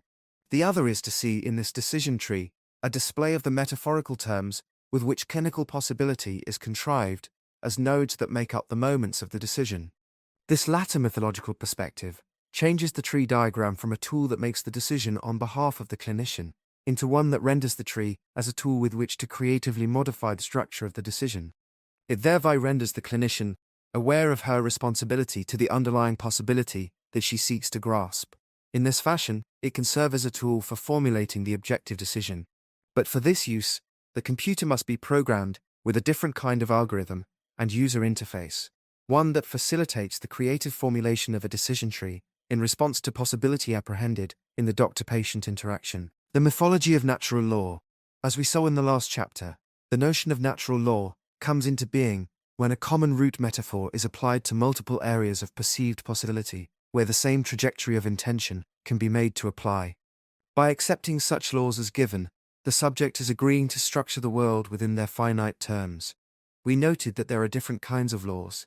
There are those that apply to specific trajectories of intention, such as the Pythagorean theorem, and those that apply to all instances of knowledge, because they grasp the contingencies of knowing a self. These latter are called the laws of nature, for they can be made to apply anywhere nature will be described. One such law of nature is Newton's first law of thermodynamics. This law of the conservation of energy was described by Eddington as emerging to accommodate the anthropic need for permanence, formulated in terms of the conservation of mass, or energy, or momentum, or electrical charge. In the 19th century, the notion of entropy became part of the study of thermodynamics. It can be thought of as the measure of disorder in a closed system. Entropy exists necessarily as a function of the perspective of the user, since order, and so disorder, are inherently perspectival. The user will insert the notion of entropy into a physical formulation by deciding ahead of time what counts as a closed system, a closed system being defined as that in which energy, as order, and disorder are preserved. In this way, the notion of entropy satisfies the anthropic need to define a system as a framework that permits a common basis of measurement. This is not to say that entropy does not exist, but that its existence is a function of the subject's perspective as the measuring entity. The notion of law functions as myth when we posit these laws as existing within the nature of reality, then formulate objects as if discovered to be adhering to these laws. Thereby, they become the set of root metaphors through which all of possibility is organized. As an example, we looked at how the metaphor of the triangle is used to grasp multiple areas where the same trajectory of intention can be made to apply in terms of the Pythagorean theorem. Similarly, we looked at how the metaphor of the diffusion of particles between chambers, formulated as Fick's law, can be made to apply to multiple areas of possibility, such as transfer the heat, electrical conduction, and population migration, in that these phenomena are amenable to this one trajectory of intention. Another example is the universal application of the method of calculus, since its development by Newton and Leibniz. This method at root is simply the formulation of diverse areas of possibility in terms of a common root metaphor.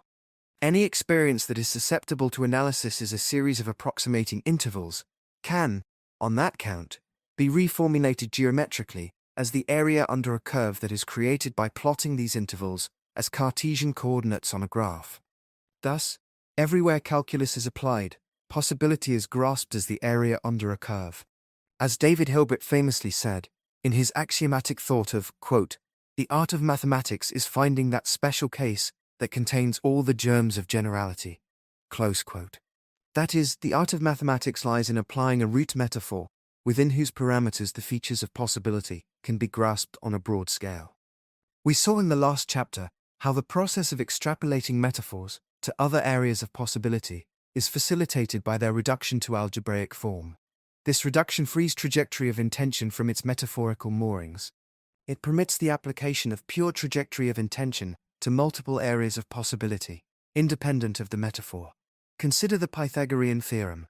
By replacing the sides of a triangle with variables a, b, and c, one reduces their definition to mere distinction from one another, so that their grasped intention relative to one another may be referred to in isolation. Then, by representing their intentionality relative to each other with number, the mind is freed to extrapolate, not the metaphorical content itself, such as a triangle, but the interrelations of intention captured by the triangle. Likewise, this reduction to pure intentionality occurs in Fick's law of diffusion, by replacing particles in chambers with variables, then reducing their interactions to numerical relations.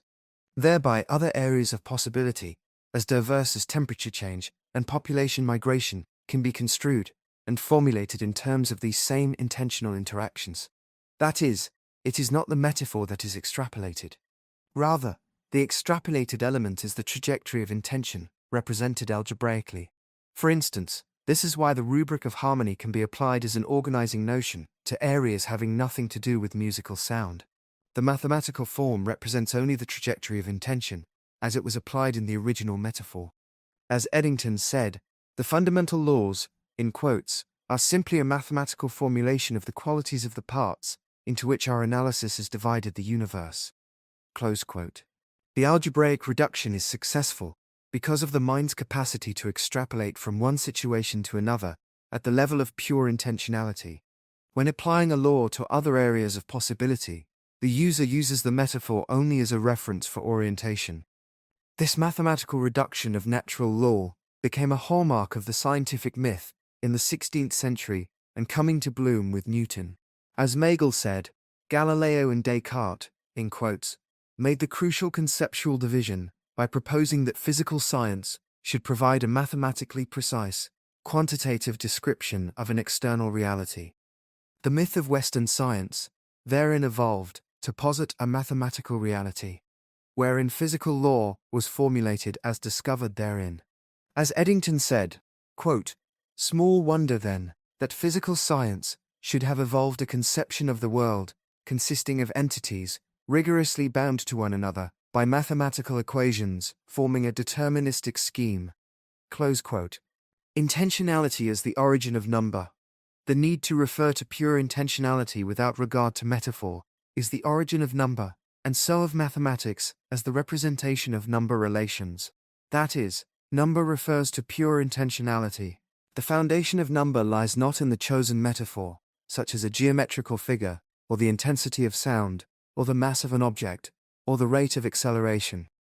Its foundation lies in the intention regarding possibility, harnessed by these metaphors. The number is a contentless formal representation of intention, stated in association with the manner of its measurement, such as the units of time, size, weight, speed, pattern, etc. Similarly, the basic functions of mathematics, in that they refer to number, refer to intentionality. As Eddington proposed, mathematical symbols, in quotes, represent elements of knowledge, not entities of the external world. Close quote. For instance, the function of equivalence represented by the equal sign means that two objects are the same from the perspective of intentionality. To say of two or more objects that they are equal is to say that they grasp the same intention regarding possibility, and in terms of number that they are one in the same, or two of the same, etc. Therefore, equality in itself is not an inherent feature of possibility. It exists only at the level of intentionality relative to possibility. This is the mythological role of number. The process of enumerating is the designation of distinct manifestations of possibility as the same class of thing in terms of intentionality. Number did not begin as an abstract concept. Maurice Klein describes the progression of number, from concrete application of metaphor to pure self-referential abstraction. He describes how, for the early Pythagoreans, numbers referred to geometrical shapes. Thus, one spoke of, in quotes, triangular numbers, square numbers, pentagonal numbers, and others, thinking of collections of points, pedals, or point-like objects arranged in those shapes. Close quote. From this was made an abstraction of number, probably required by, and heralded by its application to itself, and so, requiring an exclusive terminology, and so number as number. Because of the hypnotic nature of metaphor induction, the application of a number, such as 3, appears to pertain not to grasped intention regarding possibility, but to itself only. It appears given as an end in itself. Thereby number appears to be an independent feature of the discoverable world, with no external referent.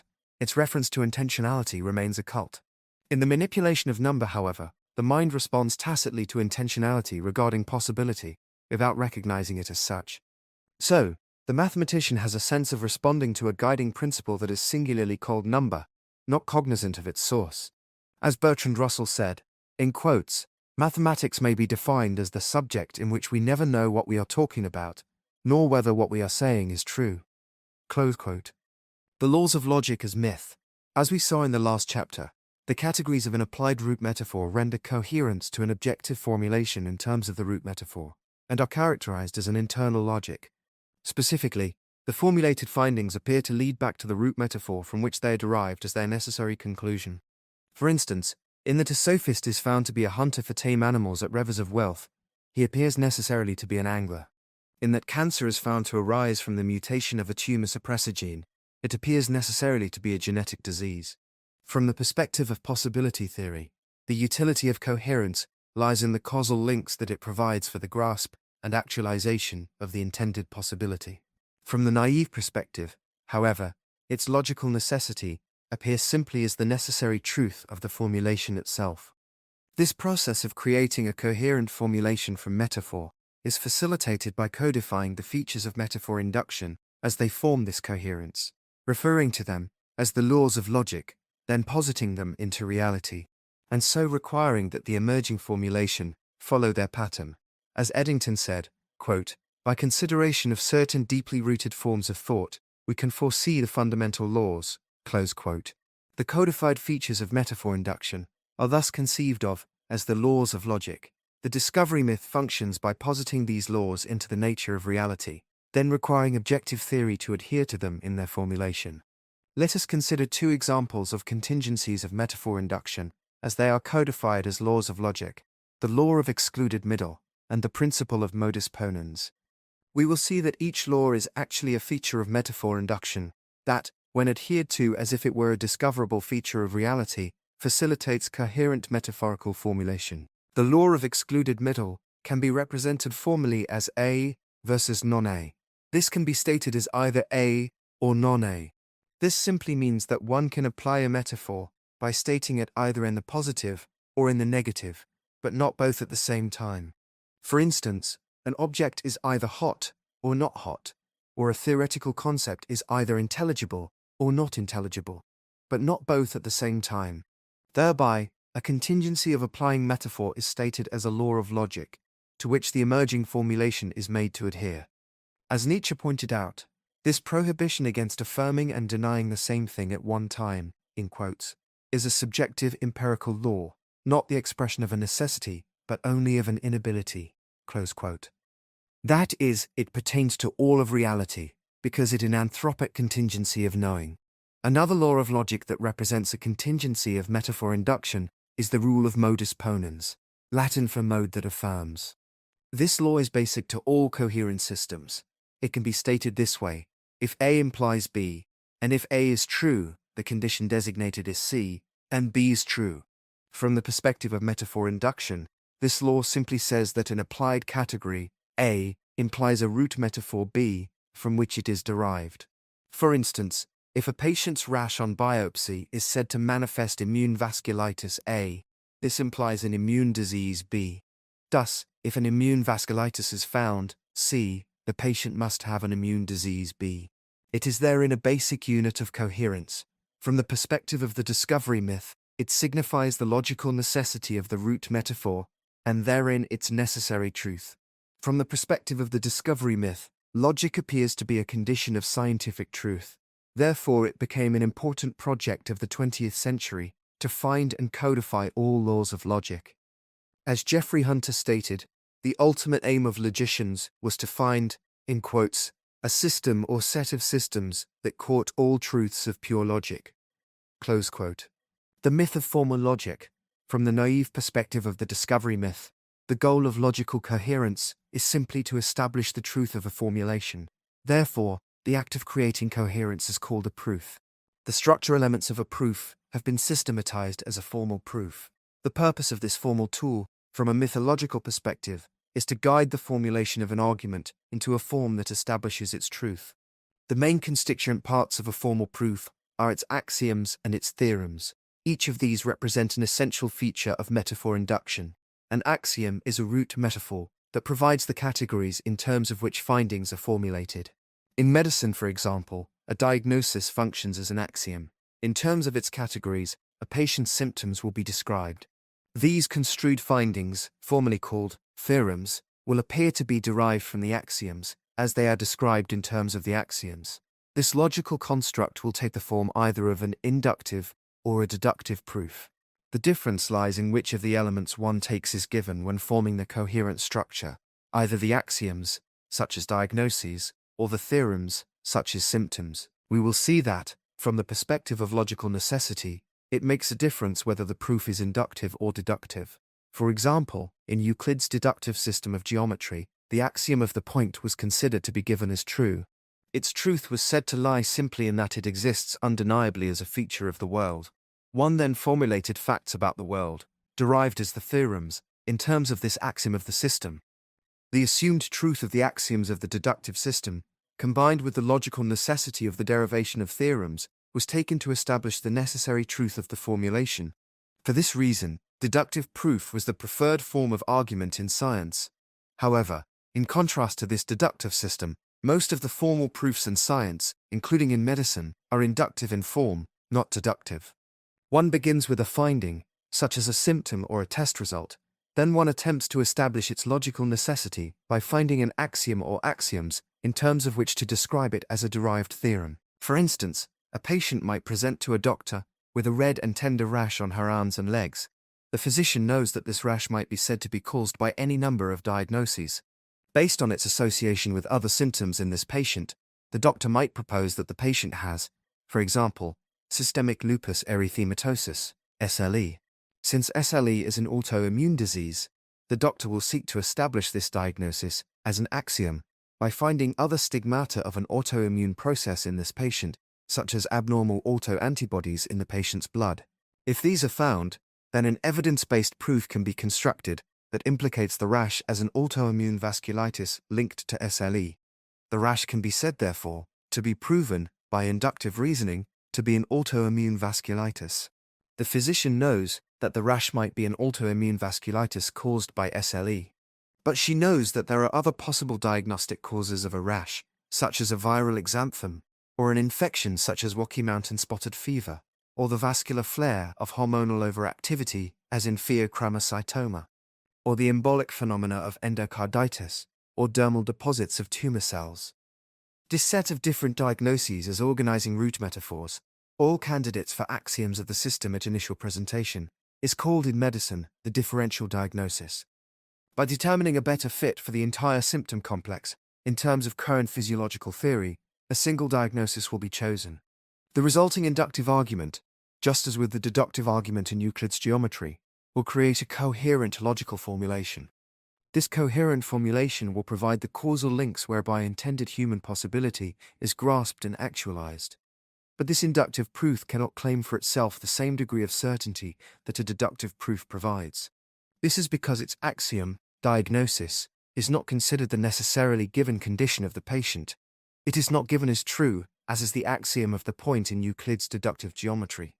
It is only one of several possible axioms that might explain the rash, though one will be found to establish a better utilitarian fit between the patient's symptoms and current pathophysiologic theory. Eddington described this problem of induction in this way. An inductive explanation, in quotes, is introduced which, however plausible, can scarcely be considered incontrovertible. We can show that a certain structure will explain all the phenomena. We cannot show that nothing else will. Close quote. Therefore, taking logical necessity, as it is derived from inductive reasoning, as the foundation of truth in a scientific formulation, would seem to be problematic for science, as well as for medical decision-making. From the perspective of possibility theory, this is a false problem, for the goal is to derive coherence for the sake of causality, not to establish the truth of the formulation.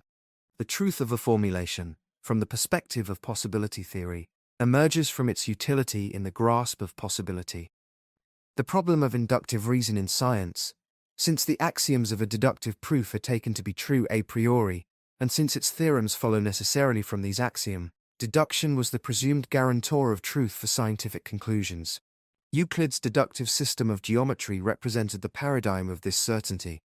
For this reason, the predominance of induction over deduction in science posed a theoretical problem. The axioms of inductive proof are empirical. Their a priori nature as truth, i.e., applicable in every instance, is not established. Therefore, in an inductive system, unlike the deductive system of Euclidean geometry, there is not just one set of possible axioms. There are, in theory, multiple possible axioms, in terms of which to explain the derived findings.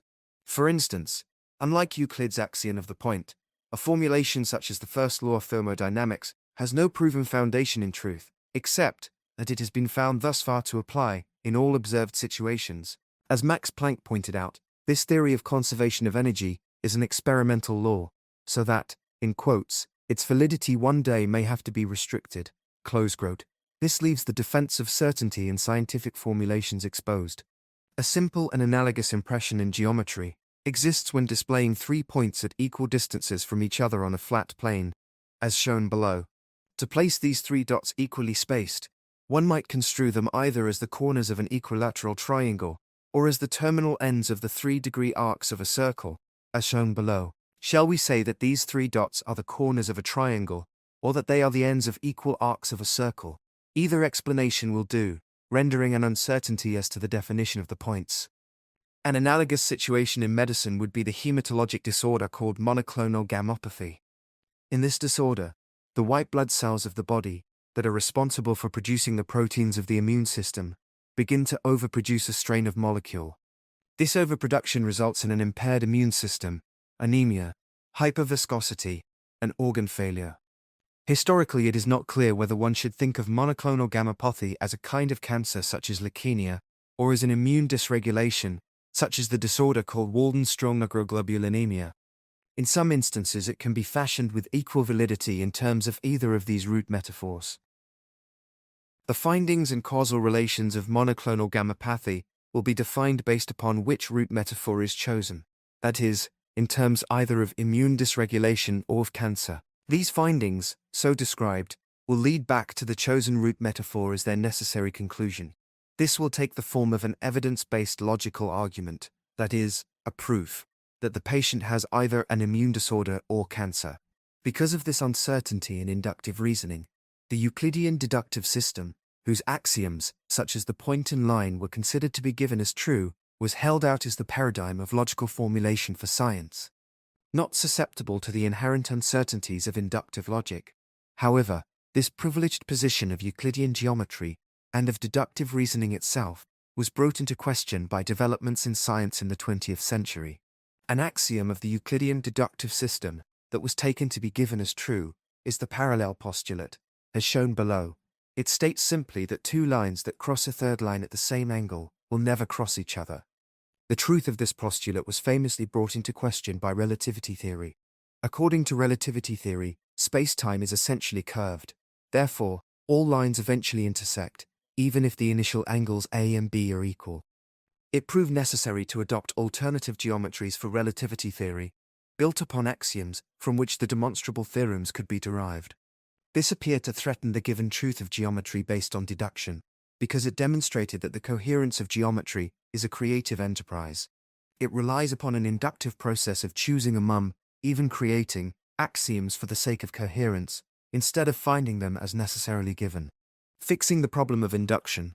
The true dilemma in science is not so much how to establish truth despite induction, but to explain why the scientific mind feels compelled to accept the validity of inductive constructs in lieu of axioms first established as true in every instance. As Karl Popper asked, in quotes, "Are we justified in reasoning from instances of which we have experience to other instances of which we have no experience?" Close quote. For instance, why does the physicist rely upon the notion of the conservation of energy as a fundamental law of thermodynamics, though it cannot have been empirically demonstrated to be true in every possible application?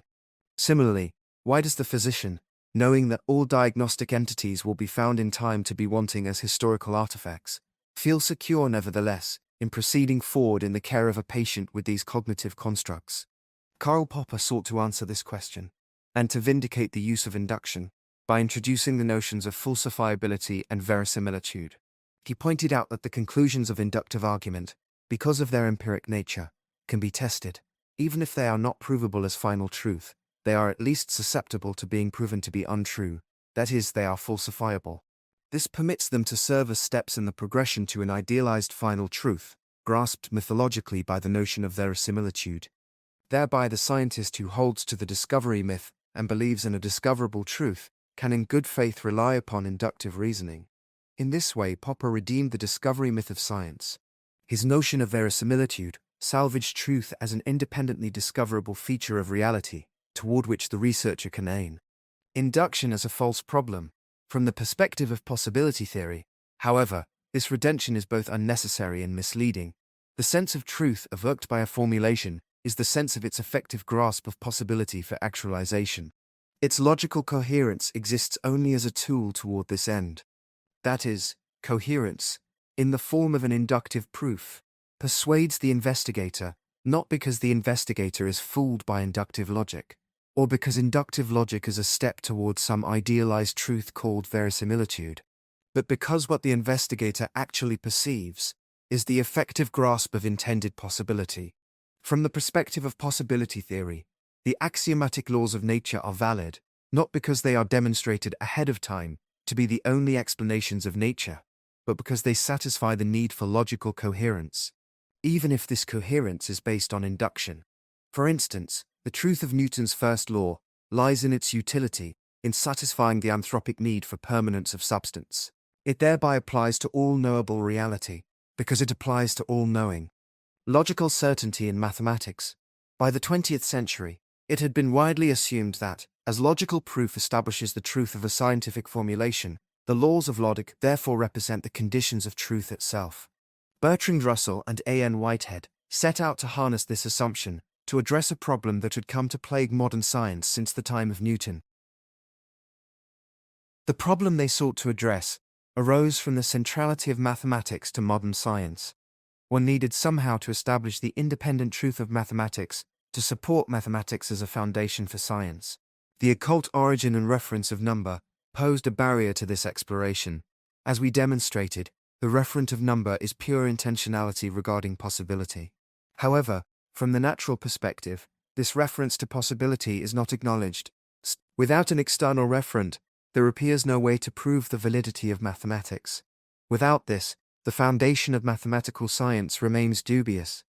Russell and Whitehead set out to resolve this dilemma by demonstrating a foundation for mathematics in the laws of logic, and so in the presumed foundation of truth itself.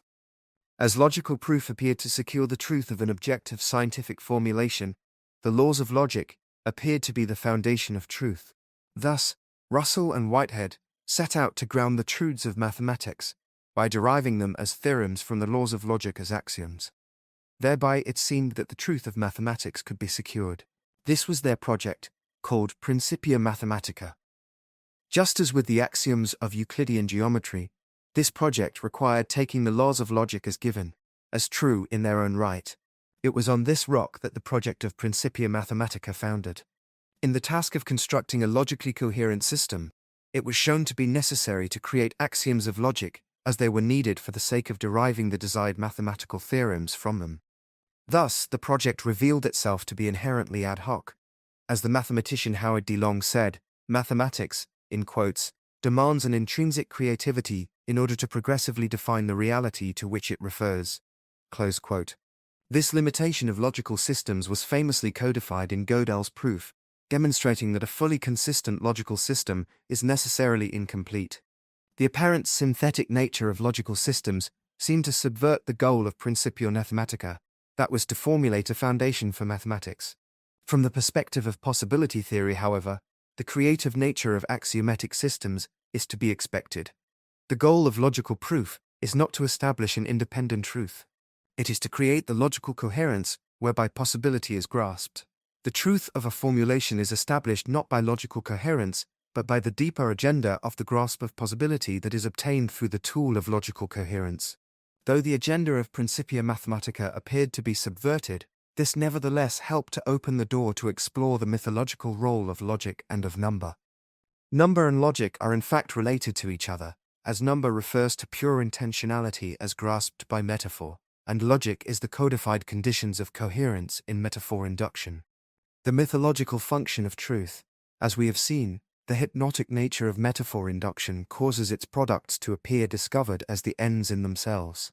Therefore, when one senses that an objective formulation effectively grasps intended possibility, this is construed as an attribute of the formulation itself. The formulation is said to be true. Formulations are conceived of as just true in their own right, as Nagel put. The discovery myth harnesses this impression of truth as a characteristic of objective formulation, to facilitate the creative process of metaphor induction. By positing truth itself as a discoverable feature of reality, the scientist envisions herself as seeking for the truth. This guides the formulation of a metaphorical grasp of possibility until the sense of grasped possibility is satisfied. One feels that one has arrived at the truth, or that the truth has been found. To acknowledge the mythological role of truth is not to say that there is no truth. Such a statement would be an abuse of the mythological function of truth. This would be to fall prey to nihilism as it is defined by Nietzsche. According to Nietzsche, when we recognize that our truth is not the final truth, it, in quotes, now seems as if there were no meaning at all in existence, as if everything were in vain, close quote. Instead, invoking Nietzsche's notion of the revaluation of value, we can come to understand that truth, functioning as a myth, serves an end beyond itself. The mythological function of duality, through the evolved brain, the universe manifests its self-awareness as individual consciousness. As Nagel said, conscious life is the process of, in quotes, the universe gradually waking up and becoming aware of itself. Close quote. The brain has evolved to create the theater of the mind, in which the universe experiences itself in two complementary ways: as the perceived world, and as perceiver of a world. As the Buddhist scholar Abbey said, in his introduction to the Awakening of Faith, the mind exists at the intersection of two ways of seeing, that, in quotes, differ epistemologically, but not ontologically. Close quote. To manage these separate experiences, the myth posits two separate substances, mind and matter. The notion of an explanatory gap arises from our inability to causally link these two substances in consciousness, as they are experienced fundamentally differently. One is the universe as perceived, the other is the universe perceiving, both experiences created in the brain. Only the perceived world, however, is susceptible to be made into an object of analysis. This gap persists because we fail to appreciate that these two experiences are simply one source knowing itself as apart from itself, through the agency of the brain. As Ernst Cassirer said, in quotes, the apparent dualism, the rupture in the fabric of existence, is in truth nothing other than the result of a necessary duality of sight. Close quote. The objective world that arises in the mind for the subject is no less a part of the domain of possibility in which the subject perceives herself as a manifestation. As Eddington said, in quotes, the physical no less than the mystical significance of the scene is not there, it is here, in the mind. Close quote. This does not mean that matter does not really exist. It means that its existence, as matter, is an artifact of the reconstitution of the universe in mind for the purpose of the self-perception of the universe. As Eddington said in this quote, the actuality of nature is like the beauty of nature. We can scarcely describe the beauty of a landscape as non-existent when there is no conscious being to witness it, but it is through consciousness that we can attribute a meaning to it, and so it is with the actuality of the world. If actuality means known to the mind, then it is a purely subjective character of the world. To make it objective, we must substitute knowable to mind. Close quote. It is because we mistake the objective world as fundamental that we attempt to reduce consciousness to the terms of material objects, such as neural pathways and the molecular transmitters of neurophysiology. Consciousness is more fundamental than the material world, not because it is a different and more fundamental substance, but because it exists prior to this objectifying activity of the brain. Thus, as Eddington said, we find that the world of external objects is, in quotes, incommensurable with consciousness. Close quote. We bring forth mythological notions to accommodate this bifurcation in mind, such as an internal world of perception existing apart from an external world of the perceive. This duality has great mythological utility. Though the appearance of objects, as external to the domain of consciousness, is contrived by the evolved brain, this does not mean that the external world is an illusion and that only an internal world exists. It means that the division between internal and external is formulated to accommodate the experience of a knowing subject apart from known objects. This theoretical subject-object split was codified famously in Descartes' proposition, in quotes, I think, therefore I am. Close quote. With the phrase, quote, I think, close quote, Descartes projected the metaphor, I, onto the experience of perceiving, so that it appears given. As he said, he discovered, in quotes. When I recently examined the questions, whether anything in the world existed, and I recognized from the very fact that I examined this question, that it was very evident that I myself existed. Close quote. In this way he harnessed the illusion of metaphor induction, with reference to the I, to establish a certain starting point for science. The resulting theoretical subject split serves as an effective scientific myth. It frames all scientific exploration with the presumption of an objective world existing apart from the subject, and in so doing, it sets up the conditions for the objective formulation as a subject-object interaction, by which intended possibility is actualized. The hazard of duality, the downside of this myth, is that the subject is not acknowledged as a part of the world that she has as her world. The act of metaphor induction, in which the I is created, reifies the split between the subject and object. The notion of dual substances was elaborated upon by John Locke, extending the myth in terms of an internal versus external aspect of reality. He distinguished between the primary qualities of objects external to the mind and their secondary qualities manifesting only in mind, what we today call qualia. These secondary qualities, according to Locke, exist only in a qualified way, for they are the effects of the primary qualities manifesting through the filters of perception, such as our impression of color when the wavelength of a particular photon reaches our eye.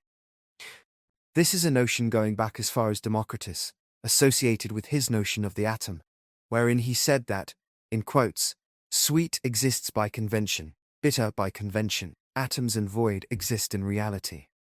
Close quote.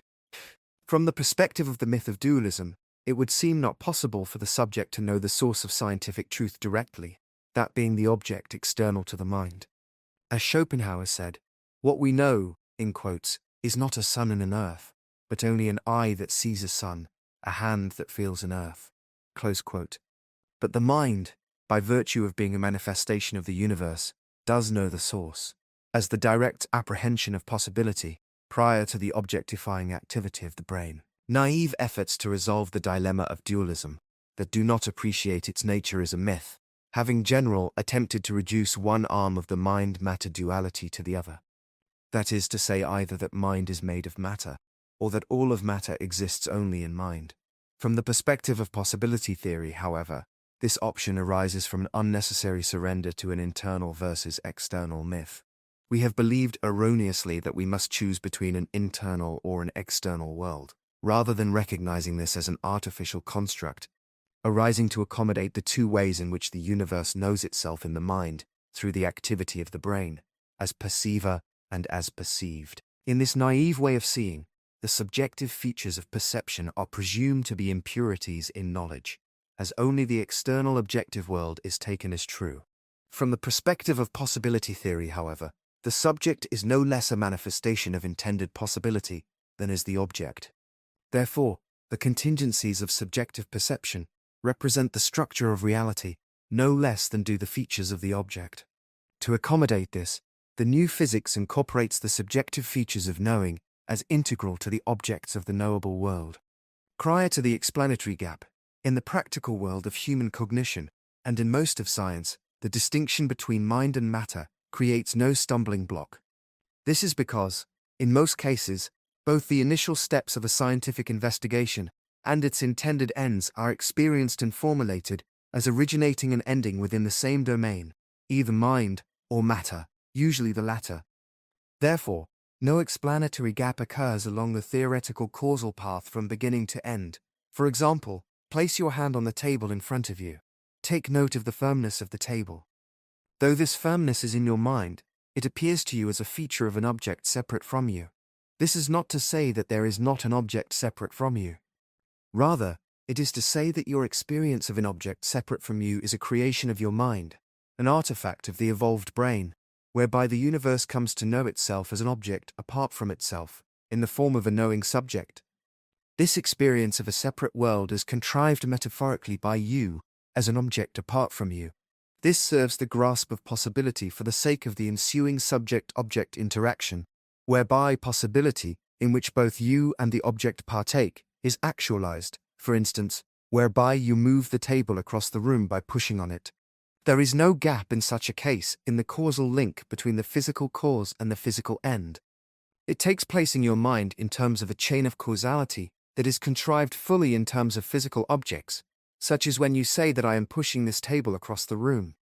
Similarly, in the study of processes such as mitosis, chemical combustion, or nuclear decay, the investigator experiences both the beginning and the end of the process, the causes and their effects, as observed material objects, independent of the subject. The fact that this material causal chain, in fact, has a metaphorical origin and functions as a myth to execute a deeper causality in the domain of possibility, need not be acknowledged. It effectively can retain its appearance as the intended end in itself, from beginning to end. The beginning and the end thereby appear apart from the subject, with no explanatory gap emerging. Emergence of the explanatory gap. In our brain-synthesized mode of thinking, wherein reality is presumed to begin and to end with a physical world, we try to approach the study of consciousness also in objective terms, such as a physiology of the brain. Consciousness is said to be, for instance, an overall effect of neuronal activities, a consequence of the incessant transformations of chemical and electrical signals in the human brain. This is the beginning of a metaphorically construed chain of causality. But, unlike the process of moving a table across the room, the intended end of our causal chain in this instance, awareness itself, cannot be experienced as an object apart from the subject. It can be experienced only as awareness, as consciousness. It exists in conscious reality, prior to the object-forming activity of the mind. Therefore, a gap is encountered in the causal chain as one approaches the intended end, that no application of a metaphor can bridge. As Eddington observed in this quote, the primary interval relation is of an undefined nature, close quote. As an illustration, it is known that a stroke in the part of the brainstem called the reticular activating system, RAS, can result in impairment or loss of consciousness. The RAS therefore is conceived of metaphorically as the regulator of wakefulness. But the intended end, wakefulness itself, cannot be experienced as an object by the researcher. The scientist can monitor evidence of wakefulness in another person with an electroencephalogram, EEG. This subject-object interaction with the EEG will in fact have the intended effect of actualizing the directly apprehended evidence of wakefulness in the other, much like moving a table across the room. But, unlike the EEG or table, wakefulness itself can be experienced only as awareness. Thus, an unbridgeable gap is created in the causal chain for the examining researcher.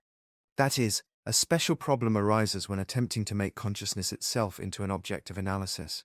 Consciousness cannot be experienced as an object in the mind, for it is the pre-objective source of objects.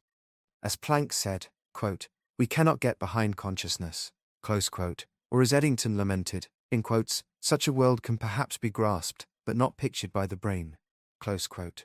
An attempt to reduce consciousness to an object of study creates a paradox that is experienced tacitly by the researcher. That is, to study consciousness in the mind, it would have to be reduced to an object for the subject. But consciousness is itself the pre-objective field that is the source of objects. Thus, to reduce consciousness to an object in mind would be to subvert its pre-objective state. For this reason, the chain of objective causality is broken as it travels from an initially contrived objective grasp, such as the brain as a physical organ, or an electroencephalogram, EEG, and attempting to arrive at the final phenomenon, the experience of consciousness. Closing the explanatory gap in brain physiology, we are left with the dilemma of formulating an objective science of consciousness, even while knowing that consciousness, as the source of objects, cannot be experienced as, or reduced to, an object. It can be experienced only as awareness itself. This is not because we cannot find the object that causes consciousness, but that consciousness is more fundamental than what we call the object. The challenge is to build a science of consciousness, conceived of in terms of the objects of neurophysiology, that explains consciousness as the source of the very metaphorical tools in mind that make up this very examination. In this way, that is by understanding brain physiology as a myth, the mind can create a study of itself without paradox. For instance, some have loosely proposed that the indeterminism of quantum theory suggests a way to account for the apparent non-deterministic nature of free will. Even if quantum theory does not explain free will, it still can help to liberate the science of consciousness from the straitjacket of physical determinism.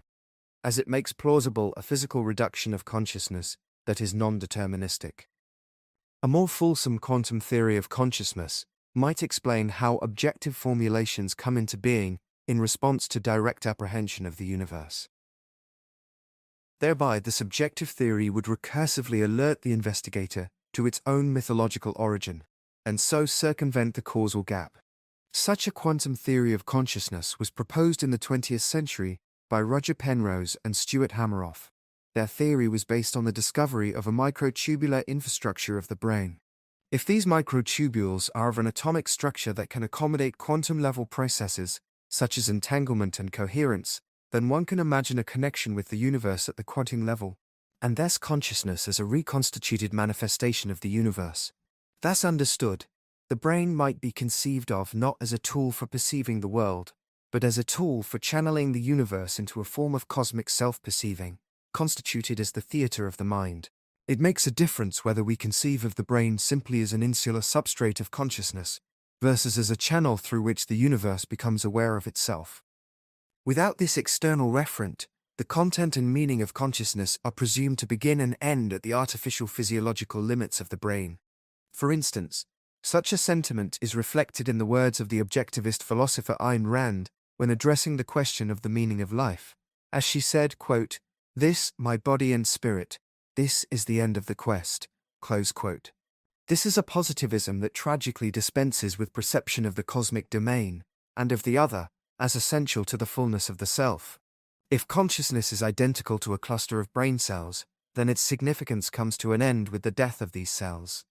However, if these cells are a channel whereby the universe becomes aware of itself, in the form of consciousness, then consciousness has a cosmic reality and significance that extends beyond the brain, just as music exists beyond the ear, though the ear is necessary for the hearing and existence of music as music. The myth of morality. Any objective formulation will evoke awareness of possibility at some level. In this way, and to this degree, it creates the moral condition by creating responsibility for what is known. The moral power of a formulated precept resides in this evocative capacity. As we saw in the last chapter, a phrase can be made into an explicitly moral proposition by adding terms such as should or ought, that combine an assertion of obligation with the future tense, and thereby invoke the question of responsibility for possibility. Ethics is the discipline of inducing such response through moral precept. Metaphor induction causes the created moral precept to appear discovered as a condition of responsibility, rather than as a means of precipitating a sense of responsibility. Therefore, the moral act appears simply to be fidelity to precepts as discovered. To facilitate the creation of moral precepts as well-formed objects for the subject, the discovery myth begins by positing a moral reality, wherein these precepts exist to be found. This moral reality is further imbued with characteristics that evoke perception of possibility, so that these precepts, formulated as discovered, assume these characteristics in their formulation. The notion of a pre-existing domain of moral values engenders an expectation of universal consensus. That is, if moral action is fidelity to discoverable precepts that are true in themselves, then one would expect all agents eventually to come together around a common set of moral precepts. However, the only way in which morality is a universal agenda is in the shared struggle for evocation of a sense of responsibility to possibility. It cannot hope to be the sharing of a set of logically consistent precepts, for no finite set of precepts can capture all of possibility as it presents to consciousness. The content of moral precepts therefore must manifest differently to accommodate different communities and situations. Universal consistency within a community has social value in its own right, of course. Thus, the trajectory of the moral argument will be toward consistency, as a community strives for a shared sense of responsibility. The formulation also will evolve as a logical argument. But this logical argument will accomplish its moral end through evocation of a sense of responsibility, not by the persuasion of logical necessity in itself. Utilitarianism as myth. The moral myth of utilitarianism emerges from the observation that moral precepts tend to facilitate what are called good outcomes. According to utilitarianism, therefore, it is the greater good in itself, existing ahead of time, that determines the moral end. Positing the existence of a greater good ahead of time serves to promote the metaphorical grasp of possibility in these terms. However, the formulation of the useful moral precept is driven by apprehension of possibility, using the mythological terms of the greater good, not existing ahead of time, but as if discovered. For example, imagine a tragic situation in which the driver of a car is forced to choose between collision with a child who is standing on one side of a road versus 4 adults standing on the other side of the road, as the car must swerve in one direction or the other. Neither option, the life of the child nor of the 4 adults, is the obvious greater good on first encounter. The logical argument that one or the other is the greater good will serve to evoke a search for a sense of responsibility to possibility.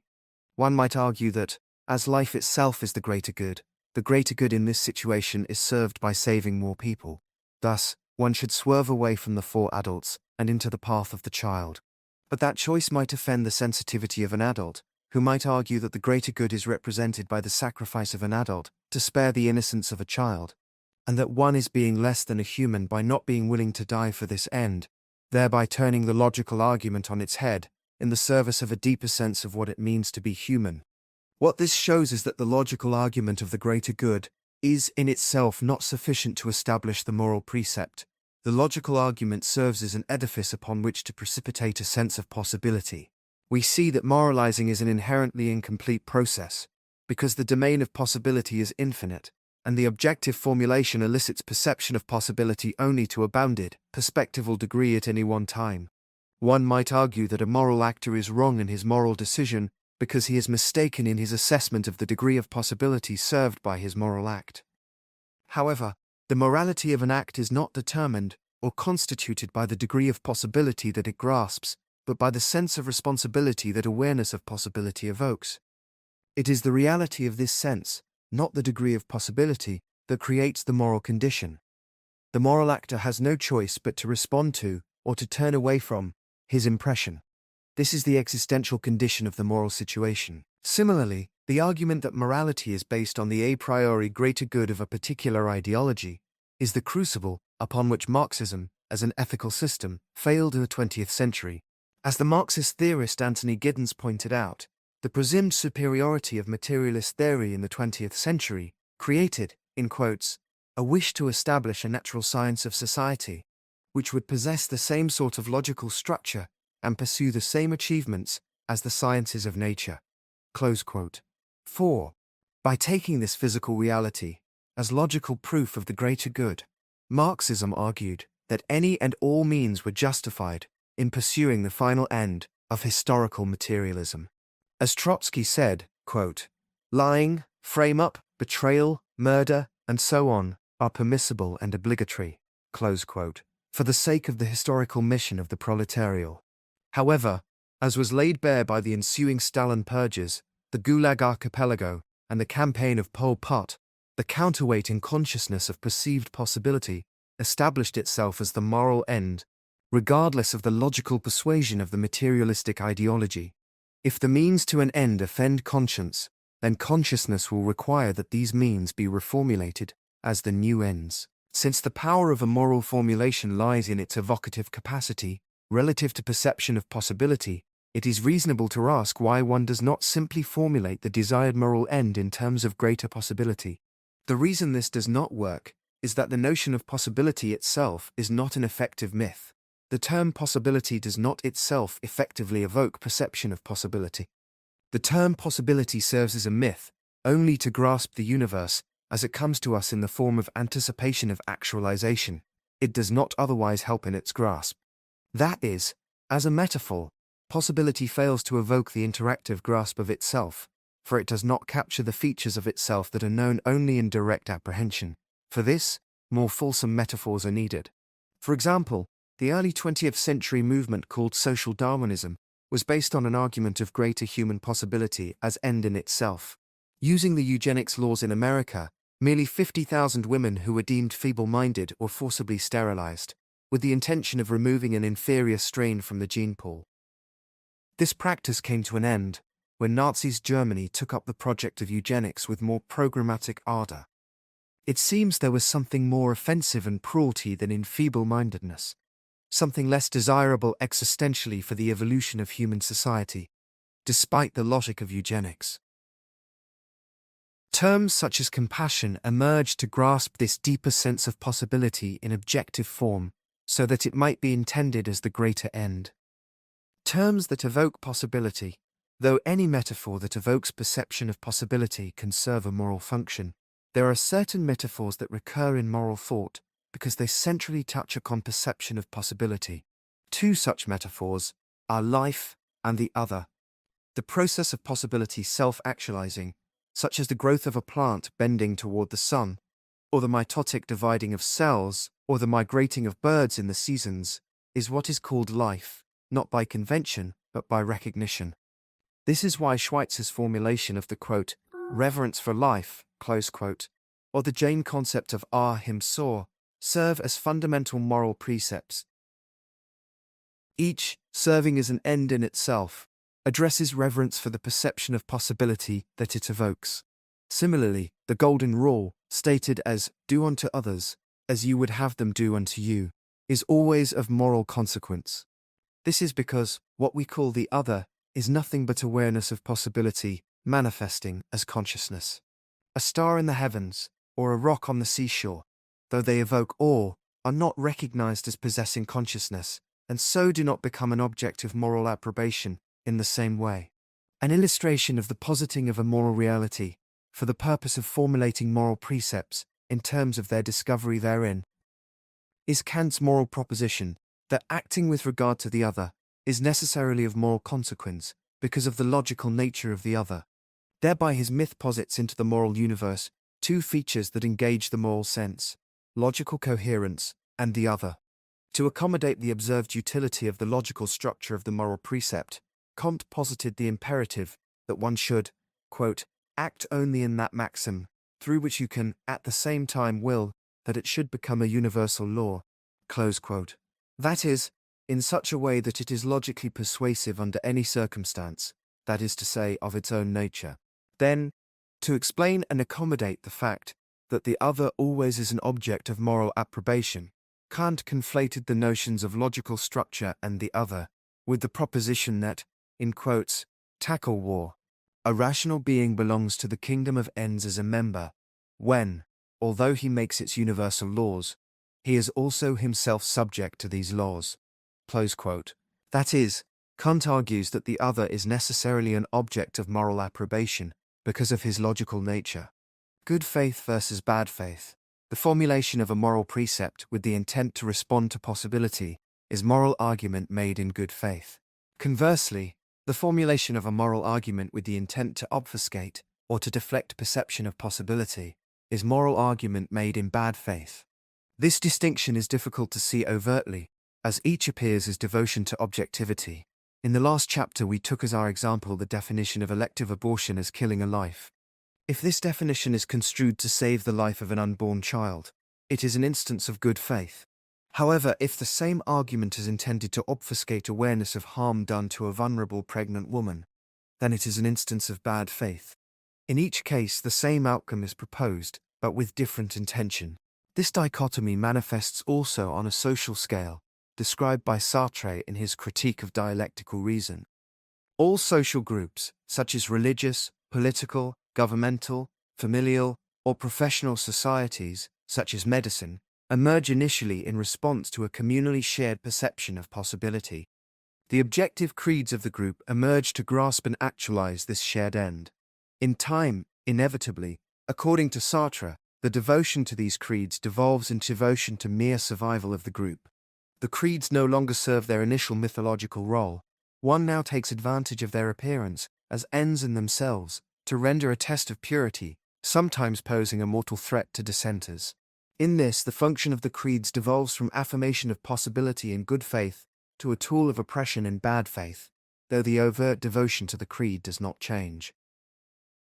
Thereby the group loses its authenticity and begins to decay as a human group, as it no longer exists to affirm the domain of possibility that defines the human condition.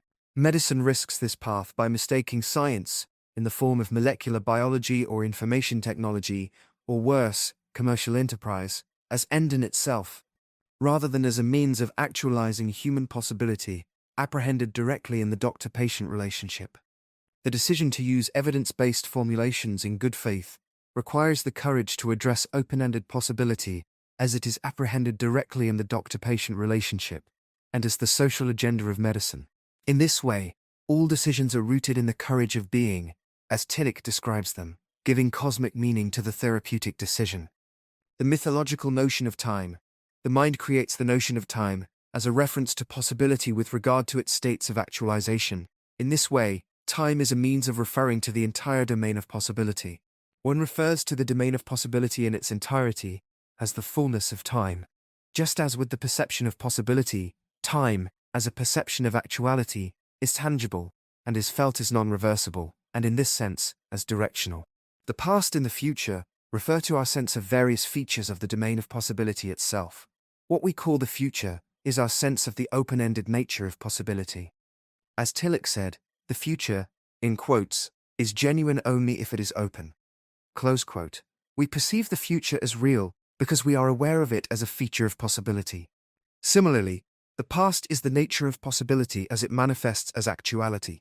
The past does not lose its fundamental connection to open-ended possibility with this manifestation. As Tillich pointed out, the past, in quotes, becomes something different through everything new that happens. Close quote.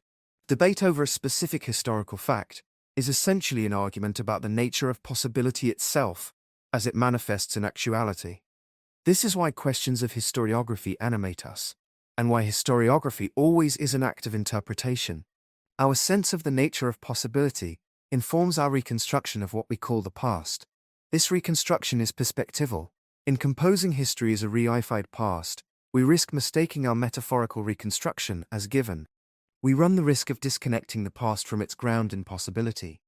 For instance, in his seminal work, The Quest of the Historical Jesus, the theologian-physician, Albert Schweitzer, explained that an attempt to defend a transcendental truth in terms of the actuality of past events is problematic, since the description is perspectival, and therein isolates it from the infinite domain of suffering, possibility in which its truth lies.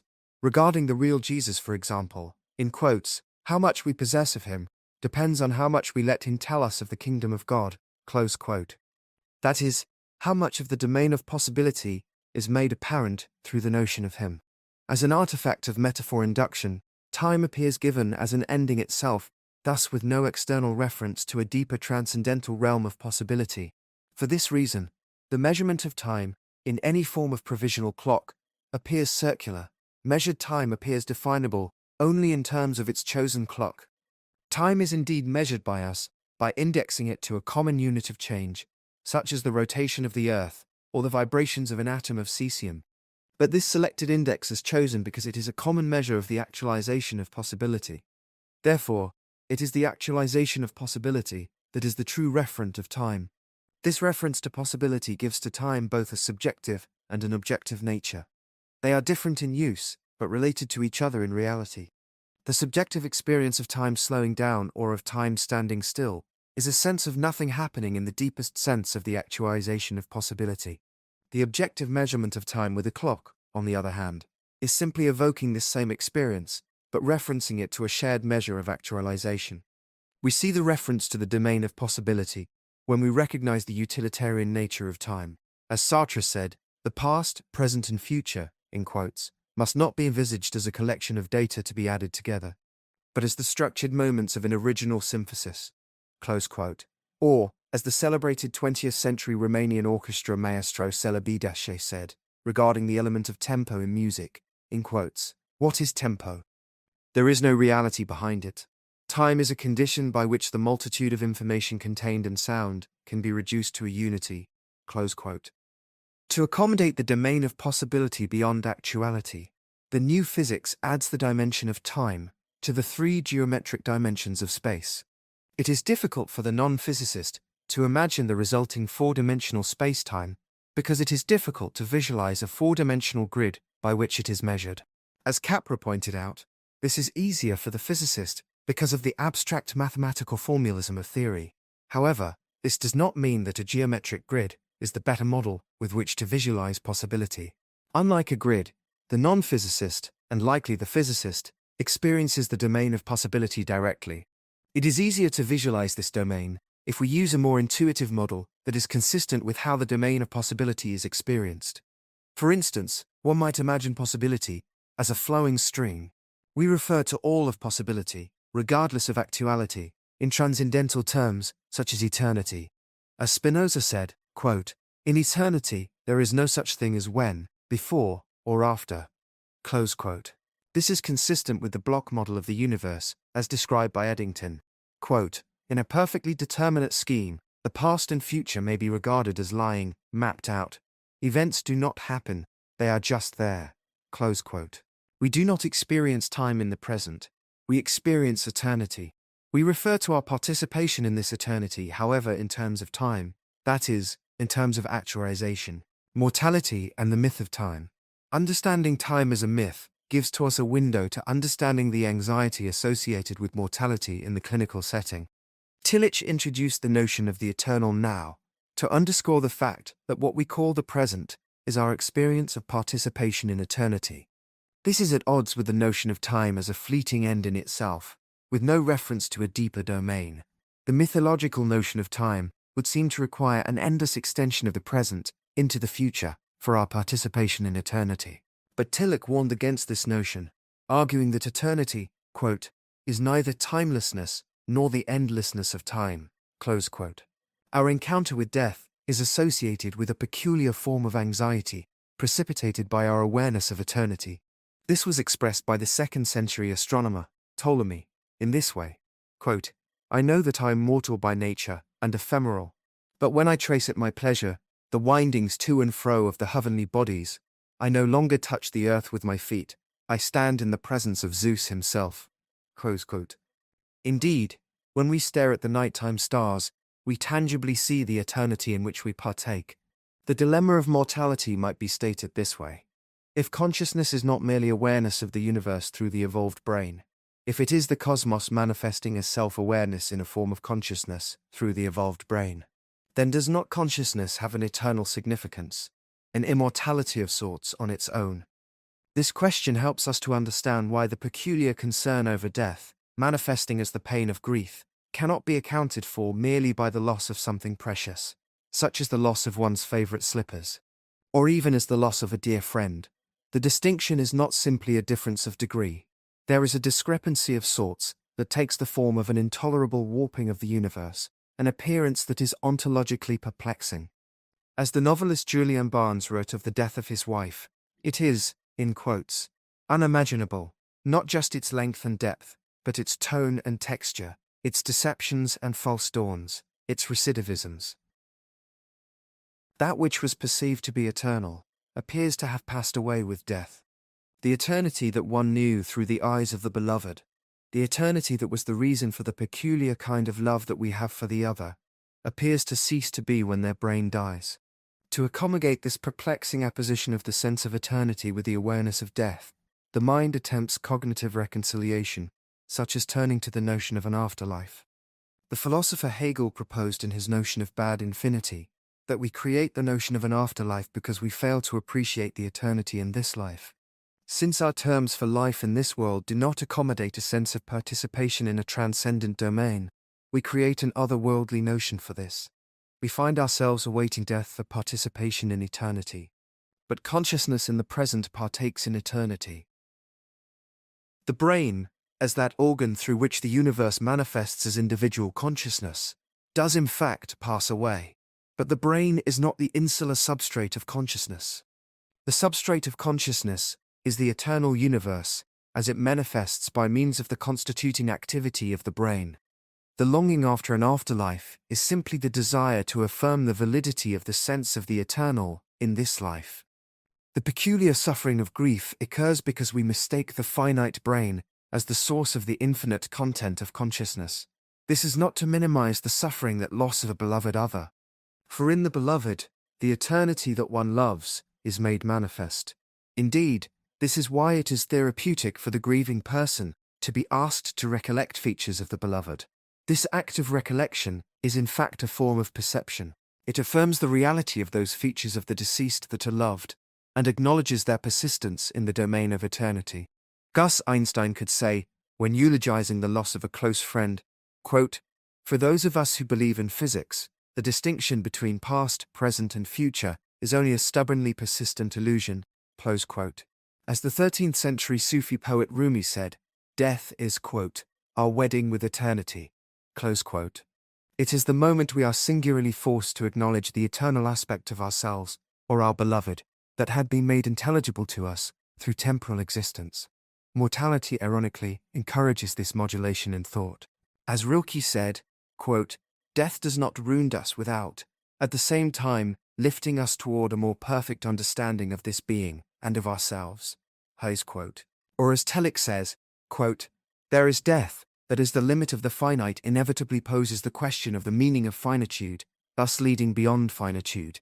Close quote. Therefore, grief is not a resignation to loss, but a struggle for reconciliation between our sense of eternity and the appearance of loss. Sigmund Freud noted that, quote, in the unconscious, every one of us is convinced of his immortality. Close quote. It might be more accurate to say that in the unconscious, every one of us knows of his or her immortality, and that grief is a struggle to reconcile this with the appearance of death. Death as an illusion. This requires a revision of our way of thinking about death. If consciousness is an expression of the infinite universe, that is, its self-knowing through the agency of the brain, then death as finality is in some manner an illusion. What we call the soul is our awareness of, and thus our need to put a name to, this tangible instantiation of the eternal order. When we further perceive the soul to have an eternal nature, it is because we sense the eternal order of which it is an instantiation. Herein we recognize what is ultimately real about the soul. This does not mean that the individual soul survives brain death, only that the eternal order of which it is an instantiation survives. That is, the soul can be recognized as a manifestation of an eternal order, without itself persisting in time. It can be true both that the soul has significance as a manifestation of eternity, and that this instantiation comes to an end at brain death. The positing of an afterlife is driven by the need to grasp the sense of the soul as an emergent entity, as a manifestation of eternity, but combined with the mistaken notion that this requires persistence of its instantiation. As Spinoza said, men, quote, confuse eternity with duration, close quote. The cessation of the soul at brain death does not invalidate its manifestation of eternity in the present.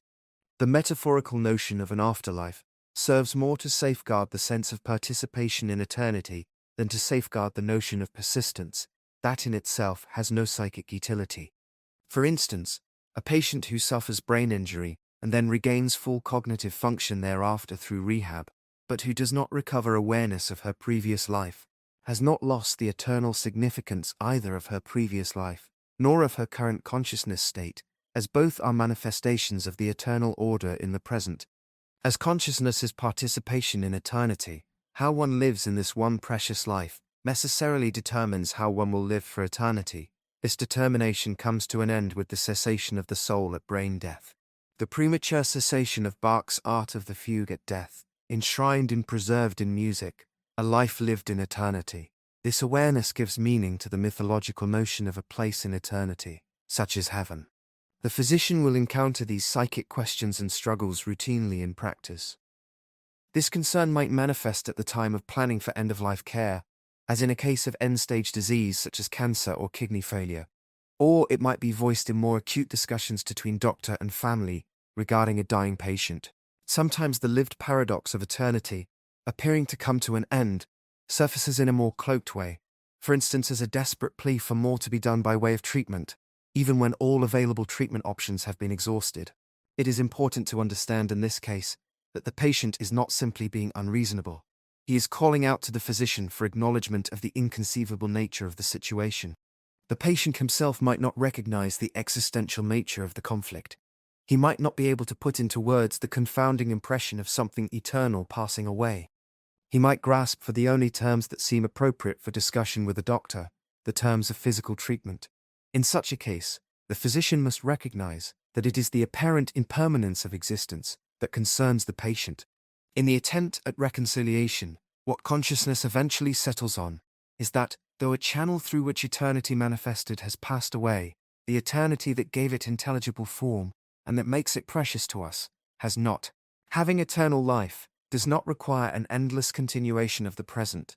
The present is by its nature participation in the eternal order. In the popular formulation by Kubler-Ross, grief is said to be characterized by an initial denial. If this denial is taken to be simply resistance to a truth of loss, then the role of the physician must be to support the patient in her struggle for resignation. However, if this denial is instead a refusal to accept the appearance of loss, because of a deeper sense of participation in eternity, and physician support means holding out for a better understanding, whether this comes in the form of the notion of an afterlife, or otherwise grasping the eternal in this life. Of course, the role of the physician cannot be to answer the question of mortality for the patient. Only the patient is in a privileged position to explore this for himself. The role of the physician is simply to recognize the reality of the existential dilemma. She might simply say, "I understand." Therein she supports the patient's exploration of a reconciliation of his own making. Often this mere permission is sufficient to the patient's need. The mythological function of the divine.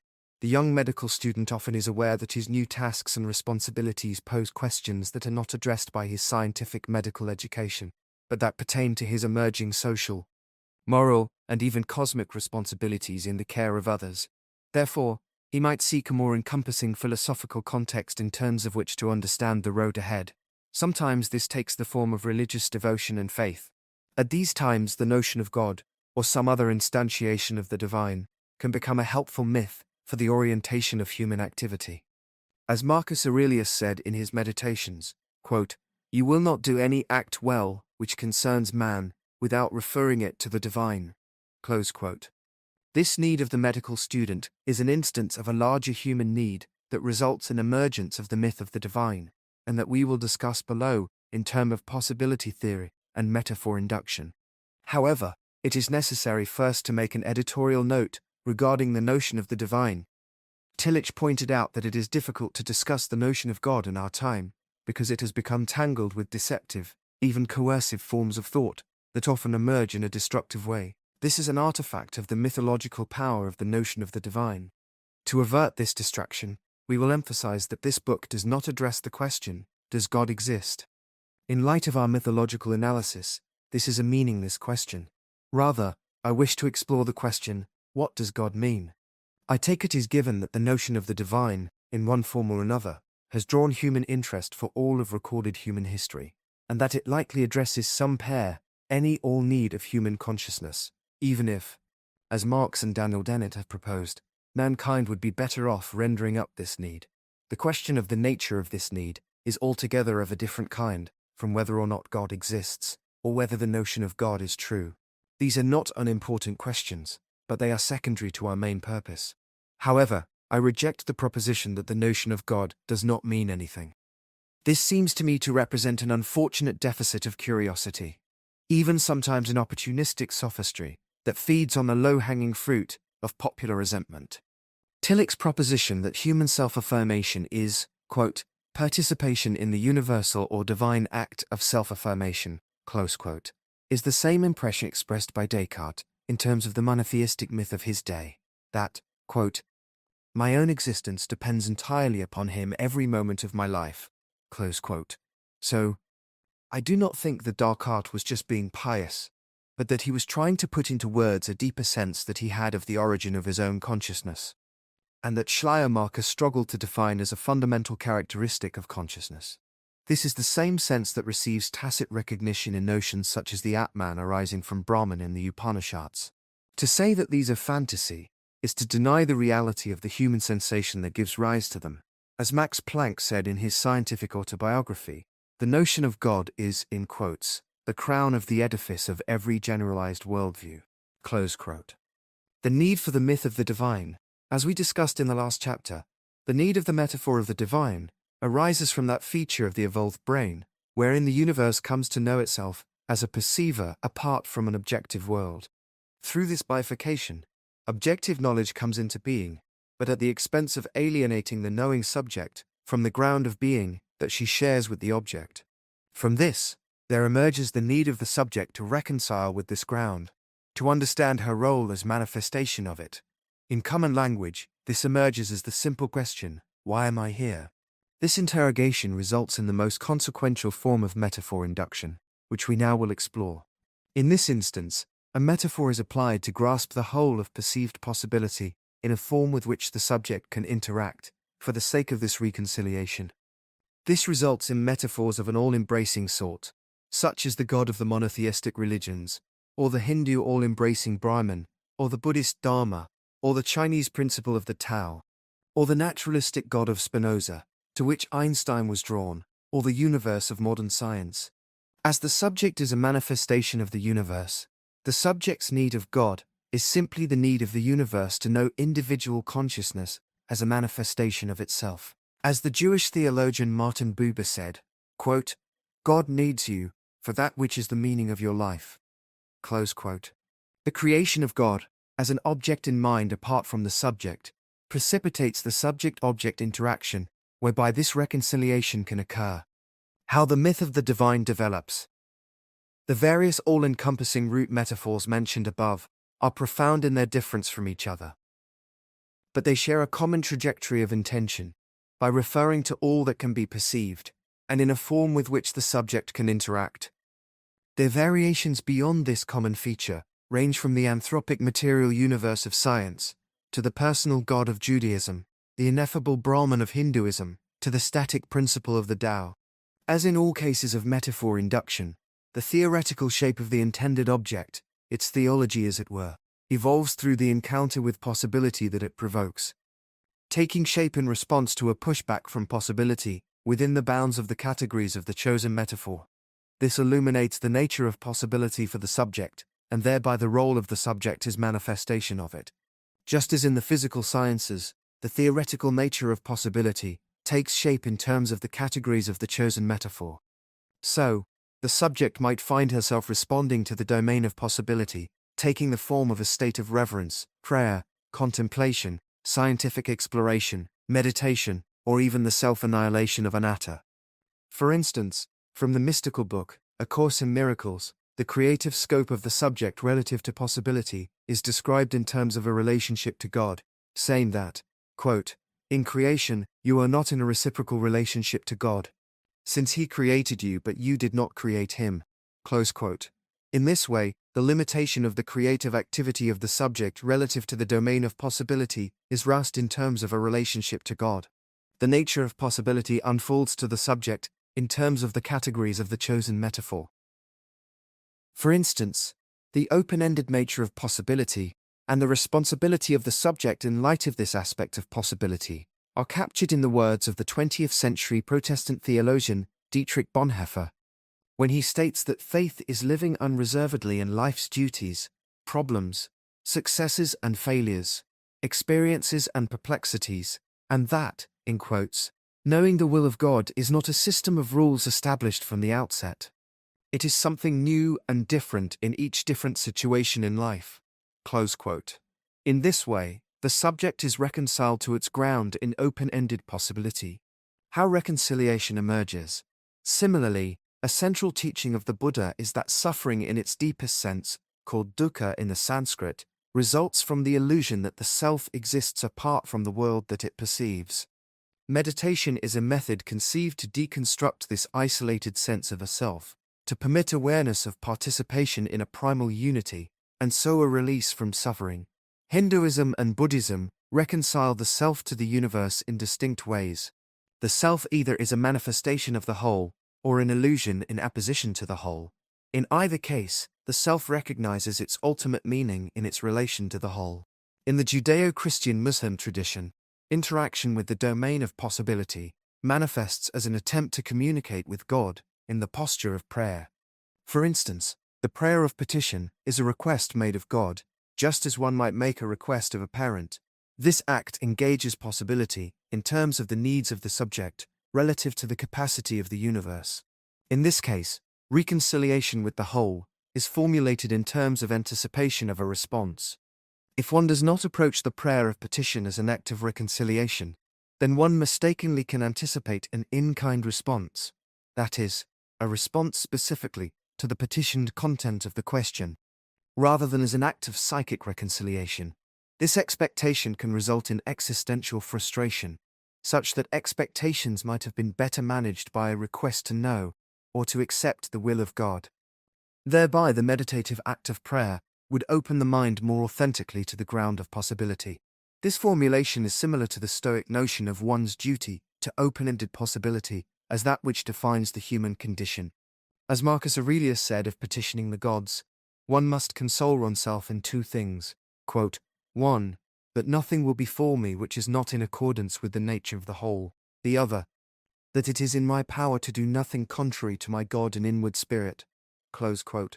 Thus, the maintenance of the self means deference to the domain of possibility as that which defines the subject. As the subject is a manifestation of the domain of possibility, the nature of this domain is revealed in part simply by looking within at one's own nature. As Eddington said in this quote, we see in nature what we look for, or are equipped to look for. In this sense, perhaps, the God within creates the God in nature. But no complete view can be obtained, so long as we separate our consciousness from the world of which it is a part. Close quote. That is, God is truly created as an object in our image. However, this is not an indictment of the notion of God, for our image is necessarily God's image. As the father of Christian theology, Paul of Tarsus said, mankind is, quote, without excuse, close quote, because he cannot but know the nature of God. The role of suffering in reconciliation. This helps to shed light on the role of suffering in the doctor-patient relationship. For example, the significance of Job's suffering in Jewish mythology was that he suffered to a degree that would render life not worth living if, in fact, the self is merely an end in itself. Job's dialogue with God regarding suffering was an exploration of the meaning of his life with regard to this question. Job was met with an answer, from within his own psyche, formulated as a response from God. God, in the imagination of Job, expressed an essential disinterest in man's suffering, relative to the majesty of the divine.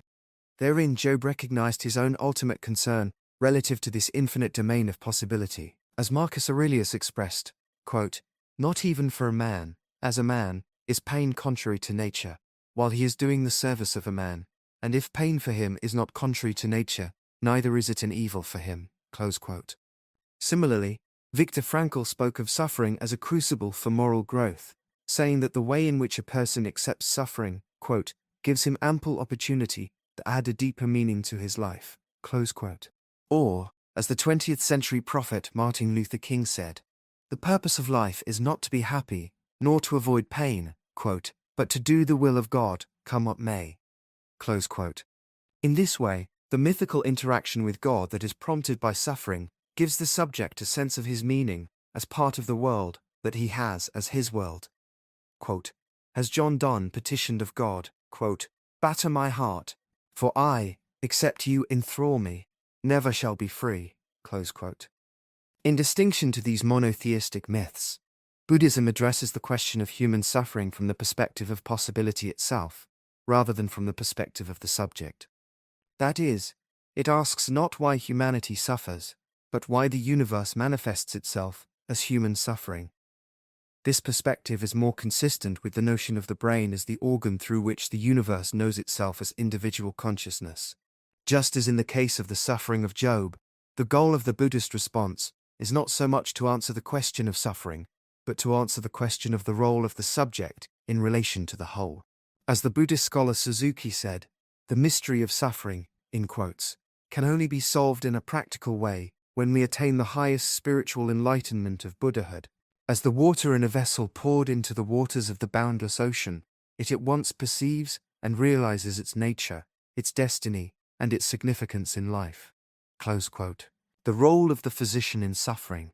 The role of the physician is as a partner to the patient in the address of suffering, not as an end in itself, but in the context of this more fundamental meaning of life.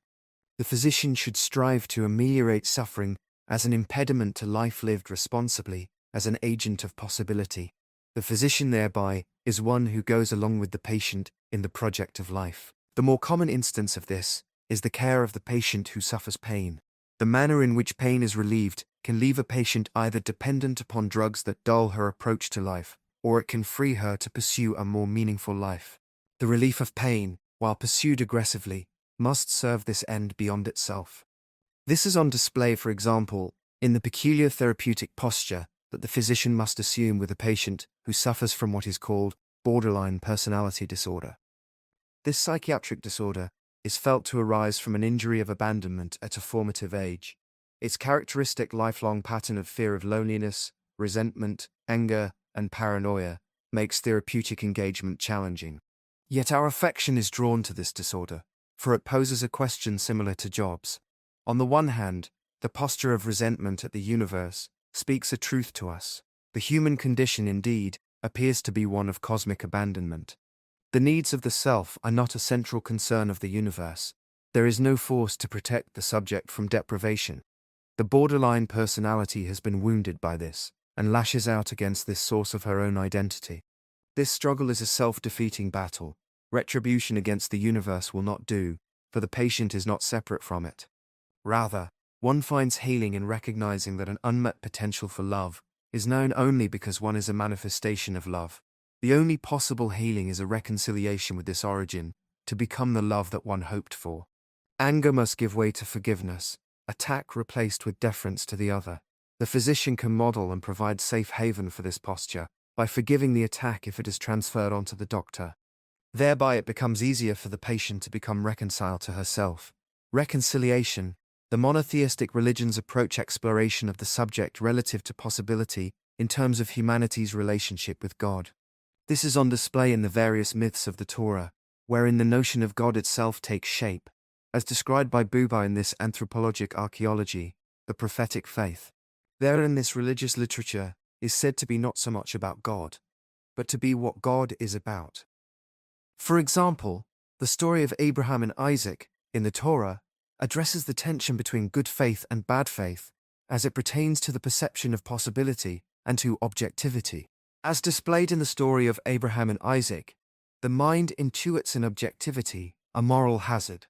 The vested interest in objectivity can distract the subject from primary responsibility to the domain of possibility. In the story of Abraham and Isaac, the mind of Abraham spawned a test to ward off this existential threat. According to the Torah story, Abraham perceived in his son the prospect of a great lineage, itself derived from his primary devotion to God. This created the conditions for a good faith devotion to possibility, as it was represented by his son. But therein existed also the conditions for bad faith, vested interest in this lineage, paradoxically threatening the source of the greatness itself. Abraham heard the source, that is his perception of possibility imagined as God, direct him to sacrifice the object in the name of the source itself that had birthed the object. This took the macabre form of a challenge to murder his son. Thus Abraham took up a knife to kill his son. His willingness to obey God, thereby having been demonstrated, his devotion to possibility in good faith having been established, the psychic challenge fell away. He perceived the angel of God to direct him to withhold his hand from this murderous act. Ridicule appropriately has been cast on this ancient story, because of the ironic image of a compassionate God directing a father to kill his son. But this obscures its deeper mythological origin and function. God as possibility, as the metaphor of God erupts to grasp the domain of possibility. Interaction with the myth of God resides entirely at the level of possibility. As Tillich said, quote, "Everything divine transcends the split between potentiality and actuality." Close quote. This places the myth of the divine in conflict with the hypnotic feature of metaphor induction, that posits the object, God in this case, as existing as a discoverable actuality in the world. This expectation, manifesting as a sense of cosmic providence, creates an existential frustration and resentment.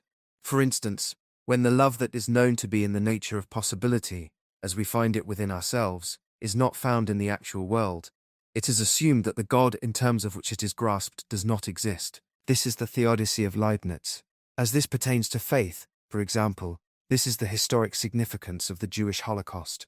In that instance, that which could not happen if a loving God actually exists in the world, did happen. In his autobiographical account of events in a Nazi concentration camp, Elie Wiesel related the scene of a child being hanged to death in front of other inmate prisoners. He relates that a prisoner standing near to him said, quote, "For God's sake, where is God?" Close quote. Wiesel relates that he heard a voice within him to respond, quote, "This is where, hanging here from this gallows." Close quote. This has been taken to mean that the God of history died at Auschwitz. What certainly died at Auschwitz was the expectation of God as actuality in the world.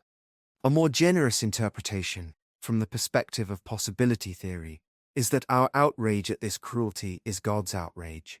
Our revulsion is God's revulsion. For our consciousness is the manifestation of that domain of infinite possibility that we mythologically grasp as God. Religious faith, if authentic, must be said to arise from a more fundamental aspect of reality than mere actuality.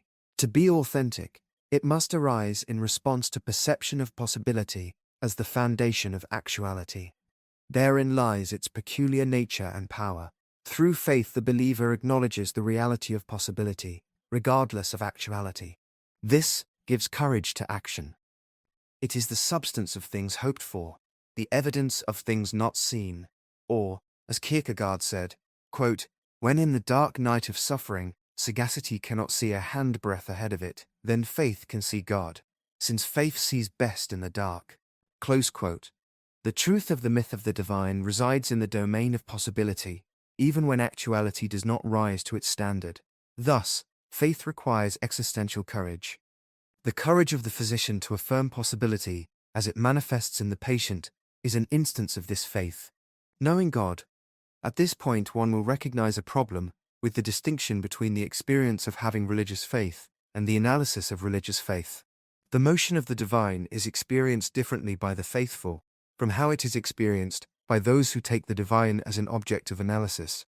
As the historian of religion, Etienne Gilson, said, quote, "It is psychologically interesting to know that it does one good to believe there is a God, but that is not at all what the believer believes.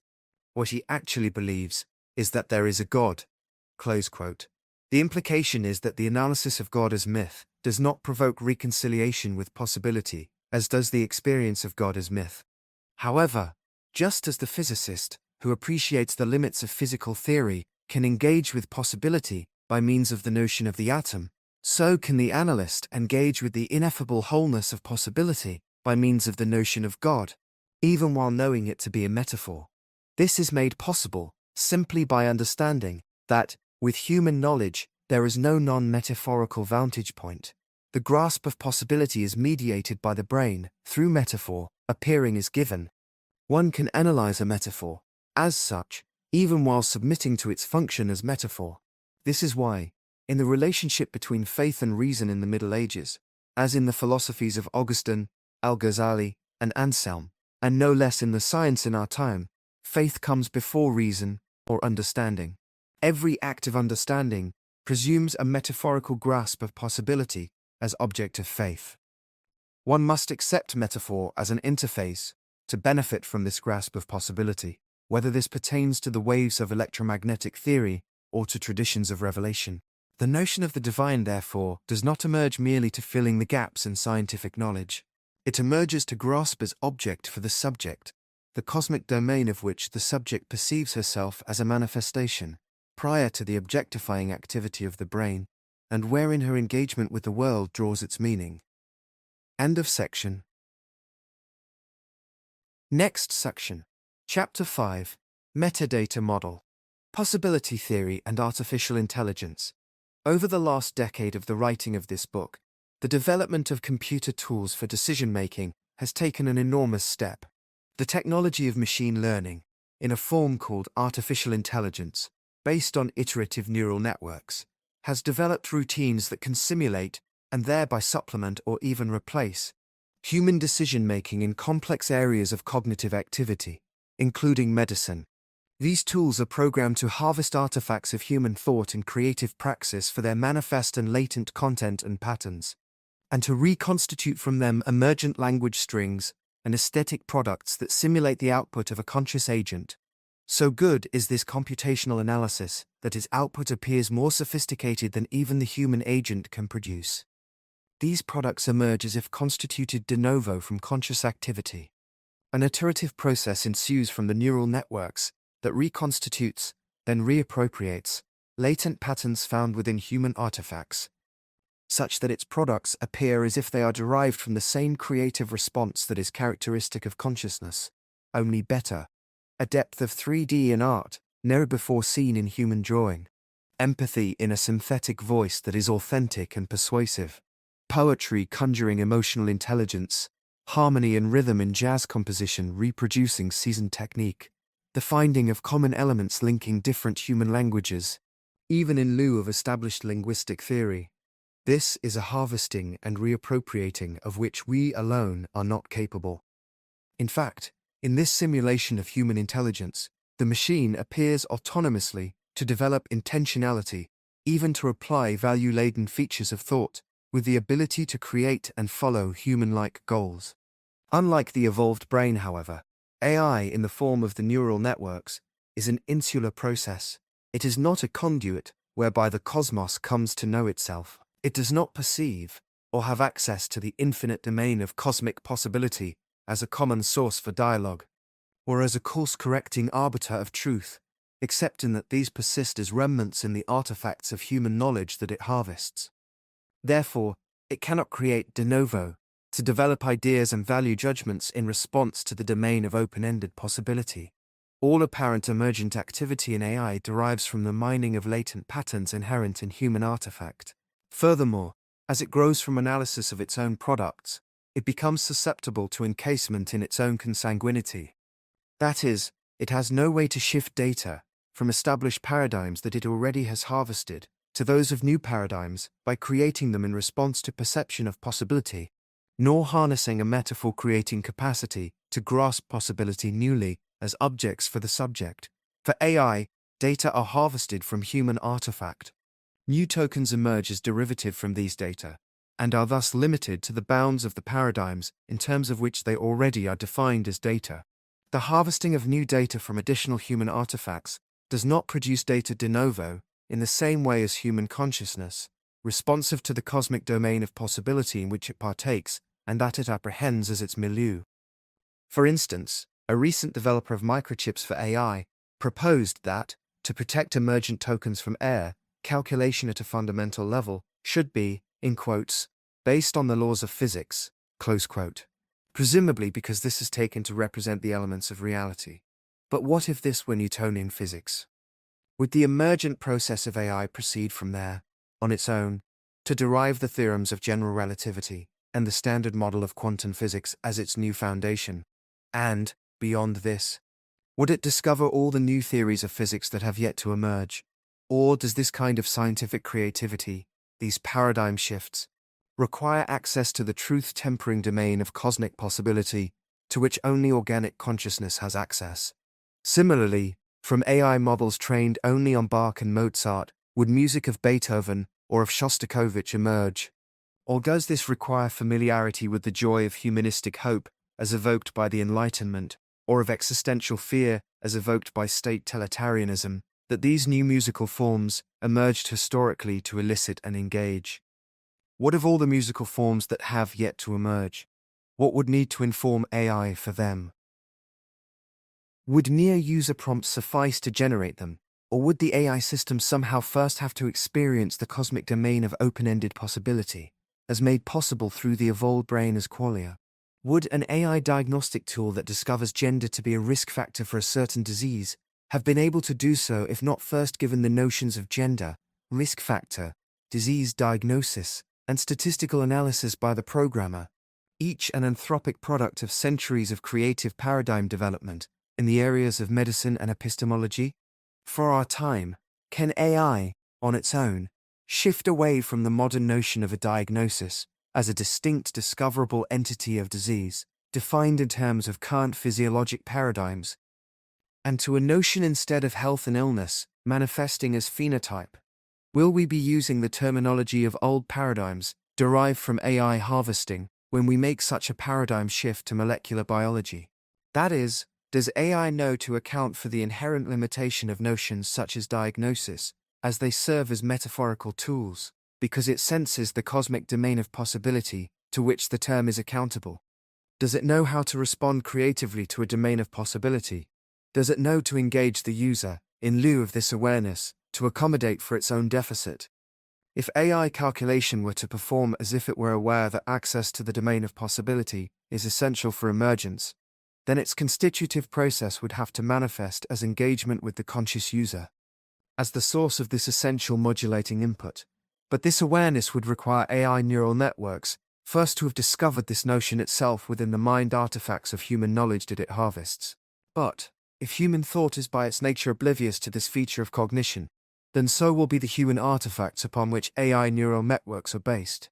For instance, if we ourselves mistake calculation as sufficient for human cognition, and do not recognize a cosmic domain to which knowledge responds creatively, then our AI tools also will not know to look outside its own iterative process. The role of a metadata model, therefore, to create a model for computer decision support that facilitates medical decision-making, we must take a focus very different from AI. Rather than analyzing linguistic string patterns and other products of praxis for latent patterns, we must consider the origin and role of data as epistemological artifacts, created in response to the perception of open-ended possibility. Our theory of decision-making therefore will take the form of a metadata model that is based on possibility theory and metaphor induction, and that is designed to facilitate the subject's creative response to the direct apprehension of possibility in consciousness. In this model, there does remain a role for AI, as a real-time source of established paradigms that once were forged in the creative context of consciousness. AI cannot itself respond to possibility, but an AI agent can be fashioned, in terms of the discovery myth, to make available to the decision-maker a repository of these well-formed metaphors, as we will discuss below. A metadata model is a theory of the origin and role of data as data in the decision-making process. It is unaffected by data content or real-world application. Instead, it reduces all data, regardless of content or application, to a common set of elements that account for their function as data in every instance of decision-making. With this model, one can design algorithms with which to build computer decision tools that are applicable in all database situations. Thereby, the metadata model also serves to make tangible the elemental features of decision-making, in our case, the metaphorical grasp and actualization of human possibility. This makes explicit the creative process of medical decision-making, and it sheds light on the agenda of medicine as a humanistic project. The origin of the evidence-based model. The hypnotic feature of metaphor induction causes data to appear discovered as given, and their logical relations to appear inherent to the data. Thereby, data do not appear to the user as a volition metaphorical grasp of possibility, but as the grasped possibility itself. As a result, data are taken by modern medicine to be the basic elements of the medical decision, and their logical necessity as the necessary truth of the derived therapeutic formulations. This illusion is the origin of the model of medical decision-making called evidence-based medicine. In terms of this model, the foundation of medical decision-making appears to consist of data, serving as the given predicates of a logical argument. That is, decision-making appears to be essentially evidence-based. Evidence-based medicine treats data and their logical relations as the fundamental elements of the medical decision. Decision-making is presumed to entail nothing but a rigorous observation of given data and fidelity to their inherent logical relations. The creative hand of the decision-maker in building this coherent formulation, in response to possibility, remains occult. Computer algorithms based on this metadata model are designed to facilitate data discovery and retrieval as the absolute beginning and end of the medical decision. The role of the clinician is reduced to clerical data entry and retrieval. The given data, and their logical necessity as formulated, are presumed to be sufficient to generate the correct decision on behalf of the clinician. Historically, the computer database structure that best accommodated this evidence-based model was called a relational database. In a relational database, data are stored directly in the form in which they appear to be given, since they are taken to refer to nothing but themselves as the intended ends, and since their storage and retrieval are taken to be the beginning and the end of the medical decision process. Thus, data are stored in the form of distinct tables, each taking the name of the class of the given data that it stores, such as patients, or diagnoses, or test results. The logical relations between these data, such as the mapping of specific diagnoses to specific patients, also are stored in these tables. The result is a relational database. Illustration of an evidence-based system. A depiction of a typical relational database that one might find used in medicine is as below. Data are stored in the backend in distinct tables, each named after the data category.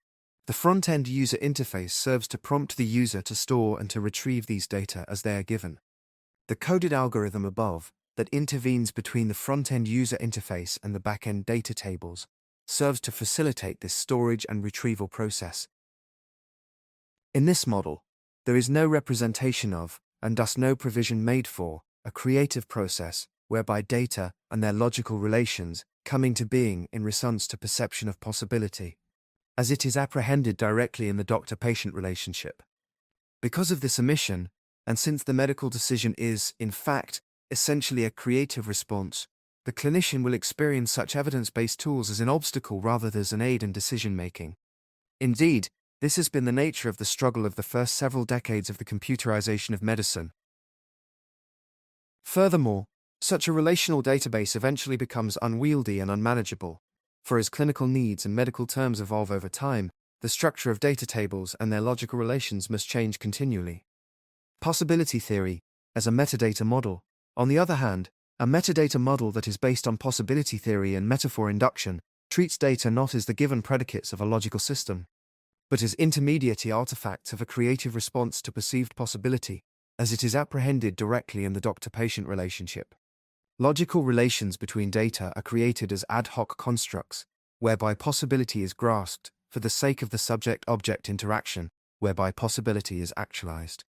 Therefore, the resulting data are not stored as given elements in static categorical tables, but as evolving content. The only stationary features of this model are the metaphor functions shared by all data. They do not change as the data content or their categories change. This stationary structure can be represented by a single table, with columns that are named after these individual metaphor functions, as illustrated above. As shown below, there still is a user front end that prompts the storage and retrieval of back-end data, but this process is driven by the clinician's creative response to open-ended possibility as it is perceived in the patient encounter. Data are created to grasp possibility, metaphorically, and thus they are stored and retrieved in terms of their metaphorical components, not as ends in themselves, and so not in their own terms. There is one column for root metaphors, and one column for emerging submetaphors, as the categories of these root metaphors. And there is a third inductions column, wherein the user stores actionable metaphorical constructs that are derived from the root metaphors and their submetaphors, and in terms of which possibility is grasped. Entire paradigm shifts can occur within this structure, without modification of the background structure itself. The coded algorithm that intervenes between the user interface and the backend database are designed not to anticipate given data, but to anticipate the need for a creative response to open-ended possibility. As it is encountered in the doctor-patient relationship, the algorithm facilitates the clinician's creative response to this horizon of possibility.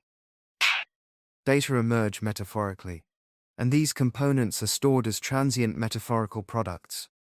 Their ongoing modification and retrieval serve to grasp human possibility in the form of objects, thereby to precipitate the subject-object interaction, whereby human possibility is actualized.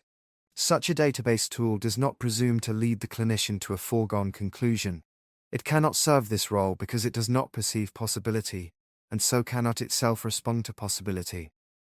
Rather, it is designed to facilitate the clinician's perception of and creative response to possibility. Harnessing the discovery myth. The hallmark of a well-designed computer tool is that it is invisible to the user. It should not represent a new project over which the subject stumbles. Like a well-designed pair of glasses, if the tool is well conceived, the user will see only the intended object of her gaze when the tool is applied. Therefore, to design an effective computer tool, the designer must get into the head of the computer user. The designer must appreciate that data, even as they emerge as created products with which to grasp open-ended possibility, still must appear to the user as if they are discovered, that is, as the grasped possibility itself. Only in this way does the subject-object interaction erupt whereby possibility is actualized. Toward this purpose, the algorithm should harness the language of discovery as a myth. For example, to grasp therapeutic possibilities in a particular ill patient in a gestalt fashion, the interface might offer up a set of diagnostic root metaphors from which to choose. But it must do this by asking the user, which of these diagnoses does the patient have? Thereby, it camouflages a creative choice of metaphor as an act of discovery. Such a system cannot anticipate every metaphor that might be useful in grasping an infinite range of clinical possibility, but it can anticipate the open-ended nature of that possibility, and it can facilitate the creation of new metaphorical terms with which to grasp possibility. In this way, the back-end structure of a database that is based on metaphoric induction does not have to change. Its set of metaphorical functions serve to accommodate any and all cases of creative response to possibility. For instance, in addition to new diagnostic entities, new perspectives on patient care can be accommodated under the rubric of possibility, such as palliative care, or emerging social projects for the community, such as population screening, as in the case of an epidemic or climate change, or the coordination of care with other community resources, such as shelters or food banks. In this way, a computer decision tool based on possibility theory can serve the more fundamental social agenda of medicine, of which the clinical decision is an instance and a paradigm. Example of an AI agent. It is not the purpose of this book to explore a role for artificial intelligence in medical decision-making. In time, machine learning will be just another programming tool for the design of software to assist medicine in its more fundamental role in the actualization of human possibility. The purpose of this book has been only to explore the social agenda of medicine. However, looking at artificial intelligence is useful for this deeper purpose. The presumption that artificial intelligence not only can simulate, but can supplant medical decision-making, forces an exploration of those features of medical decision-making that in fact cannot be reproduced by AI. This helps to elucidate the features of medical decision-making that rely on consciousness. Thus, it is helpful to imagine an AI application in the form of an interactive agent that truly assists medical decision-making. This serves to distinguish the boundary that separates machine learning from human cognition. Medical decision-making, in every instance, begins with subjective awareness of failure of expected human possibility, conceived of as an illness. This subjective impression then precipitates a metaphorical grasp of this failed human possibility as a symptom or a finding, such as fever, or rash, or headache, so that it then can be intended as an object for resolution. Toward this end, the mind seeks for a paradigm of pathophysiology, serving as a unifying root metaphor, in terms of which this objective finding gains contextual meaning, and with which objective measurements and therapeutic intervention can be fashioned. This creative urge to apply a unifying root metaphor is experienced by the clinician as an impulse to discover the diagnosis. An AI agent, using the same discovery rubric, can present to the clinician various diagnostic options, called the differential diagnosis, from which the clinician can choose. These interactive considerations, looking at the terminology of diagnoses as they apply to the patient, serve to introduce established metaphorical frameworks with which to further explore and to objectively grasp and actualize perceived human possibility. Thereby, the AI agent empowers the medical decision. In this example, the AI agent is seen to facilitate, without interfering with, the clinician's creative response to perceived human possibility. In contrast, if the AI agent were designed instead to determine the diagnosis by itself, on behalf of the clinician, then the creative process of responding to perceived human possibility would be aborted. The diagnosis would be mistaken as the end in itself, rather than as a means to this deeper end. It would lose access to the domain of possibility as arbiter of its formulation and clinical application. Machine learning, as artificial intelligence, can simulate this creative human response, but it cannot reproduce it, because it does not perceive possibility as does the evolved human brain. An understanding of the central role of perception of possibility in medical decision-making is essential for the proper design and use of a machine learning tool, including making sure that it stays within its lane. Medicine as social science. Our metadata model, based on possibility theory and metaphor induction, displays the creative process of medical decision-making. It demonstrates that medicine essentially is a social science that uses the physical sciences creatively for its deeper human agenda. This human agenda is the perception of possibility for the sake of its actualization. The objective data and logical coherence of medical decision-making come into being as artifacts of this creative response. Empathy, as perception of possibility in the other, is the milieu of the doctor-patient relationship.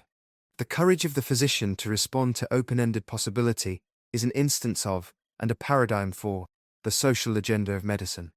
The social agenda of medicine is the creative response to open-ended possibility as the ground of the human condition. For this reason, medicine exists as a necessary social institution in every time and place. It is the sanctuary for the courageous response of mankind, to take uncertainty upon itself as the human condition. End of book.